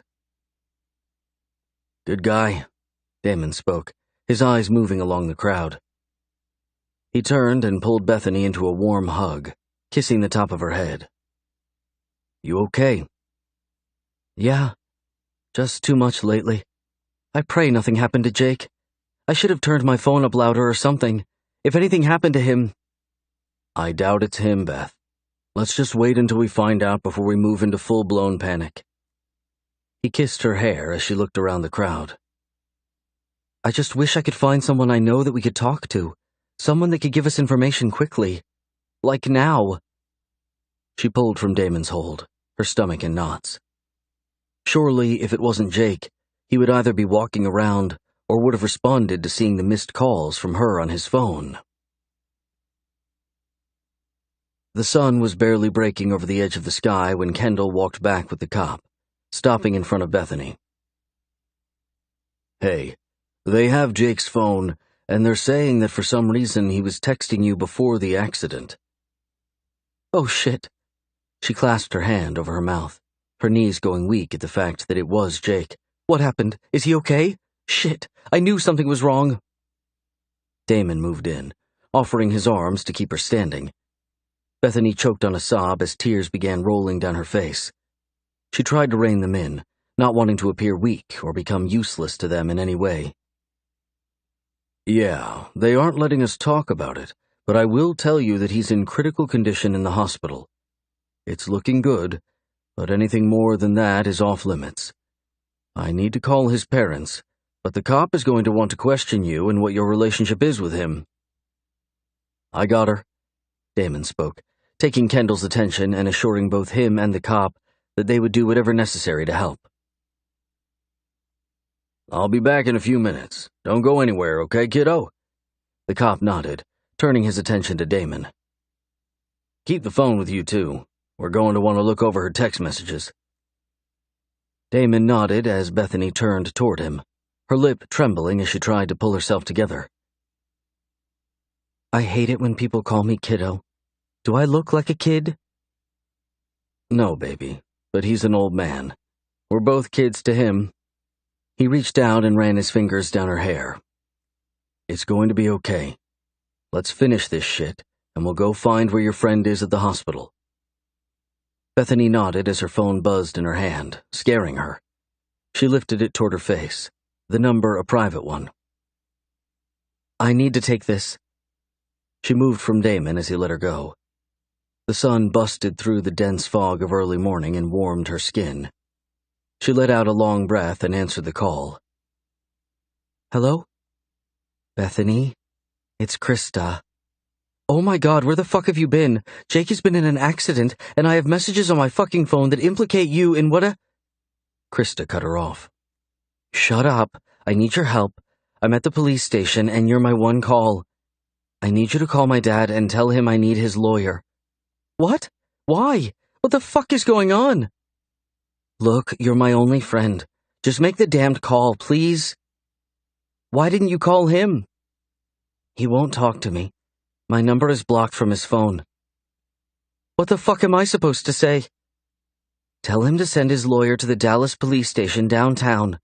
Tell him I'm being charged with either attempted murder or first-degree manslaughter. It depends on whether Jake pulls through or not. Oh my God. Did you? Damon's arms wrapped around her from behind as the earth shifted beneath her. Was this shit for real? Krista tried to kill Jake? Why? No way this was happening. I'm on a tapped line. Just call my father. The phone went dead, and Bethany turned, her senses dulled, her body numbed to all external factors. She glanced up at Damon, his mouth moving, but she couldn't make out a word he said. Was love so powerful that when denied it could rear its ugly head and leave violence as its only outlet? What kind of person was capable of that type of malevolence? The kind of person that loves for the very first time and loses that light. The darkness, their last reprieve. Their only option. Chapter 36. 1 week later.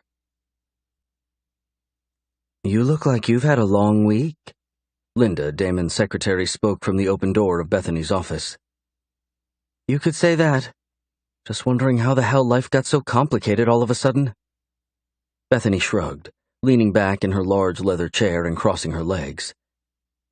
It had been a week since the night in front of Jake's apartment complex. Krista's lawyers hadn't been able to get her bail posted due to the knife Jake was stabbed with being found without much effort. Her fingerprints were all over it, and she wasn't even trying to deny her guilt. But she wasn't confessing either. Bethany had gone to both the police station and the hospital several times over the last week. Damon had been beside her for most of it. Matt had taken a turn, taking her to the hospital, but Jake had yet to wake up from the medically induced coma. The doctors said he would make a full recovery, but it would take some time to get back to being himself. Well, I have some good news. Or at least I think it's pretty cool. Linda leaned against the frame of the door, her long blonde hair in a high bun. She had 20 years on Bethany, but she was beautiful, in a professional way. I could use something to brighten the day. Damon got your new office together. I just kicked the contractor out because it's all done. She smiled and crossed her arms over her chest. I think it's going to look weird having an intern on the executive floor. Bethany shook her head and stood. But I'm excited.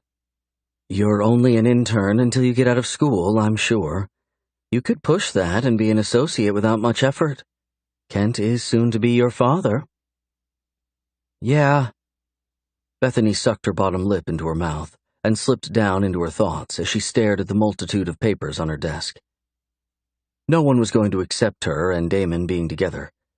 They had kept it completely on the down low because she wanted him to. Why it didn't seem to upset him was beyond her. Was it enough that he was good with it? Okay, well, when you're ready, come on up with your personal effects. I've scheduled the guys to come by later this afternoon when you're on campus and move everything else. If you want things done in a certain way, make sure you leave instructions on your chair for them. I can do that. Thanks for your help. Bethany came to and watched Linda leave. She had come to like the feisty secretary a little more than when she had first started a few weeks back. Something about being so close to Damon during the workday seemed wrong.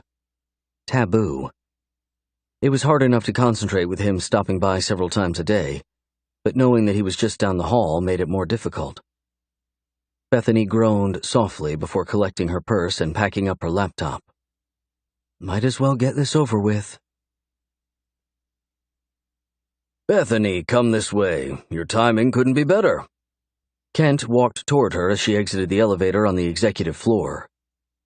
Hi, Kent. Can I drop this stuff off in the new office first? You bet. We'll swing by there, and then I'll introduce you to Erica. Erica?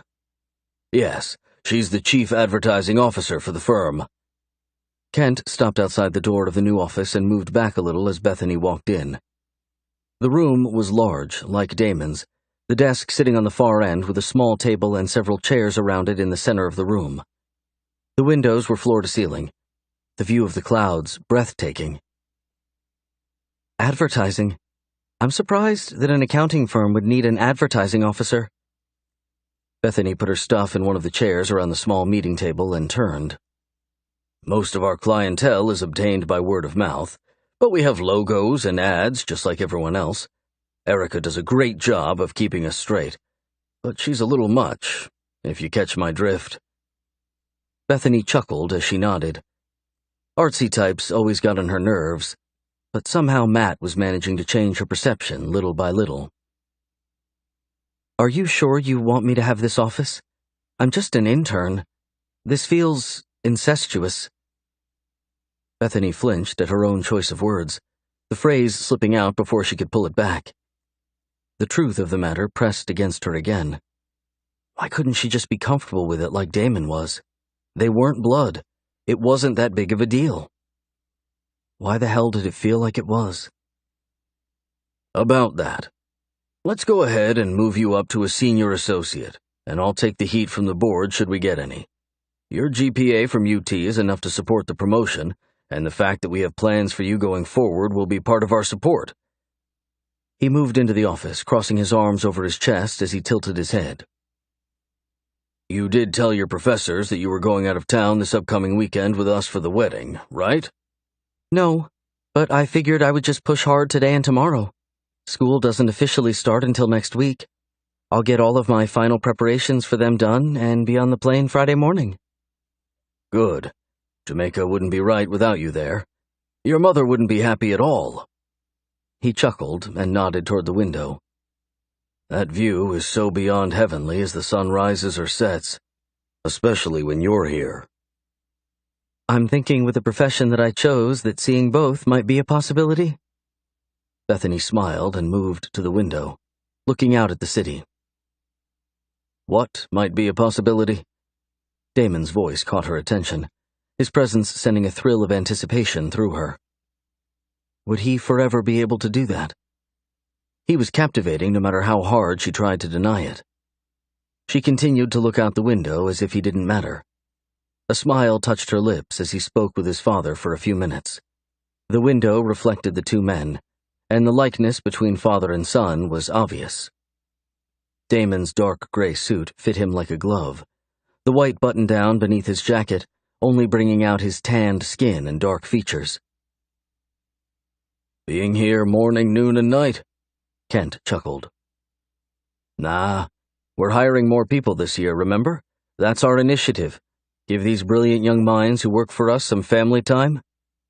And what about you, son? You need some too." "I'm working on that. I'll bring Beth to your office shortly. I want to talk with her about the new Kissinger tax files." Damon turned his back to her, the jacket blocking the view of his perfect rear. "Already making the poor girl work on taxes?" Kent laughed again as Bethany turned around and crossed her arms over her chest. "I actually like taxes. Don't tell anyone," she smiled. "Yes, you don't either. Scary." Kent shivered and walked out into the hall. "Make it soon. I have Erica in my office, and the sooner she meets Bethany, the sooner I can stop looking at ads." "Better you than me," Damon muttered and reached out, closing the door to the office. He turned and lifted an eyebrow. "I honestly thought you might consider telling me to fuck off with this request." "What request?" she asked before taking a step back, her back pressed to the glass wall behind her. The fitted black skirt and pink shirt left her feeling feminine but professional. "The request that you move up here to my floor."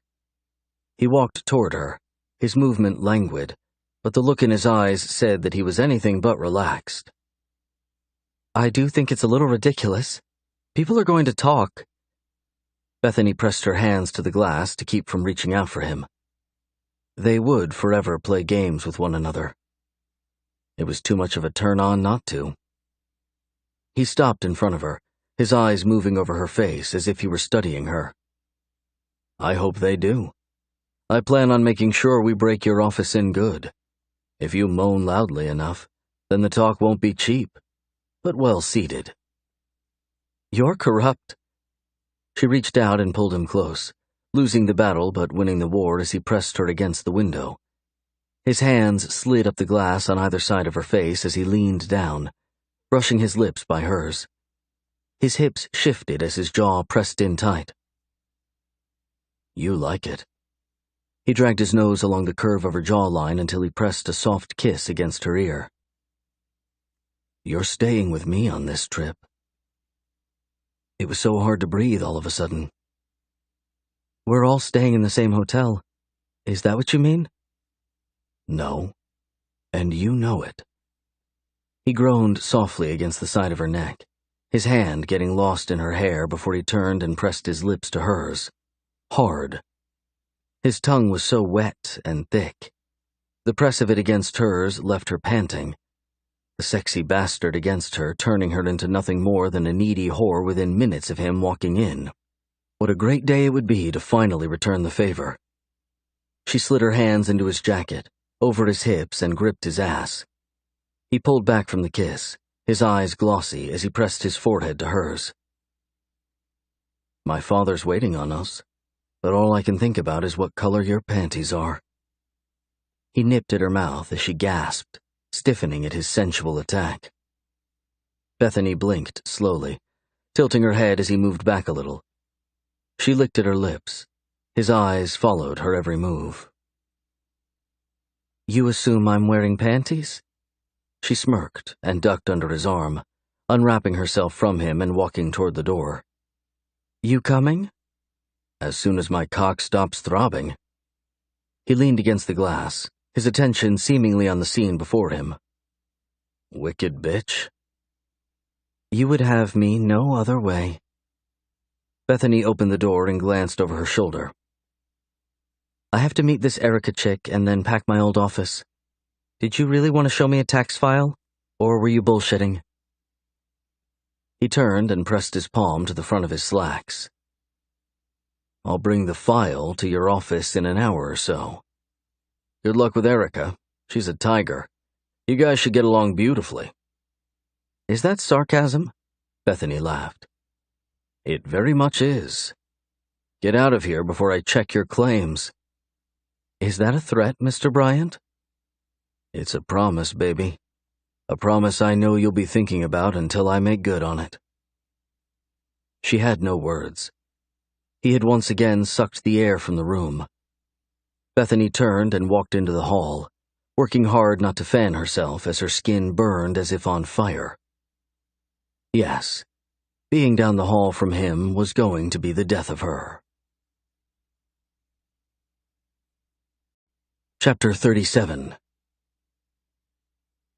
Bethany paused outside of Kent's office. Her heart was racing, pumping excitement down every open vein. It had been a few days since she had found herself wrapped up in her new obsession.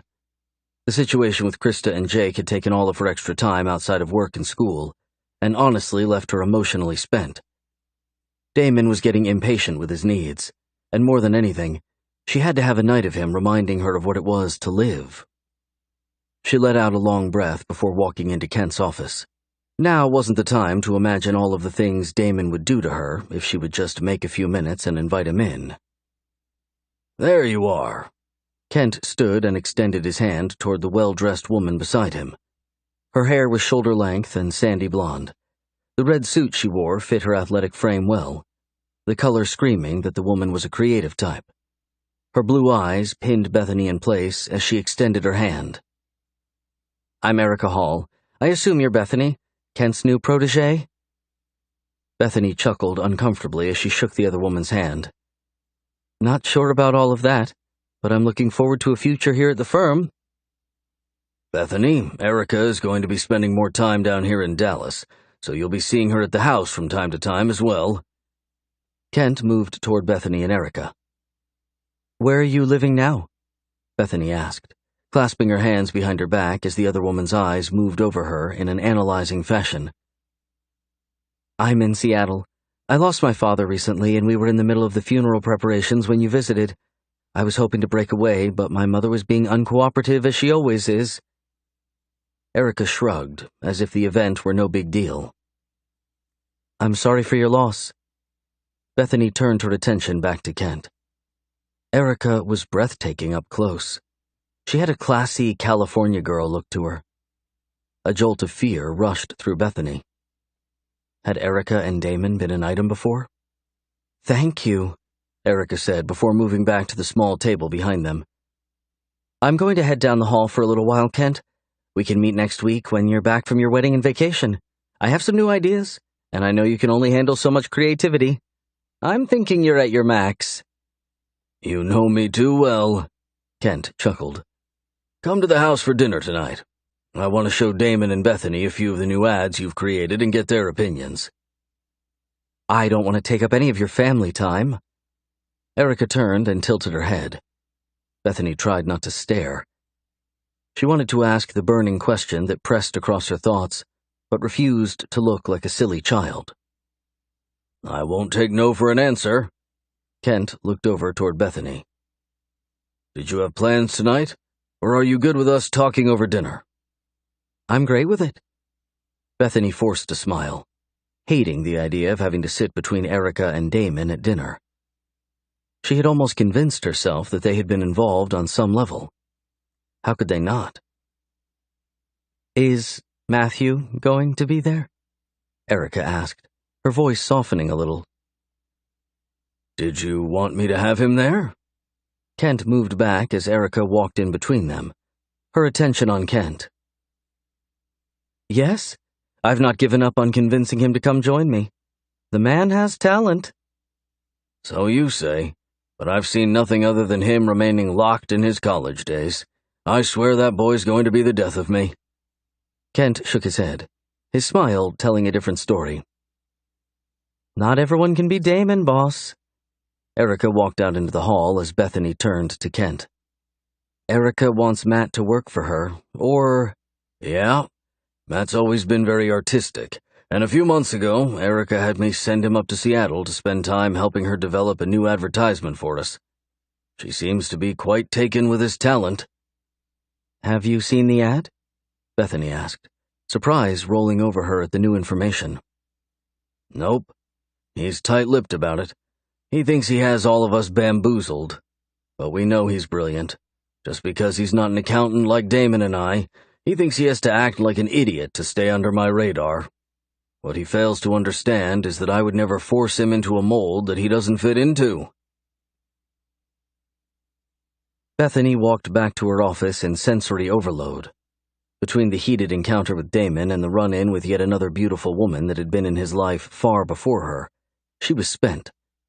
She walked into her office and stopped short as her chair turned. That took too long. Damon smiled and nodded to her door. Close that. She stood frozen in place, his voice low and commanding. Desire rolled over her in waves as she tried to remember how to speak. I'm not going to ask you again, baby. He licked his lips and stood. Bethany turned and closed the door, moving to face him as she pressed her back to it. There are a ton of people around here. No way we're doing anything in this office. Let's go to the big one upstairs if you're feeling turned on by you, he asked, and stopped a few feet from her, extending his hand to her. Did you like Erica? Were you two together before us? Damn. She hadn't wanted to ask, and honestly didn't want to know. She put her hands in Damon's and yelped softly as he pulled her flush against him, her heel almost catching on the carpet. He wrapped his strong arms around her waist and looked down at her, heat filling his gaze. And if I said yes? I don't know. She's far more beautiful than me. I wish you could see what I see. He kissed her nose before releasing her. He turned and pushed the papers off her desk, the heaps of files flying to the floor on both sides of the cherrywood structure. No, we weren't together. She's into Matt, and I've never found her remotely attractive. She likes art, for God's sake. Bethany took a step back before forcing a laugh. Art isn't all bad. Hush. He moved back toward her, pulling her close and leaning down to consume her mouth. He groaned softly, his arms so tight around her that it was hard to breathe. She pulled back a little as he licked and kissed at her mouth before moving down to her neck. We are not doing this in here. Yes, we are. I told you that night at the club that you had a choice. Yes, and I went home with you. Being naked and shaking on my desk at work is not on my to-do list. That's okay. It's on mine. He pulled back and smiled. You're beyond beautiful to me. Don't forget that. She pressed up on her toes, capturing his lips again, needing his words to be made manifest. So many changes as of late had left her barren and questioning everything. He pulled back and slipped out of his jacket before walking to the door and locking it. No moaning loudly. I don't want to have to reprimand you in front of our CEO for schlepping it up in the office with some poor unsuspecting male. He laughed as her mouth dropped open. What? It could happen. She pressed her rear against the desk and lifted an eyebrow. Oh, you're good with me schlepping it up with some other guy? Fuck no. He growled and moved toward her, wrapping his hands around her waist and lifting her to sit on the desk. He glanced down as his fingers pressed into the flesh of her lower thigh before dragging her skirt up as he pushed. I'm the unsuspecting male. No one will believe that. Bethany reached up and ran her fingers through his hair before pulling him down for another kiss. Hunger pulsed through her as the smell of his skin and cologne filled her senses. God, you smell good. He licked at her mouth before lowering her back on the desk. He ran his hand over her breast, squeezing softly and tugging her down toward him. I want these fucking clothes off of you. And yet there's something so desperate about fucking you while you're still dressed. Like I can't bother with taking the time to strip you bare.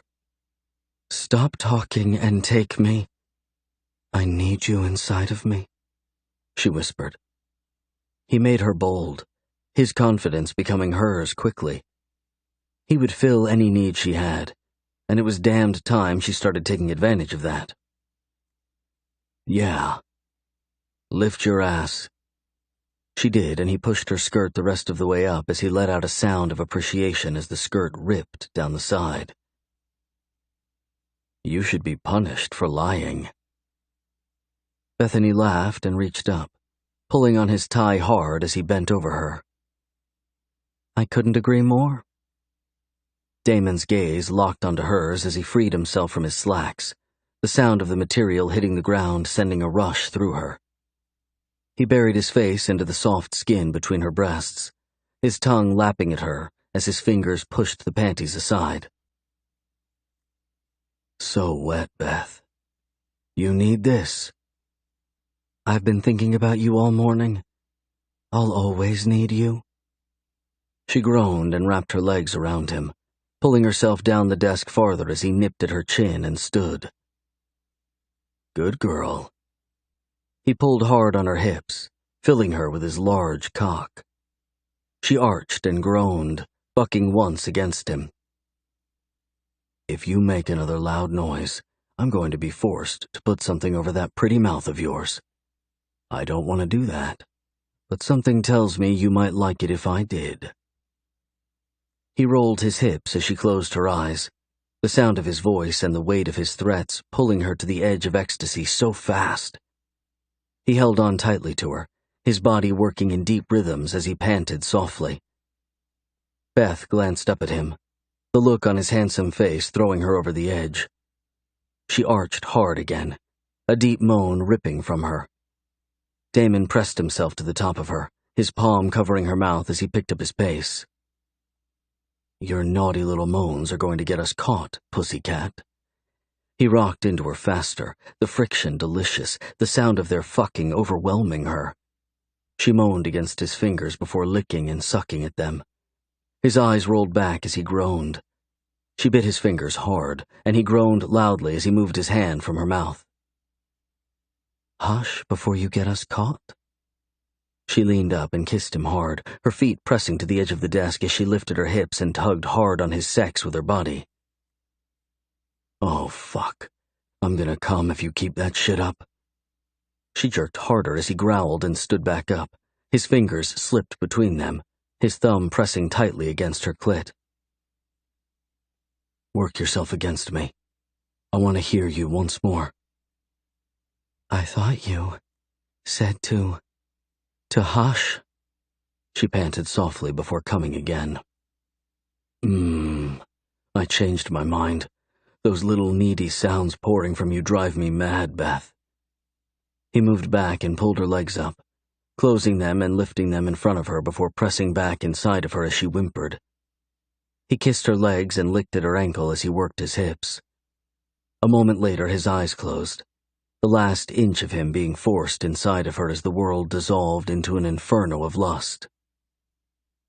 More, she moaned, and gripped the desk to press against his assault. Take it then. It's yours. Own it, baby. He jerked his hips. The sweet slap of him against her, mixed with his words, left her in mindless shivers. He was hers, and owning him sounded too good to be true. Chapter 38. The sun pressed against her exposed shoulders as she walked to class. The world somehow righted because of Damon's hands having been all over her. How the man made her feel so good in so many ways was still mind-blowing. She'd left holding her skirt as he walked closely beside her. The rip wasn't horrible, but enough to where she was more than mortified by the idea of walking out with it. They were both laughing by the time they reached her car. He had leaned over as she rolled the window down, the look in his eyes leaving her breathless. He was going to tell her. He had almost said it. It was on the tip of his tongue, surely. She shouldn't have saved him from the heaviness of the moment, but the truth was she loved him. He would express himself when he was ready. She was more than sure of his feelings for her. Bethany reached up to ensure her sleeveless white top was positioned properly. The last thing she would want is for Kendall to think she was trying to dress seductively. Her black slacks worked well with the shirt, giving her a business casual appeal while still allowing her to be comfortable. She walked into the business building and removed her sunglasses, blinking a few times to let her eyes adjust. A warmth pressed between her legs, the soreness of Damon taking his pleasure at such a deep angle resonating with her. So fucking hot. She walked into the large auditorium as Kendall looked up from the podium at the front. He pulled his glasses off and looked around, as if confused. "Is it Thursday? I've been thinking it was Wednesday all day. Weren't you just here yesterday?" Bethany laughed and dropped her purse and notepad in one of the chairs in the front row before sitting down in another one. "I need to work today and tomorrow if you're okay with that. I'll be out of town until mid-next week because of my parents getting married." "Your parents are getting married?" He lifted his eyebrow, the smirk on the side of his mouth endearing. "My mom is marrying Damon's dad." "Wow, that's a plot twist." Kendall laughed and moved around the podium before hopping off the stage. His corduroy pants fit him well, and he was one of the only men she had ever seen pull them off well. "Right. That's part of the struggle, I guess." "Wanna talk about it?" "Not really. I'm not sure what to say other than the fact that it depresses the hell out of me." She shrugged and looked up at him as he stopped a comfortable distance from her, leaning back against the stage. "I understand that, but it's not like you're blood-related, Bethany." He shrugged, as if it wasn't that big of a deal. "It's no different than you falling for one of your students, but you're hell-bent on not letting that happen." She tilted her head, letting her lip lift as he shook his head in denial. "Not even close. I'm bound by my agreement with the university, and I'm in my 30s. I'm not interested in a college-aged tart." He blushed as he held up his hands. "Not that you're a college-aged—" She cut him off with a loud laugh that felt good.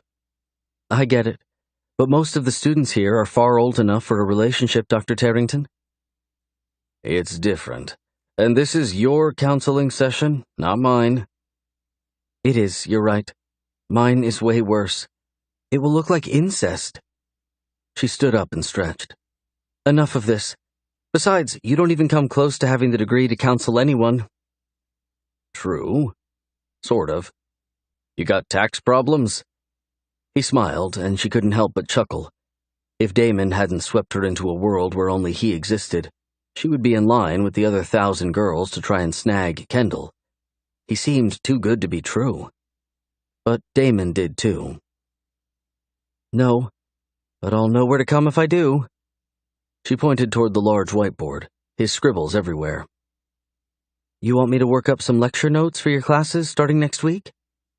"Yep. Just like yesterday. Let's look at the syllabus as well." "Will do." She walked around the stage and jogged up the stairs as he hoisted himself back up with ease. "Impressive. Ever been in a rock band?" she teased. "Yep. I'm a guitar player through and through." He wagged his eyebrows playfully. "Wow, as if you weren't attractive enough?" "Yeah, don't go around bragging about that." "No shit, right?" He shrugged and pulled out a few papers from the lectern, handing them to Bethany. "Hey, any news on your friend?" "Jake?" "Yes. I haven't heard anything since talking to his parents last week." "He's still not woken up, but I'm going to visit today. I'll let you know if anything changes."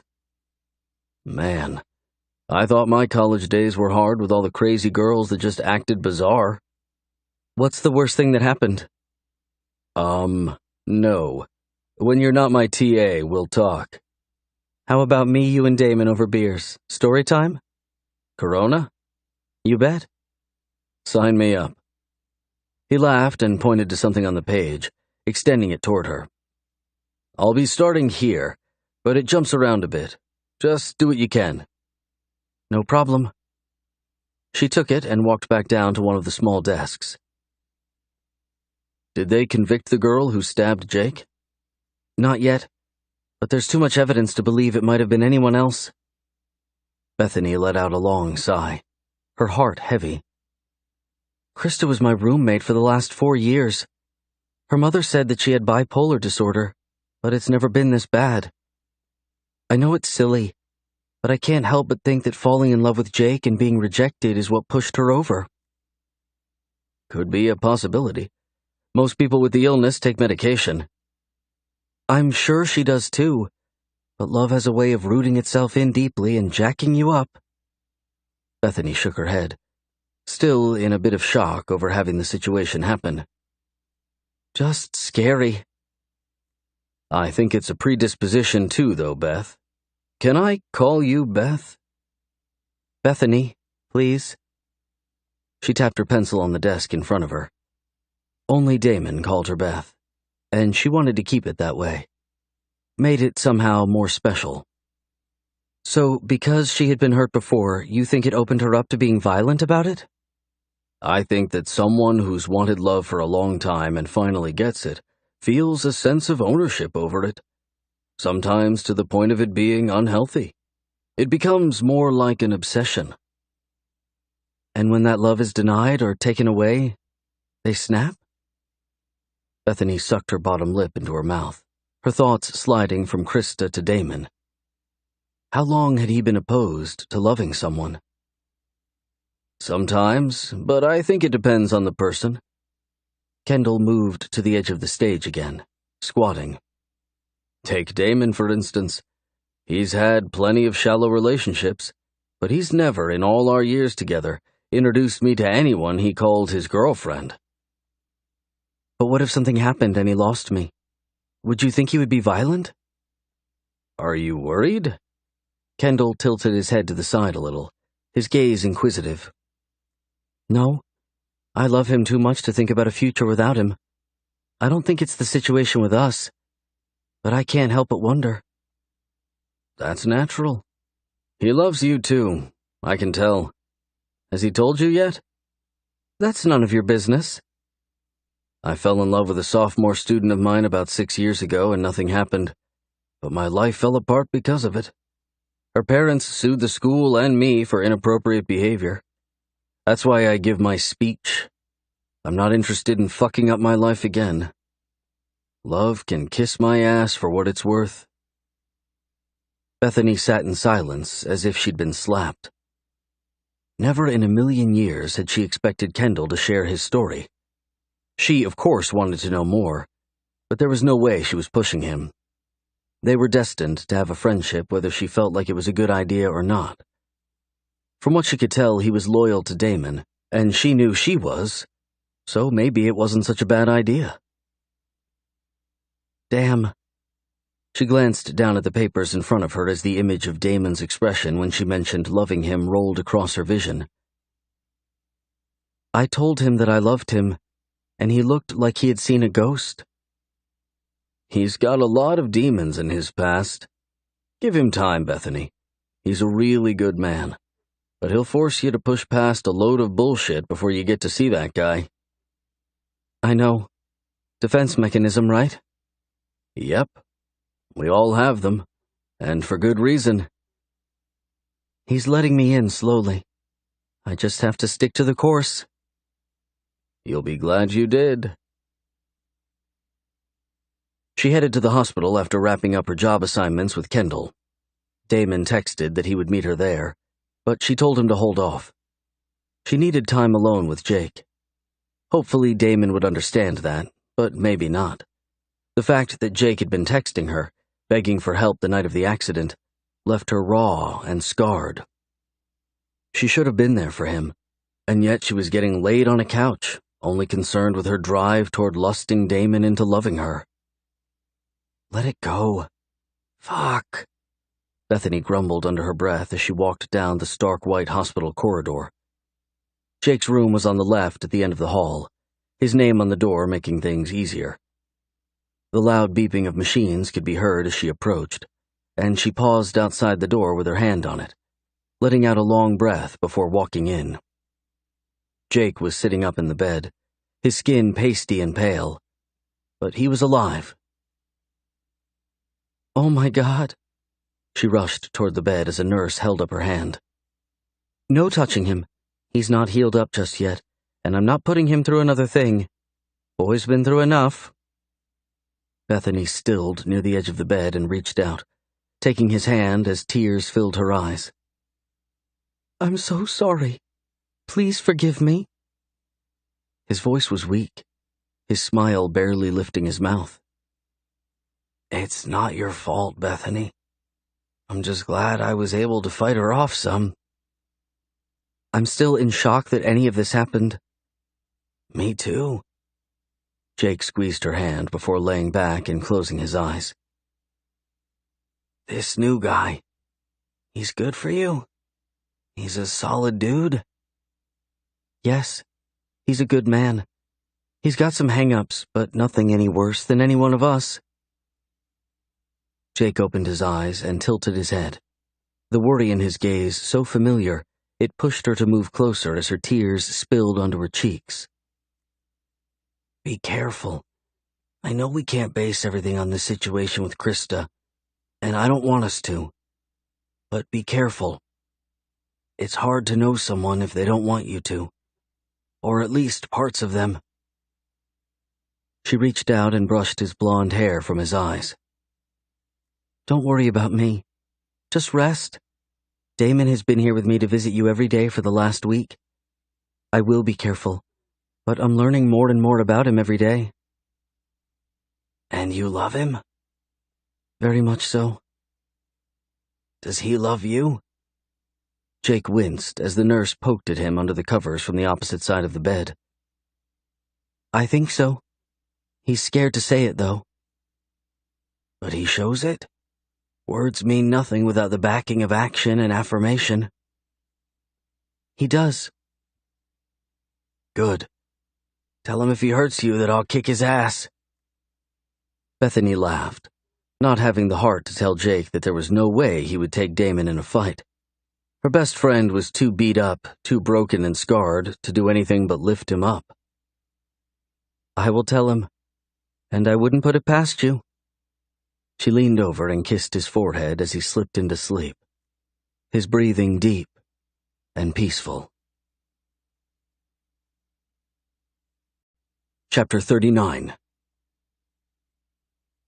Bethany got home around 4 and decided on a quick nap before everyone was scheduled to arrive for dinner. She wasn't much in the mood for company after seeing Jake bruised and laid up in the hospital, but they had advertisements to review and final plans for the wedding trip to make.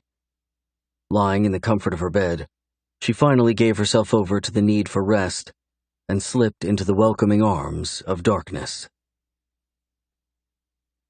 "Beth? Baby?" Damon's voice pulled at her. She tried to sit up, but he tightened his arms around her, the handsome thing lying behind her in the bed and spooning her. He pressed a kiss to the side of her neck and brushed his hand down her outer thigh. "You awake?" "Yeah. I didn't mean to fall asleep, or maybe I did. What time is it?" She curled up farther and snuggled back against him. "It's almost 7. 7? Shit!" She pulled from him and slid off the side of the bed. "I need to get ready. I was hoping to take a shower." "There is no reason to hurry, baby. Just get ready and come out when you can. We're just putting out snacks to hold us over until dinner is ready." Bethany pulled her shirt over her head quickly and slipped out of her slacks, walking toward her closet as she spoke over her shoulder. "Is everyone already here?" Damon moved into the closet behind her, wrapping his arms around her waist and leaning down to kiss her shoulder. "Yeah, but they can wait." She swatted at him playfully. "You had me earlier today. Don't make us late and have this Erica chick thinking I have no respect for other people's time." "She's not going to think that. She's a bitch at the office, but when you get her alone, she's just like the rest of us." "Get her alone?" Bethany turned and slid her arms around his waist as her lip turned up in a smirk. "Have you had her alone a lot?" "That you're jealous is almost cute." He leaned down and brushed his lips past hers as he ran his hands down her back to cup her butt. "I want more of you. Let's fuck first and then join them later." She laughed and pushed him back softly. "Love how you avoided the getting Erica alone question." He popped her butt and walked out of the closet, messing with himself from what she could tell. It was nice to know that she could turn him on without even trying. There is nothing to talk about. She's nothing but a business partner to me. She has a thing for Matt, which I think I mentioned. A thing? Bethany called out as she tugged a cream-colored blouse from a hanger and pulled it over her head. She slipped into a nicer pair of jeans and left her feet bare. Her mother must have been shopping on Kent's dime by the look of a few new things hanging in her closet. Yeah, she's a creative type person, remember? Matthew is too. I think she would move in quickly if he even remotely showed interest in her. He's not interested? Nope. He's scared to death of her. Why? Bethany walked out as Damon bit his lip and shook his head. Not sure. Ask him. He moved toward her and wrapped his arms back around her. Fuck, woman. You turn me on no matter what you're wearing. That's because you know it's beneath my clothes, and that it all belongs to you. Damn straight. He slid his hand in her hair, his fingers pressing gently to the base of her head as he tilted her face toward him. I'm looking forward to this trip. It's been a long time since I've wanted to go somewhere. It's lonely going without someone to share it with. I find it hard to believe someone as gorgeous as you would have to do anything alone. It's not about looks, Beth. It's about trusting someone enough to let them into your world. Are you letting me in? I'm not sure I have any other option but to. She lifted up and pressed her lips to his, tilting her head to the side and opening her mouth as his tongue slid against hers. She groaned and tightened her arms around him as she sucked at his offering, something deep inside of her waking up. She wanted to drop to her knees in front of him, to feel his hands tighten in her hair, to taste his pleasure on her tongue. She broke the kiss, breathing a little harder thanks to the depravity of her thoughts. His eyes sparkled with desire. It took her breath away. What are you thinking, you bad girl? I was thinking how badly I want to lick your balls, suck your cock, press my face against the most intimate parts of you, and let the scent that belongs only to you etch across my senses. She leaned up and kissed him softly as he stared deadpan at her. Just a desire that keeps haunting me. We should explore this. He reached for her as she turned and ran to the door. A soft yelp left her as he charged after her. Beth! Now! Now! Bethany slowed just before walking into the kitchen, heat burning her cheeks from her forward response. A smile lifted her lips, leaving her feeling fulfilled, happy. Her mother turned as she stood with Erica, Matt, and Kent. There you are. We were starting to worry. Her mother smiled. Matt walked toward her and pulled her into a big bear hug as Damon rounded the corner and moved to open a bottle of wine. There's Sleeping Beauty. Damon and Dad working you too hard at the office? They are slave drivers. Bethany laughed and walked toward the large platter of crudité. She picked up a carrot and dipped it in the creamy ranch sauce as Erica responded. Man, I remember when I started working for these 2 years ago. I took more naps than I care to remember. She smiled, and Bethany returned the gesture. I would honestly go home feeling like my brain was bruised. That's because you're creative and they aren't. Like trying to teach calculus to Michelangelo. Matt joined in and moved to take the bottle of wine from Damon. Give me that. Check on the steaks. Are you guys cooking tonight? Bethany asked, looking at Damon. We are. Be very scared. Dad gave everyone the night off. He does that from time to time. It's healthy for them and us. Damon nodded toward Kent, who'd remained quiet until then. Yeah, that's great. Let's talk about the trip. The planner and me is crawling up the walls. I know we have the hotels and airlines booked, but are you guys wanting to have the ceremony at night on the beach or during the day in the hotel or what? Let's get the platter and wine and go out on the porch and talk. I'll turn on the fans and bring the booze. You guys get the food.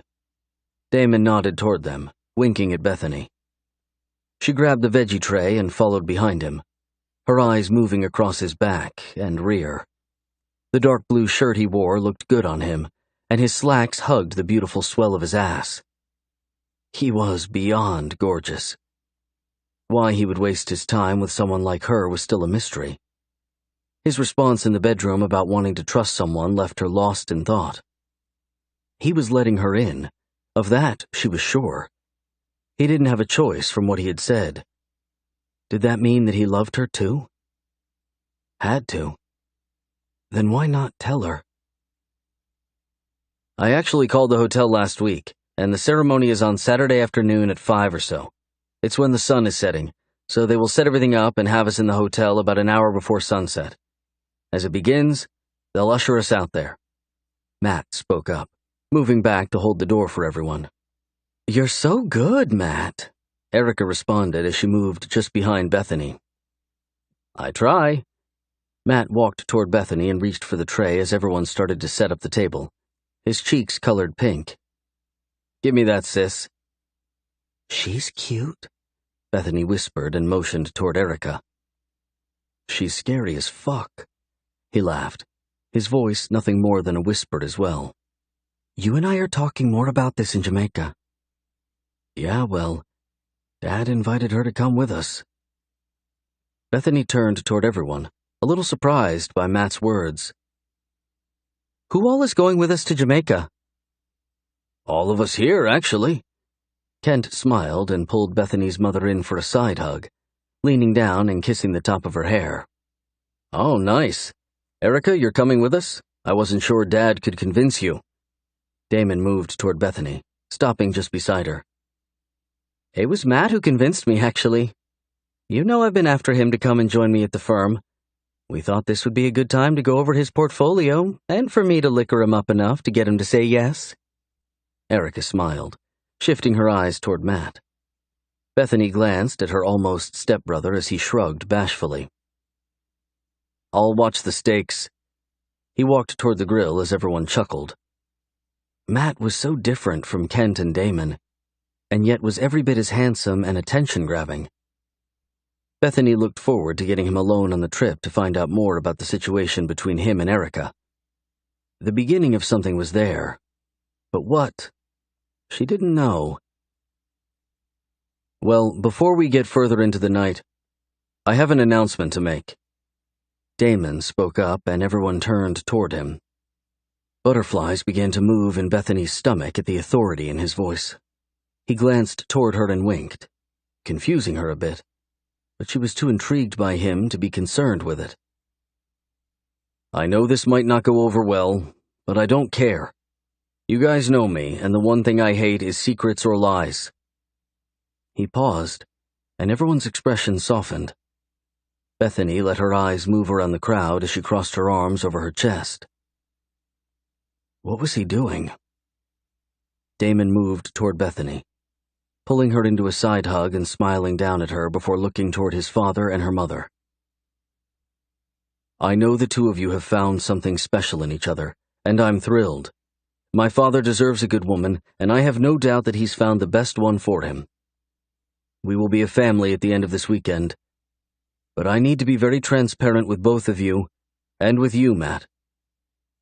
Bethany and I have been seeing each other for the last little while, and I'm in love with her. I haven't ever been in love before, and I know this is a bit of an off situation, but I'm asking you as my family to accept it. If you're not willing to, then count me out of whatever the future holds." Damon looked down at Bethany as she choked on both fear and pride that he would step up in front of their family and claim her as his. "I'm not willing to choose a future that she's not my better half in." He turned back to look at his father. "Do you understand?" Chapter 40. "We already knew," Bethany's mom responded softly. "We fully support what's happening between the two of you, and have seen changes in each of you that leave us breathless. We can't speak for Matt, but we knew this moment was coming."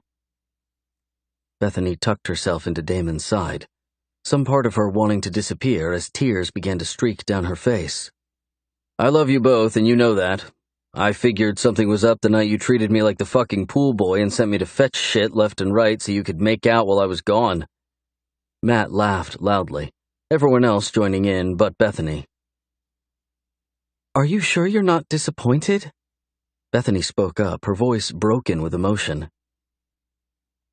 No, baby. I couldn't be more proud of the woman you're becoming. Damon is family by marriage, and the way you two look at each other thrills me as your mom. Bethany moved away from Damon and walked to her mom, slipping into the warmth of her hug and letting herself cry a little. Kent patted her back and pulled her into a warm hug, too. We are going to have to change your title from intern, though. The uprising has begun at work thanks to the lovely upgrade you got. Kent laughed, and Bethany joined him. There has been an uprising since day one. Damon has every female in that place in fits, especially the interns. Bethany moved back to Damon's side, slipping back into his arms as Erica spoke up. Yeah, but it doesn't matter who wants his attention. It's you who has it. You're the only woman that has it. Now and forever. He kissed the tip of her nose and looked back toward the crowd. Okay, let's plan this trip out and get to looking at ads. I love all this sharing shit, but making money and drinking Mai Tais is a close second. Did you mean what you said tonight? Bethany moved through the water to stand in front of Damon, her fingers sliding across the silky skin of his chest. His eyes captivated her, the hunger and need, the lust and desire burning her. Come here. He reached out and pulled her flush against him. I know you've been through a lot lately, and I'm proud of you. At your age, I would have put my hand through a wall and given up on everything. No, you wouldn't have. Bethany smiled, but the expression faded as Damon pinned her with truth. I have a lot of healing to do because of what happened with my mother. I'll share all of it with you on the trip, when we're away from all these familiar things. He glanced back at the house, the strong muscles of his chest and neck flexed, the reminder of his strength sending tendrils of pleasure through the center of her. I grew up in this house. I found her cheating on Dad here. I know, baby. Bethany reached up and touched his cheek, turning him back toward her. We can talk about it when you're ready. I'm here no matter how long it takes you to heal. He took her hand in his, turning to kiss her palm sensually. I know you are. I can feel it for the first time in my life. Scares the shit out of me, but I'm ready. She moved closer, lifting her legs and wrapping them around his waist. We'll take it slow. No. Let's dive in deep. It's not our style to tiptoe into anything. Let's lay ourselves bare and trust without reservation. Jump off that cliff with me, and let's work together to hold each other above the waves as they come. I'll support you in anything you want to do. Just don't ever lie to me. If you get tired of me or need something emotionally or sexually that I'm not giving you, you come to me. I'm your man, and I want to know what you need. Promise me that you'll talk to me if something comes up. Nothing is going to come up. You leave me feeling like my soul is on fire and my panties are a torrential waste. She laughed and pulled up, brushing her lips across his. That's today, baby. I'm asking for forever. 10 years from now, you might not feel that way. I want you to promise me here, tonight, that you'll speak up. I don't want to invest my whole heart and be left broken years from now. He touched the side of her face softly, the man staring at her revealing a new layer to her. I promise you that I will always be straightforward and honest. If something comes up or I'm feeling lonely, angry, upset, whatever, I'll talk to you. I want us to work. I know that without a doubt. I need you in my life, Damon. She rolled her hips, the thick press of his erection sparking to life just how much she needed him. I want you inside of me. I need to be inside of you, baby. He pressed his lips to the side of her neck, his teeth digging in slightly as she groaned. Everyone had left or gone to bed, and it was just the two of them. The moonlight cast a blue shadow across the pool, making everything feel so much more dramatic. Damon tugged at her bottoms, forcing Bethany to move back a little until he pulled them off. He worked his shorts over his hips, letting them float to the surface behind him as he pulled her against him again. His fingers tripped tightly onto her ass, and he tugged her down, his body filling hers with a few hard thrusts. "Oh, God," she groaned, her lips finding his as he pressed himself deeper inside of her warmth. He kissed and licked at her mouth as he rolled his hips, his rhythm slow and deep. She dug her fingers into the strong muscles of his back and lifted up to foster the delicious friction he worked into her. He broke the kiss and pulled her hair back a little with one hand as he forced her to look up at him. "I need you to. I want you more than I imagined possible. Tell me you'll be mine, Beth. Tell me forever sounds good to you, baby." He drove back into her, tightening his hand in her hair. The pleasure-pain forced her near the edge of exploding as she panted softly. "Forever? Anything less isn't enough?" "Forever isn't enough for me." He licked her throat, sucking softly on the curve of her chin as he slid his hand from cupping her ass to press against the tightness of her opening. "I want to taste you and touch you everywhere. I want to take you to new heights mentally, emotionally, physically. I don't want there to be a place on you that isn't branded by me." "Yes. Fuck yes, I need that, Damon." She pressed back, letting his fingers slip into her as he began to fuck her faster. She screamed as the orgasm rolled through her, arching her back and taking in every sweet sensation he caused to pulse through her. "Beth,